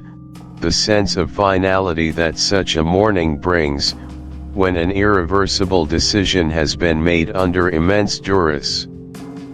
It wasn't merely a new day, it was the precipice of a profound rupture, an undeniable severing of ties that had, however tenuously, bound this disparate household together. The very air seemed to hum with an unspoken tension as Mrs. Groves, her usually placid countenance now etched with a profound sorrow and a steely resolve, commenced the solemn preparations to take the small, ostensibly innocent Flora away from Bly. This wasn't merely a logistical arrangement, it was an act steeped in a complex blend of desperation and maternal protection. Imagine, if you will, the hurried, hushed packing of a child's small trunk, the rustle of clothes, the snap of a clasp, each sound echoing with an almost mournful significance. Mrs. Groves was caught in a wrenching moral quandary, her deep-seated loyalty to the governess warring fiercely with her primal, instinctual need to shield Flora from the escalating perceived dangers of the house and, indeed, from the governess's own increasingly fervent convictions. The governess, a gaunt, observant figure, watched this mournful tableau unfold. Her gaze, sharp and unwavering, held a complex mix of grim satisfaction, the validation of her dire warnings, and a subtle pang of something irrevocably lost. Flora herself, throughout this somber ritual, presented a perplexing demeanor, perhaps an eerie calm, or a fleeting, almost imperceptible flicker of spite, which for the governess, only served to reinforce her unshakable conviction of the child's deep-seated corruption. This scene resonates deeply with the poignant historical context. Children, often without a full understanding of the intricate reasons, were frequently sent away from homes perceived as dangerous, leaving them to grapple with lasting emotional scars and a profound sense of abandonment, sometimes feeling unjustly exiled. Now, let's look at why this happens and its psychological weight. This strategic retreat by Mrs. Groves, though outwardly an act of protection, was also a tacit admission, in the governess's mind at least, of the escalating and potentially dangerous state of affairs within the house. It further isolates the governess, leaving her alone with Miles, intensifying her desperate struggle for control and the elusive truth. This departure is far more than a physical relocation. It embodies a symbolic abandonment of hope for Flora's salvation by the governess, and a stark recognition by Mrs. Groves that her own capacity to protect Flora within the confines of Bly had been utterly exhausted.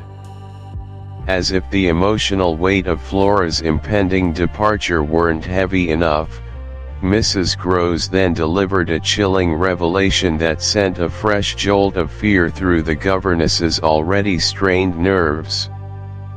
She confessed, her voice barely a whisper, that the crucial letter the governess had entrusted her to send to the children's uncle in London, a desperate plea for intervention and assistance, had been stolen.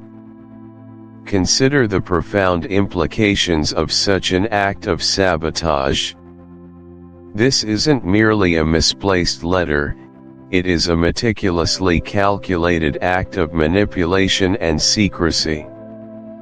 The unspoken implication, for the governess, was clear.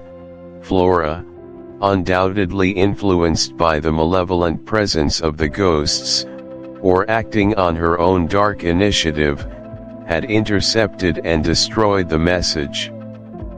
This theft became a tangible, irrefutable piece of evidence for the governess, cementing her conviction of the children's profound corruption and their active, cunning participation in a sinister conspiracy of silence. Think of it as a crucial piece of evidence vanishing from a crime scene, undeniably confirming the perpetrator's cunning and their deliberate obfuscation of truth. A real-world parallel might be a gaslight. Chapter 22, Alone with Miles. The final dinner with Miles is not merely a meal, it is a meticulously choreographed, deeply unsettling psychological battleground, a desperate, final act in a drama of suspicion, perceived innocence, and insidious corruption.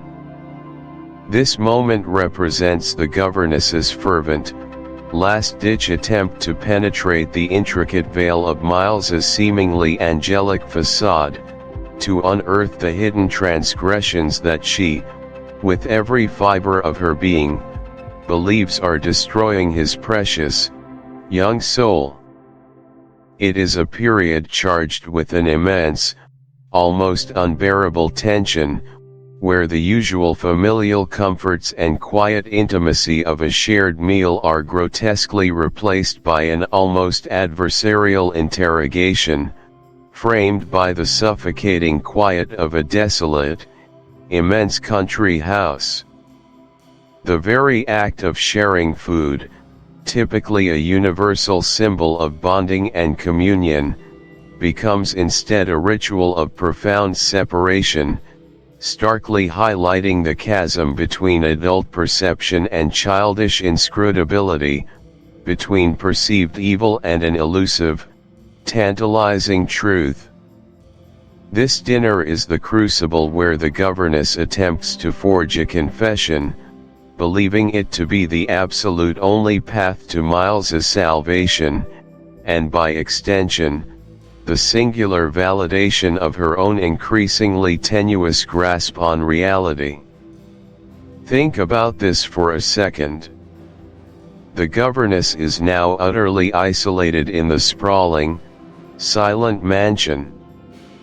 The formidable Mrs. Groves, along with the entire retinue of servants, has departed, fleeing the inexplicable occurrences and the palpable, crushing dread that has settled upon Bly like a suffocating shroud, a thick, cold mist of fear. Only she remains, the governess, and a charming, yet deeply unsettling, young boy. This isn't just physical solitude, it's a profound, almost crushing psychological isolation.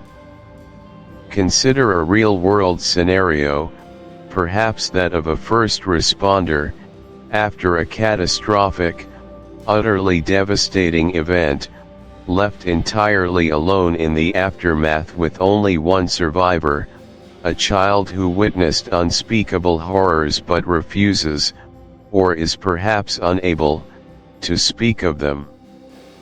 The crushing weight of responsibility, the chilling, pervasive silence broken only by the creaks and groans of an ancient house, or the distant echoes of trauma, creates an environment where every deep shadow seems to harbor a malevolent secret, and every whispered thought feels amplified, magnified to an alarming degree.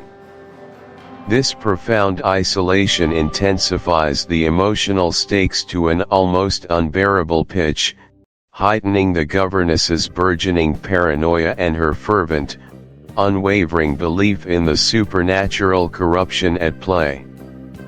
It's a classic, brilliantly executed setup for psychological suspense, stripping away all external distractions to focus solely on the excruciating internal conflict.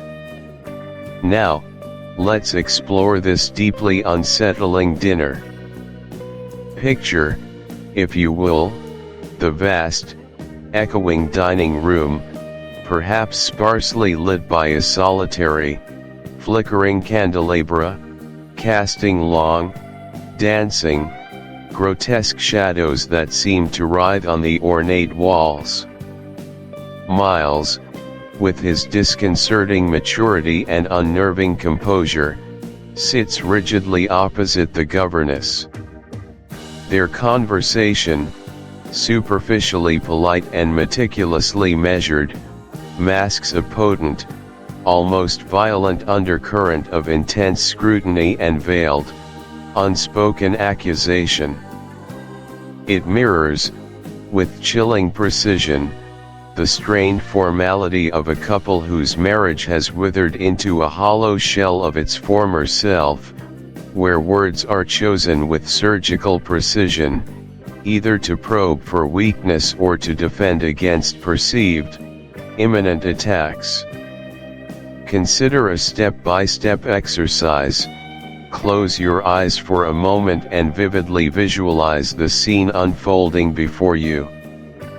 What are the subtle, almost imperceptible shifts in Miles's intelligent, observant gaze? How does the governess fidget, perhaps nervously, with her silverware, the tiny clinking sound echoing loudly in the vast room? The silences between their carefully constructed sentences are not empty, they are instead pregnant with unspoken accusations, with the immense weight of unshed tears, and with the desperate, almost agonizing hope for a. Chapter 23, The Turn of the Screw. Welcome, dear listener, as we delve into the chilling depths of Chapter 23, the ultimate crescendo of Henry James's masterful psychological thriller, The Turn of the Screw. This is not merely a chapter, it is the breathtaking, horrifying culmination, the moment where all the accumulated tension explodes, leaving behind a profound and unforgettable scar. We are about to witness the climax, a harrowing descent into the tragic end, where the lines between sanity and madness, between the supernatural and the deeply human, blur into an indistinguishable, terrifying haze. The theoretical underpinning of this climax is a meticulous study in escalating psychological pressure. Throughout the narrative, the governess has been battling perceived spectral forces, convinced they seek to corrupt her innocent charges, Flora and Miles. Here, in this final confrontation, all her fears and convictions converge on Miles, whom she believes to be the primary target, if not a willing participant, in this spectral drama. The tragic end, Miles's death, is not a simple resolution but a chilling enigma, leaving us to ponder the true nature of the evil at play. Was it the spectral Peter Quint, reaching from beyond the grave? Was it the suffocating, perhaps delusional, intensity of the governess's own mind? Or was it an unbearable psychological burden finally crushing a vulnerable boy? James denies us a comfortable answer, forcing us to grapple with the unsettling ambiguity, the very essence of psychological horror.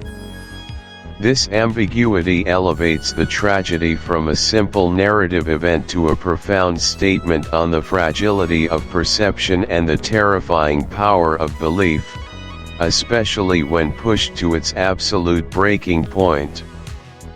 Now, let's look closer at the sequence of these devastating events. Our first pivotal moment in this agonizing final act centers around Miles's confession that he said things to boys at school. This isn't a simple, childish admission, it's a veiled, deeply unsettling hint at a deeper corruption, a hidden influence that echoes the manipulative presence of Peter Quint. Imagine, if you will, a real-world scenario, a case study in the subtle power of suggestion and peer dynamics. Consider a young, exceptionally bright, yet perhaps emotionally vulnerable child, let's call him Thomas, attending a strict boarding school. Thomas isn't physically aggressive, nor does he engage in overt defiance. Instead, he possesses an uncanny ability to observe, to whisper, to plant seeds of doubt or exciting, forbidden ideas in the minds of his peers. He might start by subtly questioning the authority of a less popular teacher, then escalate to sharing tantalizing rumors about older students, perhaps even hinting at illicit activities he claims to know about. Thomas's saying things isn't about outright lies, but about weaving narratives that appeal to the rebellious streak or the curiosity of other boys. He might suggest ways to bypass minor rules without getting caught, or describe fantastical, daring escapades that, while fabricated, sound incredibly plausible. The school administration eventually finds itself dealing with an increase in minor infractions, a noticeable shift in the boys' attitudes, a subtle undertone of disrespect that's hard to pinpoint. No single boy can definitively accuse Thomas of direct wrongdoing, yet when pressed, they all sheepishly admit, "Thomas said," or "Thomas told us that it wouldn't matter." This psychological manipulation, the use of words as weapons of influence, creates an environment where boundaries blur and authority is subtly undermined. The long-term impact on the affected children can be significant, fostering a distrust of authority, a propensity for secrecy, and a lingering uncertainty about their own moral compass, much like the ambiguous damage Miles hints at. Our second shattering moment arrives when the governess sees Peter Quint's white face at the window. This vision, whether spectral apparition or the governess's tortured hallucination, acts as the ultimate catalyst, confirming all her Or, it could be the culmination of suggestion, fear, and a desperate plea. Leo might be expressing his own terror, or echoing what he believes Ms. Albright expects to hear, a final, despairing surrender to the narrative that has consumed him. Step 5, the collapse. The combination of intense fear, the physical constriction of Ms. Albright's embrace, and perhaps an underlying, undiagnosed heart condition, or simply the profound shock to his nervous system, causes Leo's fragile body to give way. He might struggle for breath, his heart faltering under the immense psychological and physical strain. In Ms. Albright's arms, intended as a shield, Leo's life ebbs away. She believes she has saved him from the devil, but in her desperate attempt, she has inadvertently, tragically, contributed to his demise. His death then becomes the ultimate sacrifice, the final triumph of the supposed entity, or the devastating consequence of human obsession. The long-term impact of such an event, whether in a fictional narrative or a tragically real one, is catastrophic. For any surviving individuals, the governess in this case, the legacy is one of profound, inescapable trauma and guilt. Imagine living with the chilling ambiguity, forever questioning if her actions saved Miles or condemned him. The experience would undoubtedly shatter her perception of reality, leaving her susceptible to future delusions, paranoia, or a deep, depressive solitude. She might spend the rest of her life replaying those final moments, searching for definitive proof of Quint's presence, or conversely, tormented by the possibility that her own mind was the true antagonist. This event would not only define her future but likely isolate her, as few could truly comprehend the horror she endured, or perhaps, inflicted.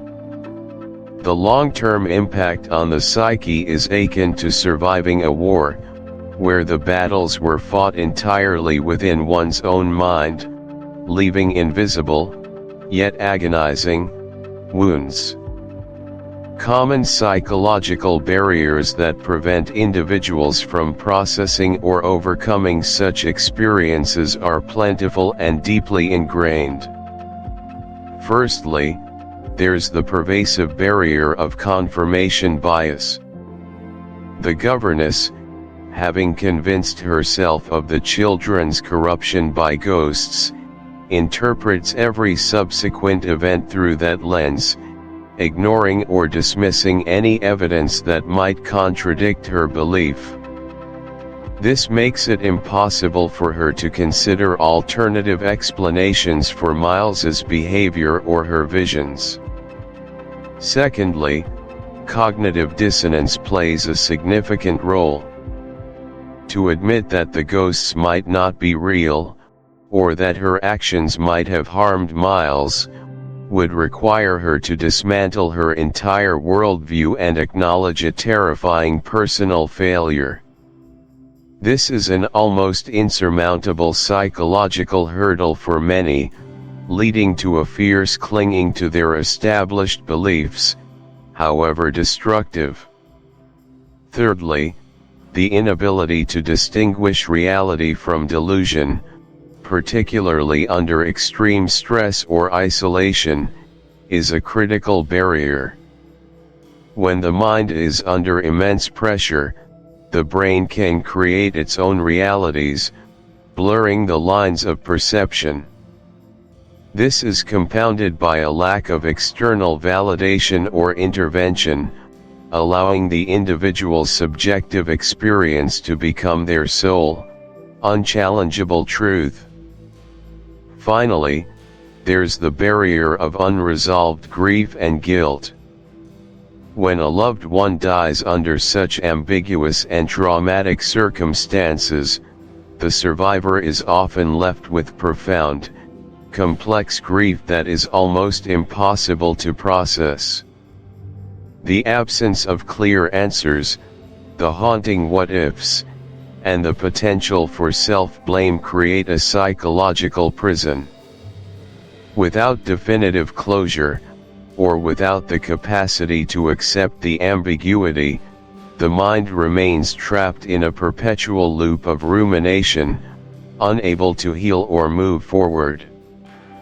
This tragic chapter, therefore, serves as a poignant, terrifying reminder of the mind's incredible power to create its own reality, and the devastating consequences when that reality collides, fatally, with the world it inhabits. 7-Day Action Plan, Literary and Psychological Analysis. Welcome to Chapter 7, 7-Day Action Plan, Literary and Psychological Analysis. This chapter offers you a structured, deep dive guide to unlocking the multifaceted layers of Henry James's enigmatic novella, The Turn of the Screw, over the course of one concentrated week. Our goal is not merely to reread the text, but to truly engage with it, to peel back its intricate psychological and literary curtains, allowing you to form a more profound and nuanced understanding of its enduring power. Think of this as your personal expedition into the heart of a literary mystery, designed to challenge your perceptions and sharpen your analytical skills. We'll move beyond surface-level plot points to explore the rich tapestry of themes, character motivations, and narrative techniques that have captivated readers and scholars for over a century. Let us begin this fascinating journey. Day 1. Analyze the prologue. Why did James use a frame narrative? The theoretical layer. Our analytical journey begins not with the governess, but with the fireside gathering that precedes her tale. The prologue to The Turn of the Screw serves a crucial function. It establishes a frame narrative, a story within a story, which immediately complicates our relationship with the ensuing events. James, a master of psychological subtlety, employs this device to achieve several profound effects.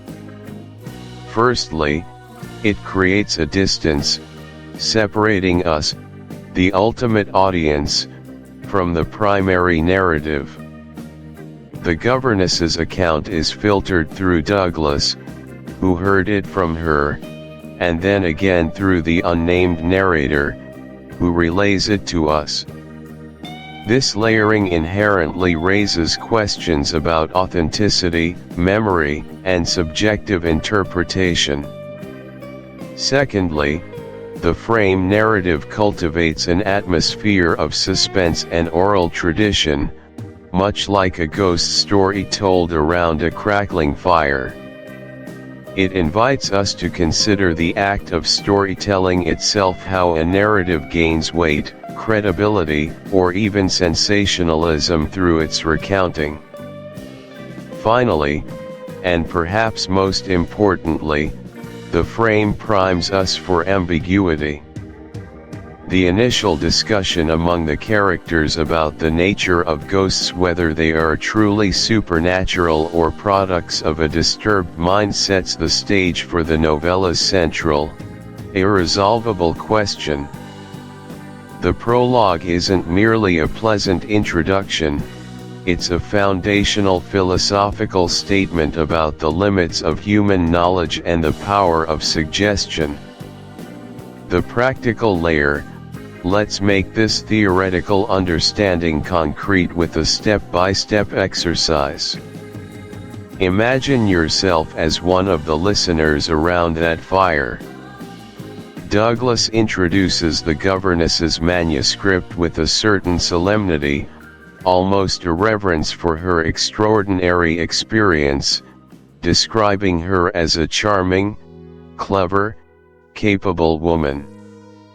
He hints at the story's chilling nature, proclaiming it the most dreadful and most painful he had ever known, and that it will make you swoon.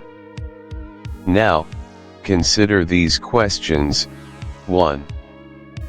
How do Douglas's pronouncements immediately shape your expectations?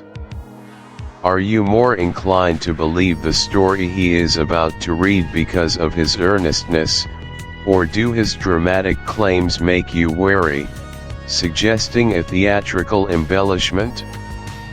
2. If a friend told you a story, prefacing it with similar declarations, how would your initial perception differ from hearing the same story told by an anonymous figure with no personal connection? 3. Pay close attention to the unnamed narrator's reaction. They are intrigued, almost compelled, by the build-up. How does this mirroring of our own potential curiosity implicate us in the narrative's reception? This exercise reveals how the frame narrative isn't just a literary ornament, it's an active participant in manipulating our psychological engagement, setting the stage for doubt and belief long before the first ghost supposedly appears. Day 2. The unreliable narrator, list evidence for and against the ghosts being real. The theoretical layer, central to the enduring fascination with the turn of the screw, is the concept of the unreliable narrator, spec. An unreliable narrator is not merely mistaken, they might be delusional, biased, naive, manipulative, or suffering from a psychological breakdown. James provides ample textual evidence for both the supernatural and the psychological interpretations, leaving the reader to perpetually oscillate between belief and skepticism. This technique brilliantly transforms the reading experience into a detective story, where the ultimate crime might be psychological rather than spectral. We are compelled to re-evaluate every description, every pronouncement, every emotional outburst of the governess, searching for clues to the true nature of the horror unfolding at Bly. The practical layer, let's delve into the textual evidence. Your task for today is to compile 2 lists based on your reading. First, evidence for the ghosts being real, the governess's initial description of Peter Quint's appearance, his red hair, peculiar dress, and insolent gaze, which she later finds confirmed by Mrs. Grose's description. The specific details she gives about Miss Jessel's appearance, also corroborated by Mrs. Grose, suggesting a shared reality. Mrs. Grose's belief in the children's wickedness and the previous corrupting influence of Quint and Jessel, which seems to validate the governess's suspicions. The children's secret meetings and their perceived abnormal, knowing glances. The governess's conviction that the children are actively deceiving her and communicating with the apparitions. Miles's death at the end, which can be interpreted as the expulsion of Quint's spirit.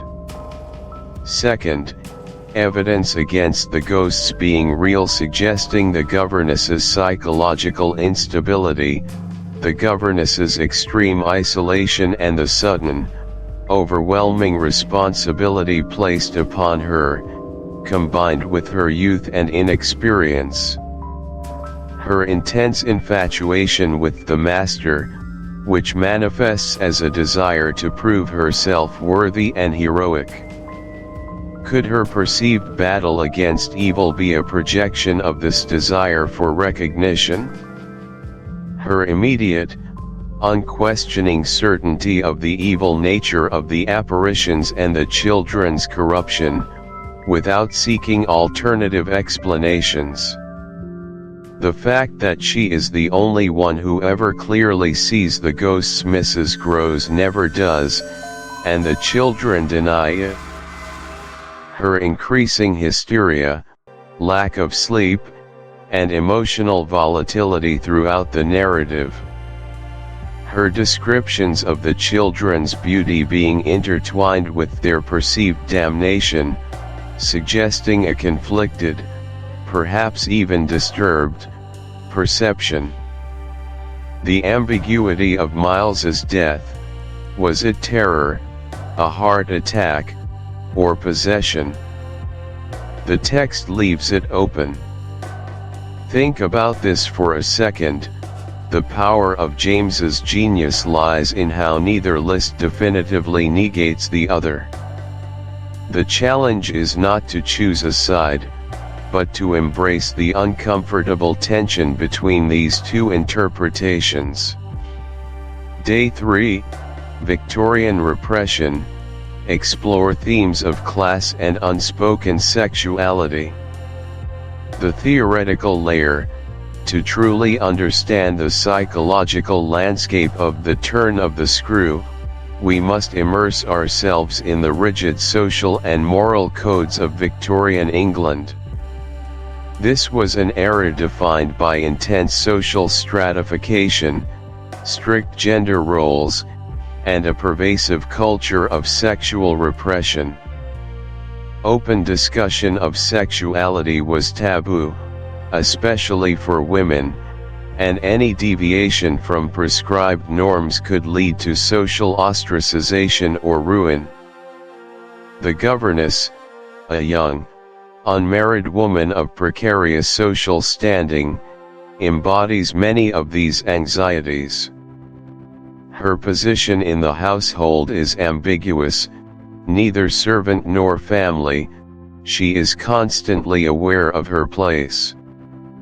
Her unspoken desires for the master, for a respectable future, for control are forced beneath the surface. This societal repression, combined with her isolation, provides fertile ground for psychological disturbances, where suppressed fears and desires might manifest as external horrors. The perceived corruption of the children, particularly the implication of a sexual nature to their wickedness, resonates deeply with Victorian anxieties about youthful innocence and the insidious.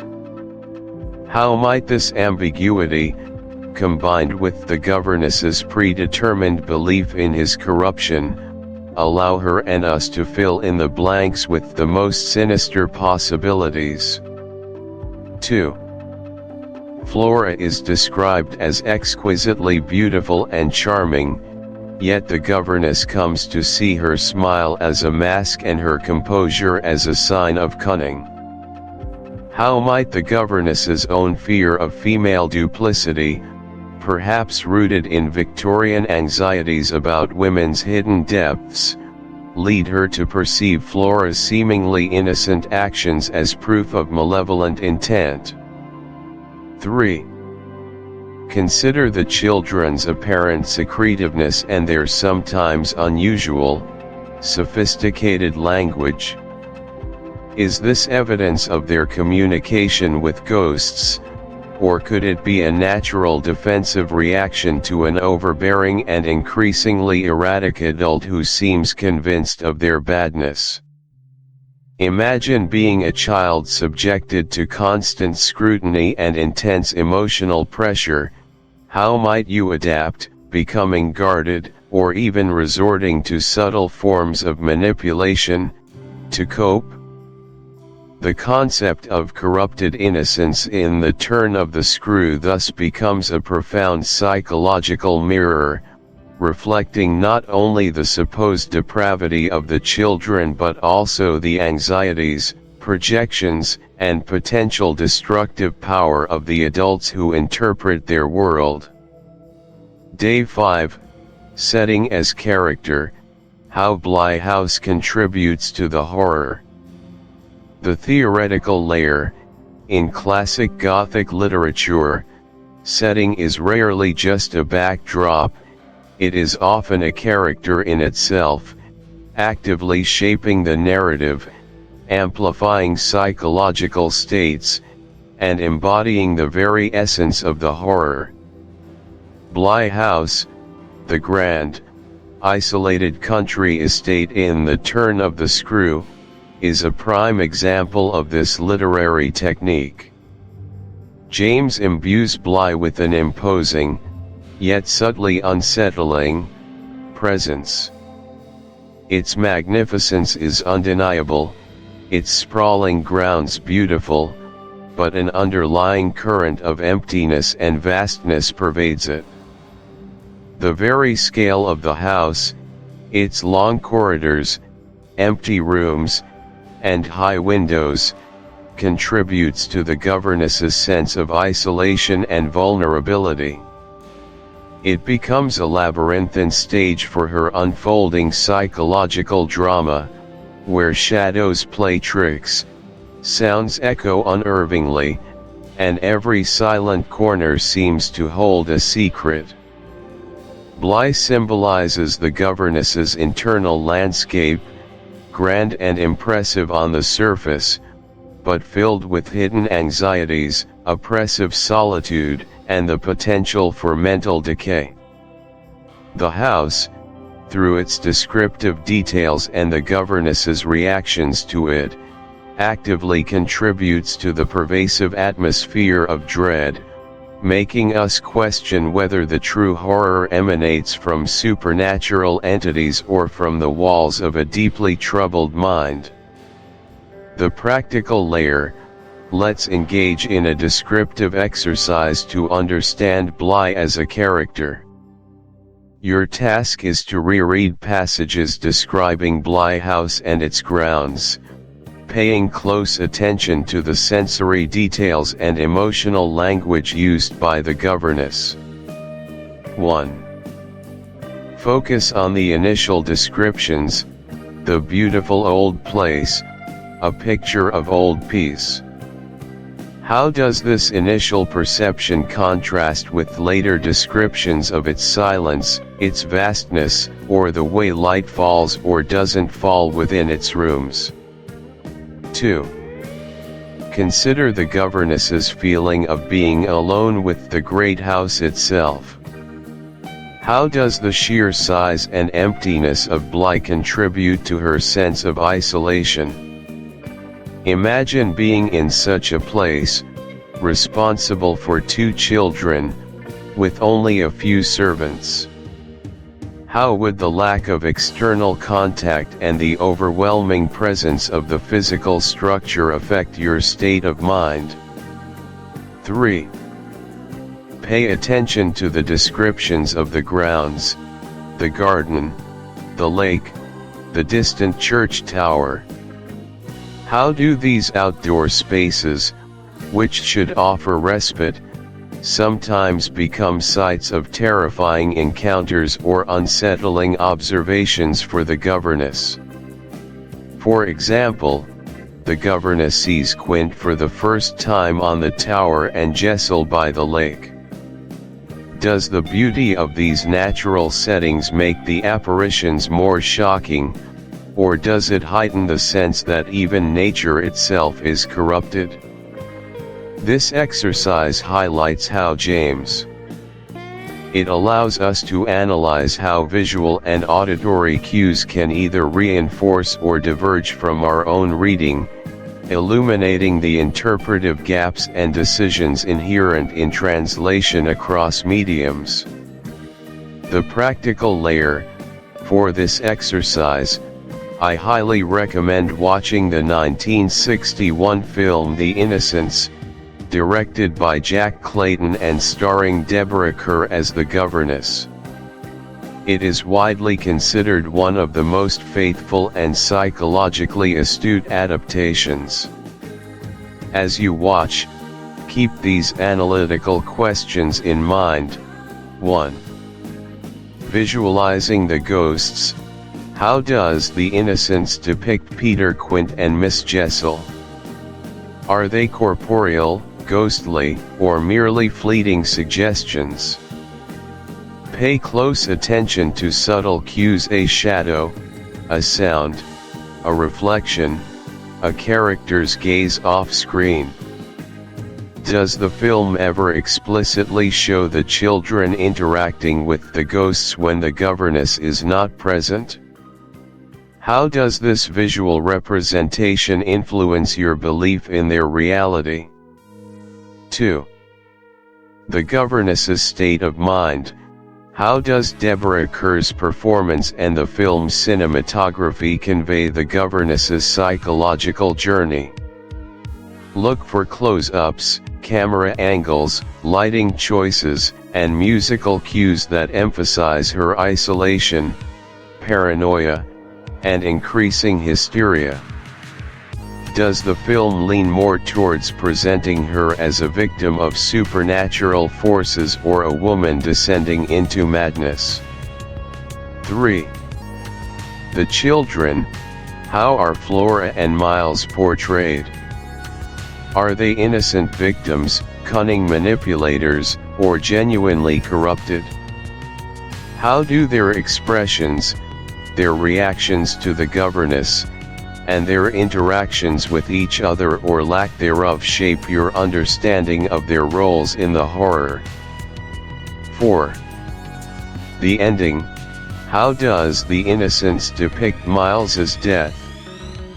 Is it a clear triumph over evil, a tragic psychological breakdown, or does the film manage to retain a significant degree of Jamesian ambiguity?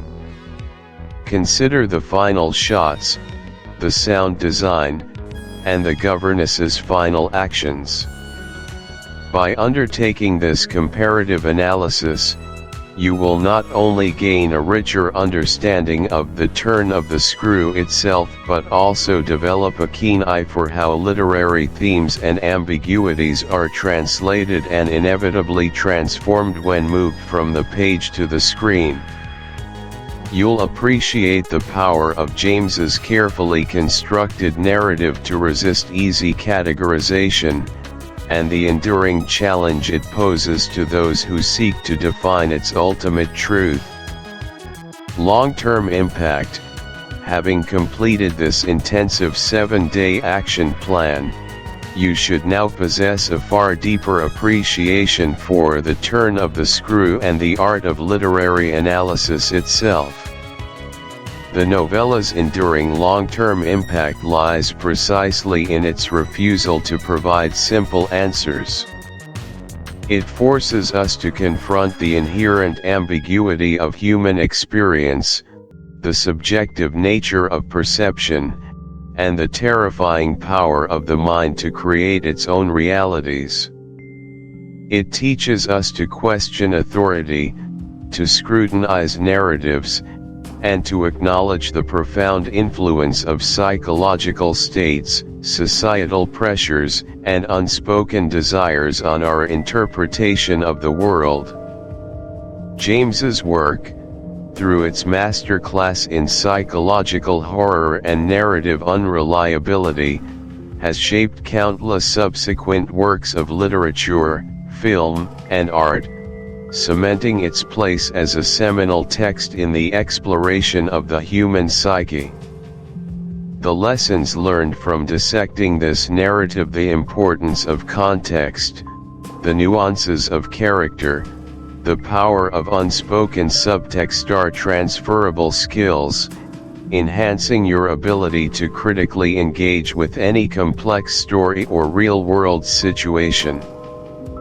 It reveals that the most profound horrors often reside not in explicit monsters, but in the terrifying crevices of the human mind and the subtle distortions of truth. Common psychological barriers. As you navigated this complex text, you might have encountered certain common psychological barriers. One primary barrier is the innate human desire for definitive answers. We often feel uncomfortable with ambiguity, preferring clear-cut villains and heroes, definitive causes and effects.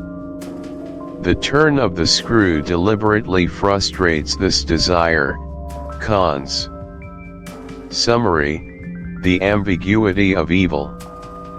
Welcome, dear listener, to a profound exploration of one of literature's most haunting and enduring mysteries, the pervasive ambiguity of evil as masterfully presented in Henry James's The Turn of the Screw.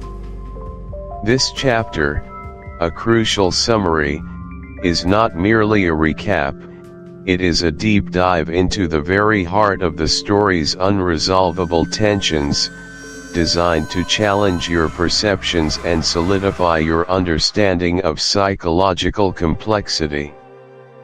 Let us begin with the theoretical layer, by truly recapping the core conflict of this enigmatic narrative in profound detail. At its surface, The Turn of the Screw presents a seemingly straightforward Gothic horror tale. A young, inexperienced governess arrives at the isolated, grand estate of Bly, entrusted with the care of two exquisitely beautiful and seemingly angelic children, Miles and Flora. Yet, her idyllic existence swiftly crumbles as she begins to perceive the malevolent specters of Peter Quint, the former valet, and Miss Jessel, the previous governess. These apparitions, she fervently believes, are not merely ghosts, they are actively haunting and corrupting the innocent souls of her charges, having already tainted them with unspeakable vices before their own untimely deaths. The core conflict, then, as the governess perceives it, is a desperate, valiant battle for the children's very souls, a righteous crusade against unseen, insidious evil. But here, James injects his unparalleled genius for psychological nuance, transforming a simple ghost story into a labyrinth of interpretive possibilities. The profound detail of the core conflict lies not just in the events themselves, but in their utter resistance to definitive explanation. Is the conflict truly a supernatural one, a terrifying clash between a brave young woman and demonic entities from beyond the grave? Or is it an intensely internal, psychological struggle, a chilling manifestation of the governess's own burgeoning anxieties, repressed desires, and a burgeoning, perhaps even pathological, hysteria? Consider the supernatural interpretation first. If we accept the governess's account at face value, the conflict is stark and terrifying. Quint and Jessel are malevolent forces, ghosts with a tangible, corrupting influence. They appear to the governess with increasing frequency and clarity, their visages described with disturbing detail: Quint's red hair, his pale, clever face, Jessel's profound despair. The children, initially so charming, display unsettling behaviors: Miles's expulsion from school for injuring others, Flora's sudden, chilling outbursts of profanity, their apparent secret communications and knowing glances. The governess, in this reading, is a tragic heroine, a lone sentinel against a darkness so potent that it eventually claims the lives of her beloved charges. Her conflict is an existential one, a battle for goodness against absolute evil, where the stakes are nothing less than the purity of childhood. She feels the weight of her responsibility, the immense pressure of saving these vulnerable souls from a spiritual contagion. Now, let us meticulously unpack the psychological interpretation, which introduces the true ambiguity. In this view, the conflict is entirely internal to the governess. Her isolated position, her deep-seated attraction to her charming, absent employer, her lack of prior experience, and her fervent imagination all coalesce to create a fertile ground for delusion. The apparitions, rather than being external realities, become symbolic projections of her own fears and anxieties. Quint, with his clever face and red hair, might be a distorted reflection of her employer's allure and the forbidden nature of her feelings. Miss Jessel, embodying despair, could represent the governess's own fear of inadequacy, of failing in her role, or even her repressed sexual anxieties. The children's corruption could be a misunderstanding of their natural naughtiness, or perhaps, in a more sinister reading, a psychological manipulation by the governess herself, who, in her escalating obsession, inadvertently or even deliberately, traumatizes them. The evil then becomes less about external ghosts and more about the destructive potential of an unchecked psyche, the frightening power of suggestion, and the terrifying reality of a mind collapsing under the weight of its own constructions.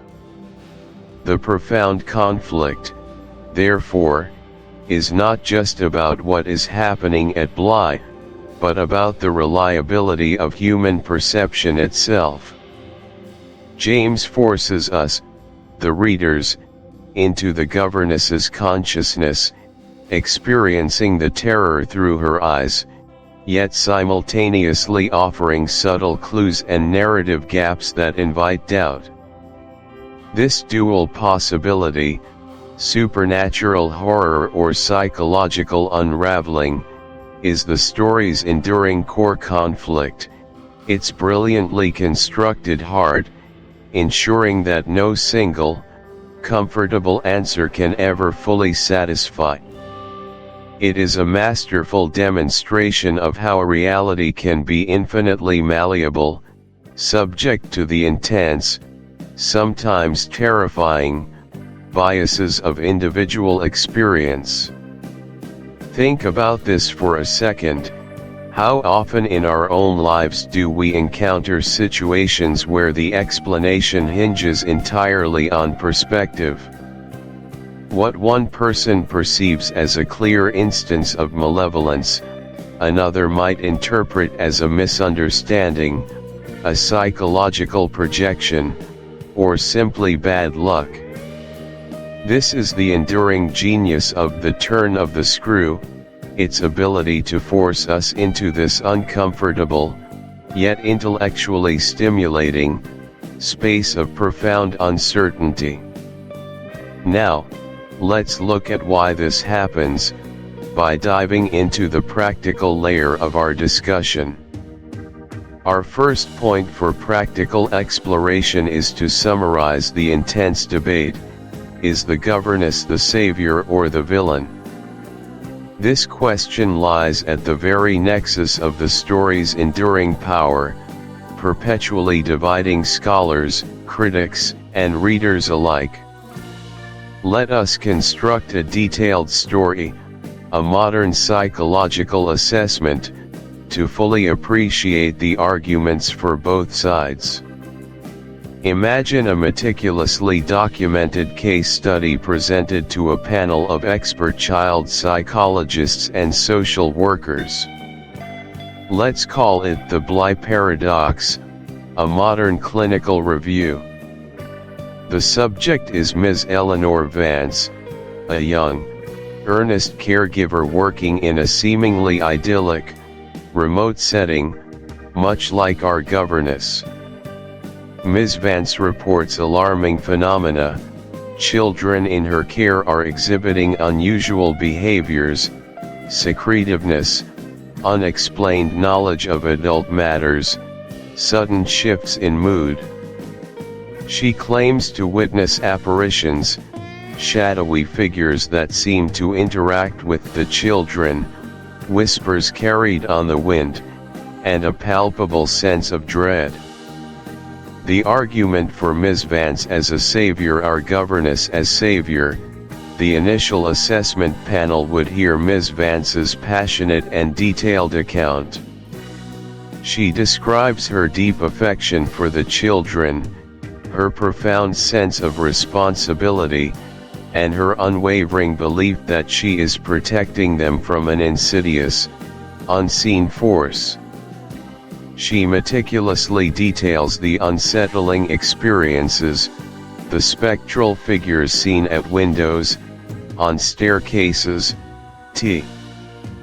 No matter which interpretation you lean towards, supernatural or psychological, the human toll is undeniable, deeply disturbing, and ultimately heartbreaking. This is not a story with a heroic triumph, it is a profound tragedy.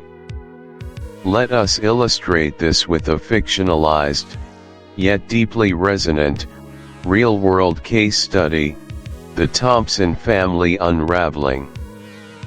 The Thompson family was a seemingly close-knit unit, a widowed mother, Sarah, and her two adolescent children, Liam, 14, and Maya, 12.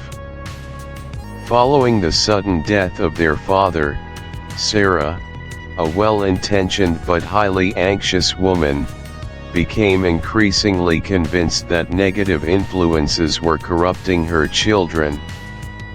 She believed these influences weren't supernatural entities but rather the perceived moral decay of modern society, inappropriate online content, bad friends, and a general lack of respect for traditional values.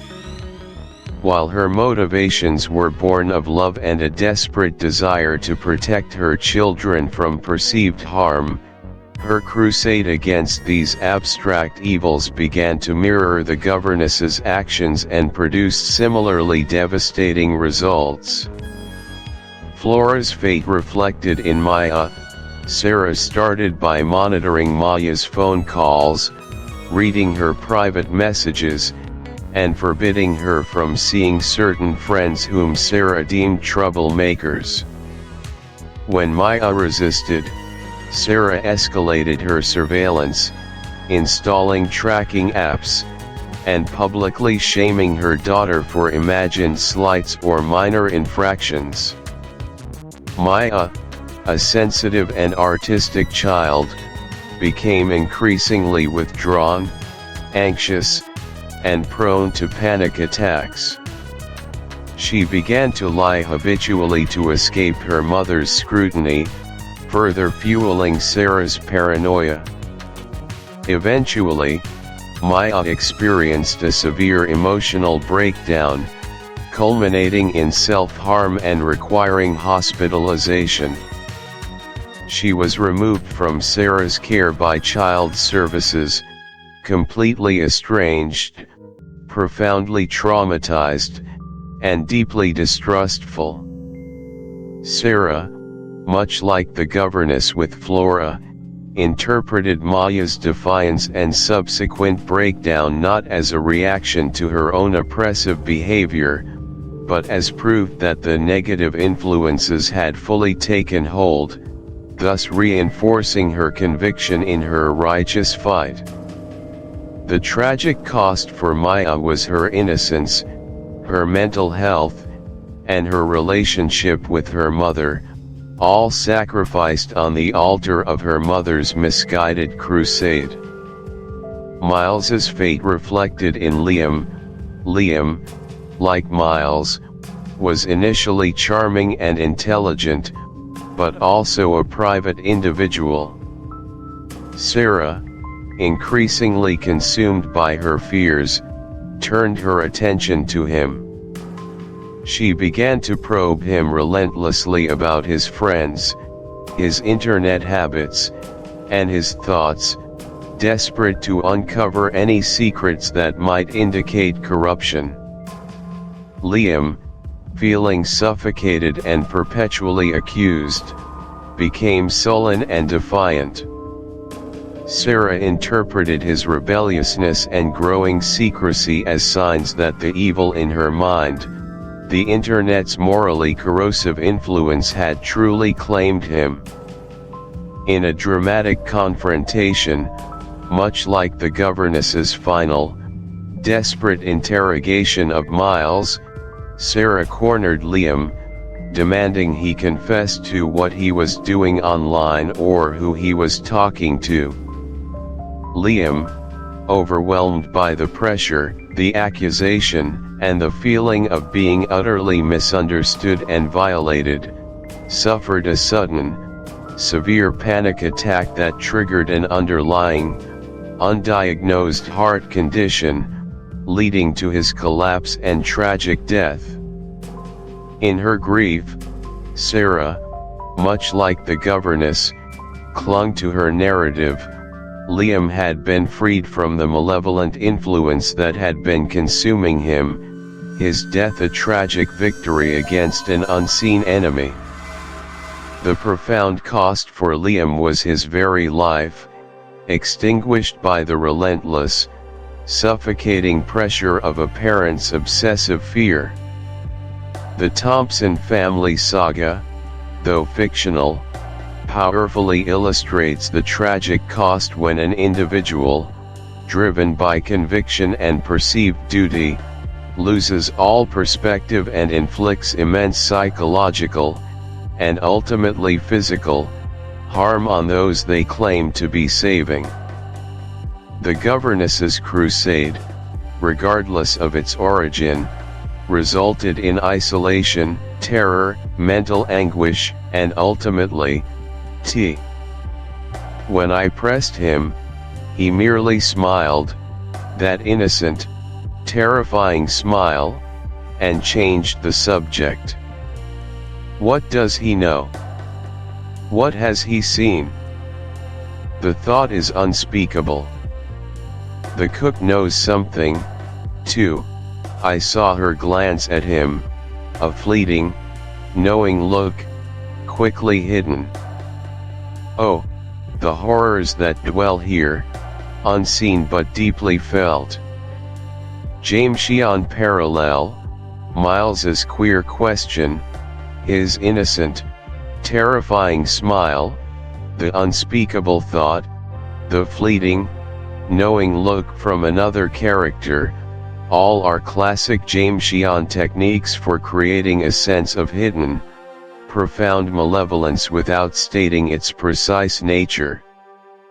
The reader is left to fill in the blanks, to project their own fears and interpretations. Step 5. Conclude with a heightened emotional state and no resolution. The story ends with Miles's death and the governess's fervent conviction, but for the reader, no definitive answer. Exercise application, the final entry. October 24th. It is done. The entity revealed itself fully tonight, drawn out by my desperate plea, my challenge. Miles saw it, I know he did. He screamed, "You devil," and then, silence. He is free. But the horror remains, etched into this house, into my very soul. They will never believe me. They will never understand the pure, unadulterated evil I confronted. But I know. Oh, I know. Jamesian parallel, the narrator's triumphant yet disturbing conviction it is done, he is free is juxtaposed with the profound tragedy and the clear lack of external validation. They will never believe me. The ambiguity is solidified in the very final moments. Through such careful construction, James masterfully crafts a narrative that respects the reader's intelligence by refusing to provide easy answers. He demonstrates that the most terrifying stories are not those that explicitly define evil, but those that force us to confront its elusive, ambiguous nature within the fragile confines of the human mind. His genius lies in making us actively participate in the creation of meaning, leaving us to grapple with the terrifying possibilities long after the final page is turned. Now, let us ascend to the philosophical layer, considering the profound long-term impact of such pervasive ambiguity and the common psychological barriers that prevent us from comfortably embracing it.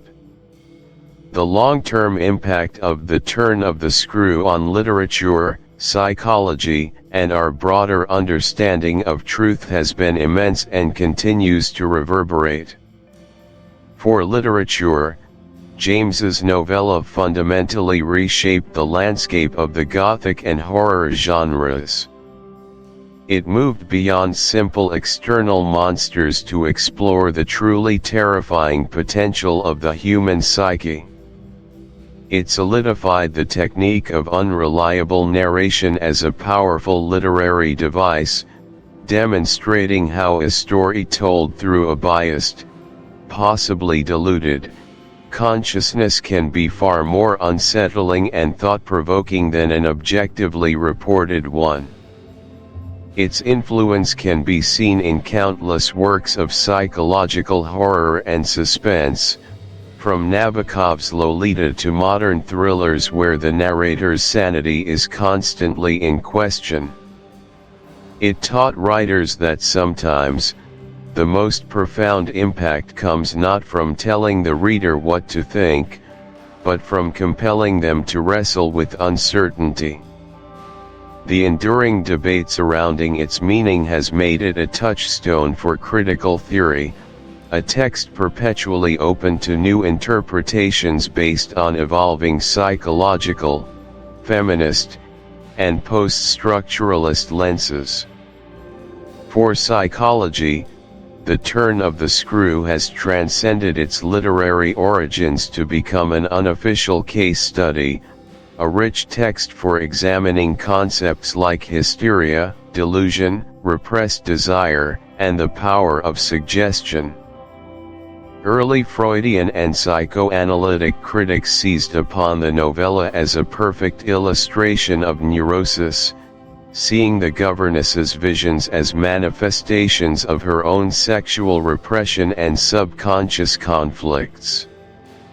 Even if one dismisses the Freudian interpretations as outdated, the story remains a potent exploration of how isolation, intense emotional states, and preconceived notions can distort perception.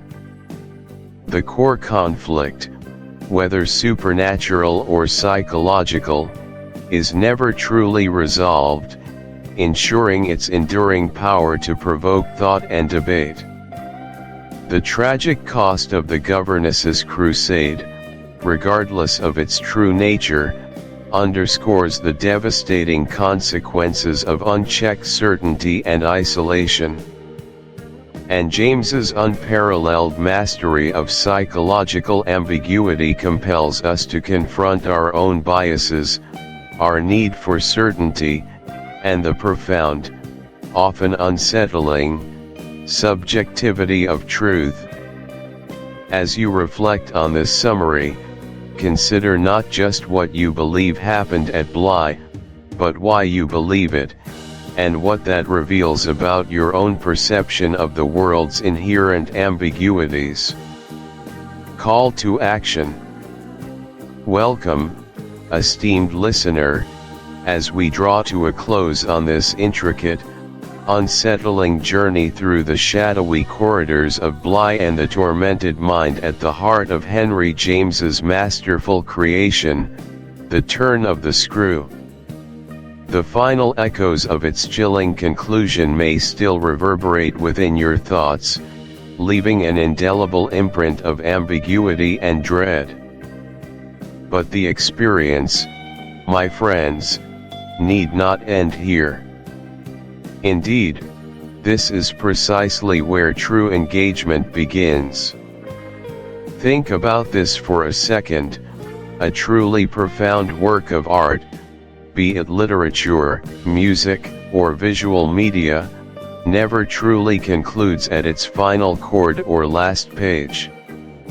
It lives on, it breathes, it evolves within the individual consciousness, and even more vibrantly, within the collective imagination. This is the essence of what we mean by encouraging further engagement. It is an invitation, a gentle nudge, for you, the discerning audience, to transcend the passive role of recipient and step into the dynamic space of interpreter, critic, and advocate.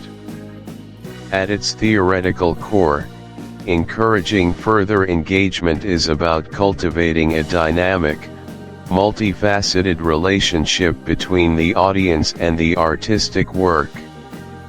It's about transforming consumption into contribution, understanding into advocacy, and solitary reflection into shared discourse. For an audiobook, This means moving beyond the mere act of listening to the narrated words. It implies a deeper dive into the text's thematic undercurrents, its structural brilliance, its historical context, and its psychological impact. Why is this crucial, you might ask? It's a symbiotic relationship, truly. For you, the listener, it enriches your experience exponentially. It deepens comprehension, hones critical faculties, and fosters a sense of intellectual camaraderie. For the work itself, and its creators, it ensures longevity, relevance, and a continuous infusion of new perspectives that keep the artistic flame burning brightly across generations. Let's dissect the psychology of engagement for a moment. We typically consume media in two modes: passive and active. Passive consumption is akin to letting a stream wash over you. It requires minimal cognitive effort beyond basic comprehension. Active engagement, however, demands more. It invites analysis, comparison, emotional resonance, and intellectual debate. When you become actively engaged, your brain forms stronger neural pathways related to the content. You remember it more vividly, you understand its nuances more profoundly, and you derive a deeper, more lasting satisfaction from the experience. This active mode also often sparks an inherent human desire for connection and community. We are social creatures, and sharing our profound experiences, our perplexing questions, and our personal theories about something as gripping as the turn of the screw is a powerful way to bond with others and solidify our own understanding. It's a journey from being a mere consumer to becoming a passionate advocate, someone who not only appreciates the art but champions its continued exploration. Now, let's look at why this happens and how we can consciously foster this magnificent transformation. The cognitive benefits are vast and often underestimated. When you engage actively, you're not just processing information, you're building a mental framework around it. You're connecting disparate ideas, challenging assumptions, and forming your own unique synthesis of the material. This process is inherently enriching, expanding your intellectual horizons far beyond the confines of the narrative itself. It encourages empathy, broadens perspective, and strengthens your capacity for nuanced thought skills that extend far beyond the realm of literature into every aspect of life. And crucially, it cements the work's place within the vast tapestry of human culture, ensuring that its powerful narratives and provocative questions continue to resonate and inspire. With this profound understanding of engagement as our bedrock, let us turn our attention to some wonderfully practical ways you can extend your R. Perhaps it was the governess's immediate assumption about the apparitions, or the children's evasiveness, or the profound isolation she experienced. Jot these down. Step 2. Articulate your stance. Clearly state your primary theory. I believe the governess was experiencing genuine encounters with malevolent spirits, or I am convinced the entire narrative unfolds within the governess's deteriorating mental state. Be bold, be clear. Step 3. Provide evidence. This is where your chosen moments come into play. Select one or two powerful examples from the audiobook. Describe them briefly and explain how they support your theory. For example, if you lean towards ghosts, you might mention the scene where Miles describes Quint as wicked before the governess has even mentioned him, suggesting independent knowledge. If you lean towards madness, you might highlight the governess's increasingly agitated internal monologues or her isolation from any corroborating adult presence. Step 4. Acknowledge the ambiguity. A truly insightful review of The Turn of the Screw recognizes that its brilliance lies in its deliberate ambiguity. You don't need to definitively solve it. Instead, you might say, while I lean towards the psychological interpretation, I fully appreciate the masterful way James weaves in elements that support a supernatural reading, keeping the reader perpetually on edge. This shows a mature and thoughtful engagement with the text. Step 5. Conclude with an invitation. End your review by inviting others to share their thoughts, to challenge your perspective, or to consider a different angle. This transforms your review from a monologue into the beginning of a dialogue. What do you think? Did anything in the narration make you doubt your own initial theory? The long-term impact of this kind of engagement is far-reaching. For the listener, the act of articulating your theory deepens your understanding of the novel, forces you to confront its complexities, and solidifies your critical thinking skills. It transforms a passive listening experience into an active intellectual exercise. For the work itself, it contributes to its enduring relevance and vitality. Every new review, every shared theory, breathes new life into James's profound questions, ensuring that future generations continue to grapple with its mysteries. However, there are common psychological barriers to leaving a review. Perhaps you feel your opinion isn't academic enough, or that you're not a literary critic, or that your thoughts might be wrong. This is what we call imposter syndrome in a literary context. You might also fear judgment, or simply lack the motivation to sit down and write. Overcome these. Your personal, heartfelt response is precisely what matters. There is no right or wrong answer to The Turn of the Screw. The beauty is in the debate. Your unique voice, your raw, authentic reaction, is invaluable. Remember, every major literary critic started somewhere, often with a simple, honest reaction to a book. Your review is a contribution to a collective conversation, and every voice enriches that dialogue. Moving beyond The Turn of the Screw, our second call to action is an expansive and deeply enriching one.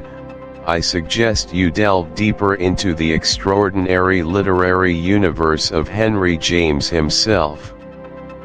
If this audiobook has captivated you, tantalized your intellect, and perhaps even unsettled your spirit, then you have only just scratched the surface of a truly monumental author. Consider picking up another of his magnificent works, such as The Portrait of a Lady. Think of the journey of an art connoisseur, someone who is deeply moved by a single, exquisite painting in a gallery. That experience, powerful as it may be, often ignites a burning curiosity to explore the artist's entire body of work. They seek to understand the evolution of their style, the recurring motifs, the philosophical underpinnings that inform their entire oeuvre. They don't stop at one masterpiece, they embark on a quest to comprehend the creator's vision. The long-term impact of this kind of sustained engagement with a single author's body of work is truly transformative. It hones your literary palate, making you a more discerning and appreciative reader. You develop an intimate understanding of a particular writer's vision, which in turn enriches your perspective on the broader literary landscape. It cultivates patience and intellectual resilience, demonstrating the profound rewards that come from wrestling with complex ideas and challenging prose. Moreover, it expands your emotional and intellectual empathy, as you inhabit a multitude of finely drawn characters and navigate their intricate worlds. The psychological barriers here can be a sense of intimidation. Henry James has a reputation for being difficult. Many feel that they might not get it or that the effort required might outweigh the reward. There's also the inertia of moving beyond a single successful experience. I loved The Turn of the Screw. Why risk spoiling my positive impression with another book that might not live up to it? Overcome this by reminding yourself that literary exploration is a journey of discovery. Not every book by an author will resonate equally, but each offers a unique facet of their genius. Start with a less daunting novel if you wish, or approach The Portrait of a Lady with an open mind, knowing that its rewards are immense for those who are willing to delve. Think of it as developing a taste for a sophisticated cuisine. It takes time and exposure, but the resulting appreciation is profoundly satisfying. Our third and final call to action invites you to broaden the circle of engagement by sharing this audiobook with friends, family, or indeed, anyone you know who cherishes psychological horror and works that leave an indelible mark on the soul.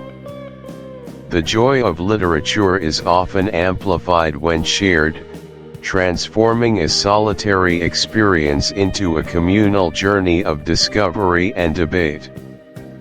Imagine, if you will, a group of friends, long bound by a shared love for chilling tales and mind-bending narratives.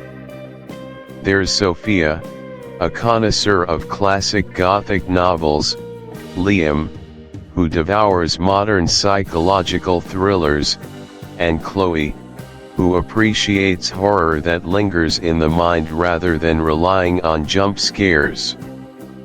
For years, they've exchanged recommendations, dissecting plots and debating character motivations over coffee or virtual calls. One evening, after finishing this very audiobook, Sophia finds herself profoundly moved by The Turn of the Screw. The lingering questions, the haunting atmosphere, the psychological tension, it all resonated deeply with her. She immediately thinks of Liam and Chloe. Instead of simply saying, "You should read this," she crafts a compelling message, much like a seasoned curator presenting a prized exhibit. She highlights the specific elements she knows will appeal to them: the masterful ambiguity that defies easy answers for Liam's analytical mind, the unsettling blend of the supernatural and the psychological for Chloe's preference for cerebral horror, and its status as a foundational text in the genre for her own love of classics. She doesn't just share the link, she initiates a conversation. "I just finished The Turn of the Screw and it's left me utterly gripped. I'm torn between whether the governess was seeing real ghosts or battling her own sanity. I know you both love a good psychological puzzle. What do you think you'd make of it? I'd love to discuss it once you've had a chance to listen. Liam and Chloe, intrigued by her enthusiasm and the tantalizing dilemma, decide to listen. As they progress through the narrative, they find themselves exchanging increasingly excited, perplexed messages. That scene in the garden. Was it real, or purely in her head? Liam texts. I'm leaning towards madness, the isolation is just too profound, Chloe replies. When they both finish, a lively virtual discussion ensues, far more animated and insightful than if they had simply read it alone. They compare theories, analyze specific lines of dialogue, debate the reliability. It encourages critical thinking, as you constantly question, analyze, and synthesize information, skills invaluable in every facet of life. This active intellectual sparring also builds a deeper personal connection with the material, allowing the narrative to intertwine with your own experiences and perspectives, making it truly your own. Furthermore, it fosters a sense of community, connecting you with other enthusiasts who share your passion, enriching your social life through shared intellectual pursuits. In essence, it cultivates a lifelong appreciation for literature and critical inquiry, turning you into a more thoughtful, empathetic, and intellectually curious individual. For the author's work, like the turn of the screw, sustained engagement is the very breath of its immortality. It ensures the perpetuation of its legacy, keeping the stories alive and relevant across generations. Every review, every discussion, every new listener breathes fresh life into the text, inviting new interpretations and uncovering previously unnoticed nuances. This continuous re-evaluation prevents the work from becoming a static artifact, instead positioning it as a dynamic, evolving entity in the cultural consciousness. It cements its place in literary history, not merely as an acclaimed classic, but as a living testament to the enduring power of storytelling. And for the genre itself, in this case, psychological horror engagement fuels its growth and innovation. When an audience actively participates in the conversation, when they express what resonates with them, what frightens them, what intrigues them, it provides invaluable feedback to creators. This, in turn, inspires new authors to explore similar themes, to push boundaries, and to find novel ways of engaging their audience, ensuring that the genre remains vibrant, challenging, and perpetually captivating. It fosters a rich ecosystem where creativity thrives on collective passion. However, despite these undeniable benefits, there are common psychological barriers that often prevent us from engaging more deeply. Understanding these is the first step towards overcoming them. One significant barrier is sheer inertia. After finishing a story, especially a complex one, there's a natural inclination to rest, to let the experience settle. The thought of taking further action, writing a review, researching other books, reaching out to friends can feel like an additional chore, requiring an expenditure of mental energy we might not feel we possess. Our brains are, in many ways, wired for efficiency, and initiating new, non-essential tasks can feel like an uphill battle. Related to inertia is the fear of commitment. Committing to writing a thoughtful review or starting a new book by a complex author can feel daunting. There's a perceived investment of time and effort that one might be hesitant to make, especially if the outcome isn't guaranteed or immediately tangible. Then there's imposter syndrome, particularly prevalent when it comes to expressing opinions about art. Many people feel they lack the authority or the correct vocabulary to articulate their thoughts on a literary work. They might worry their opinion isn't insightful enough, or that a professional critic would dismiss their take.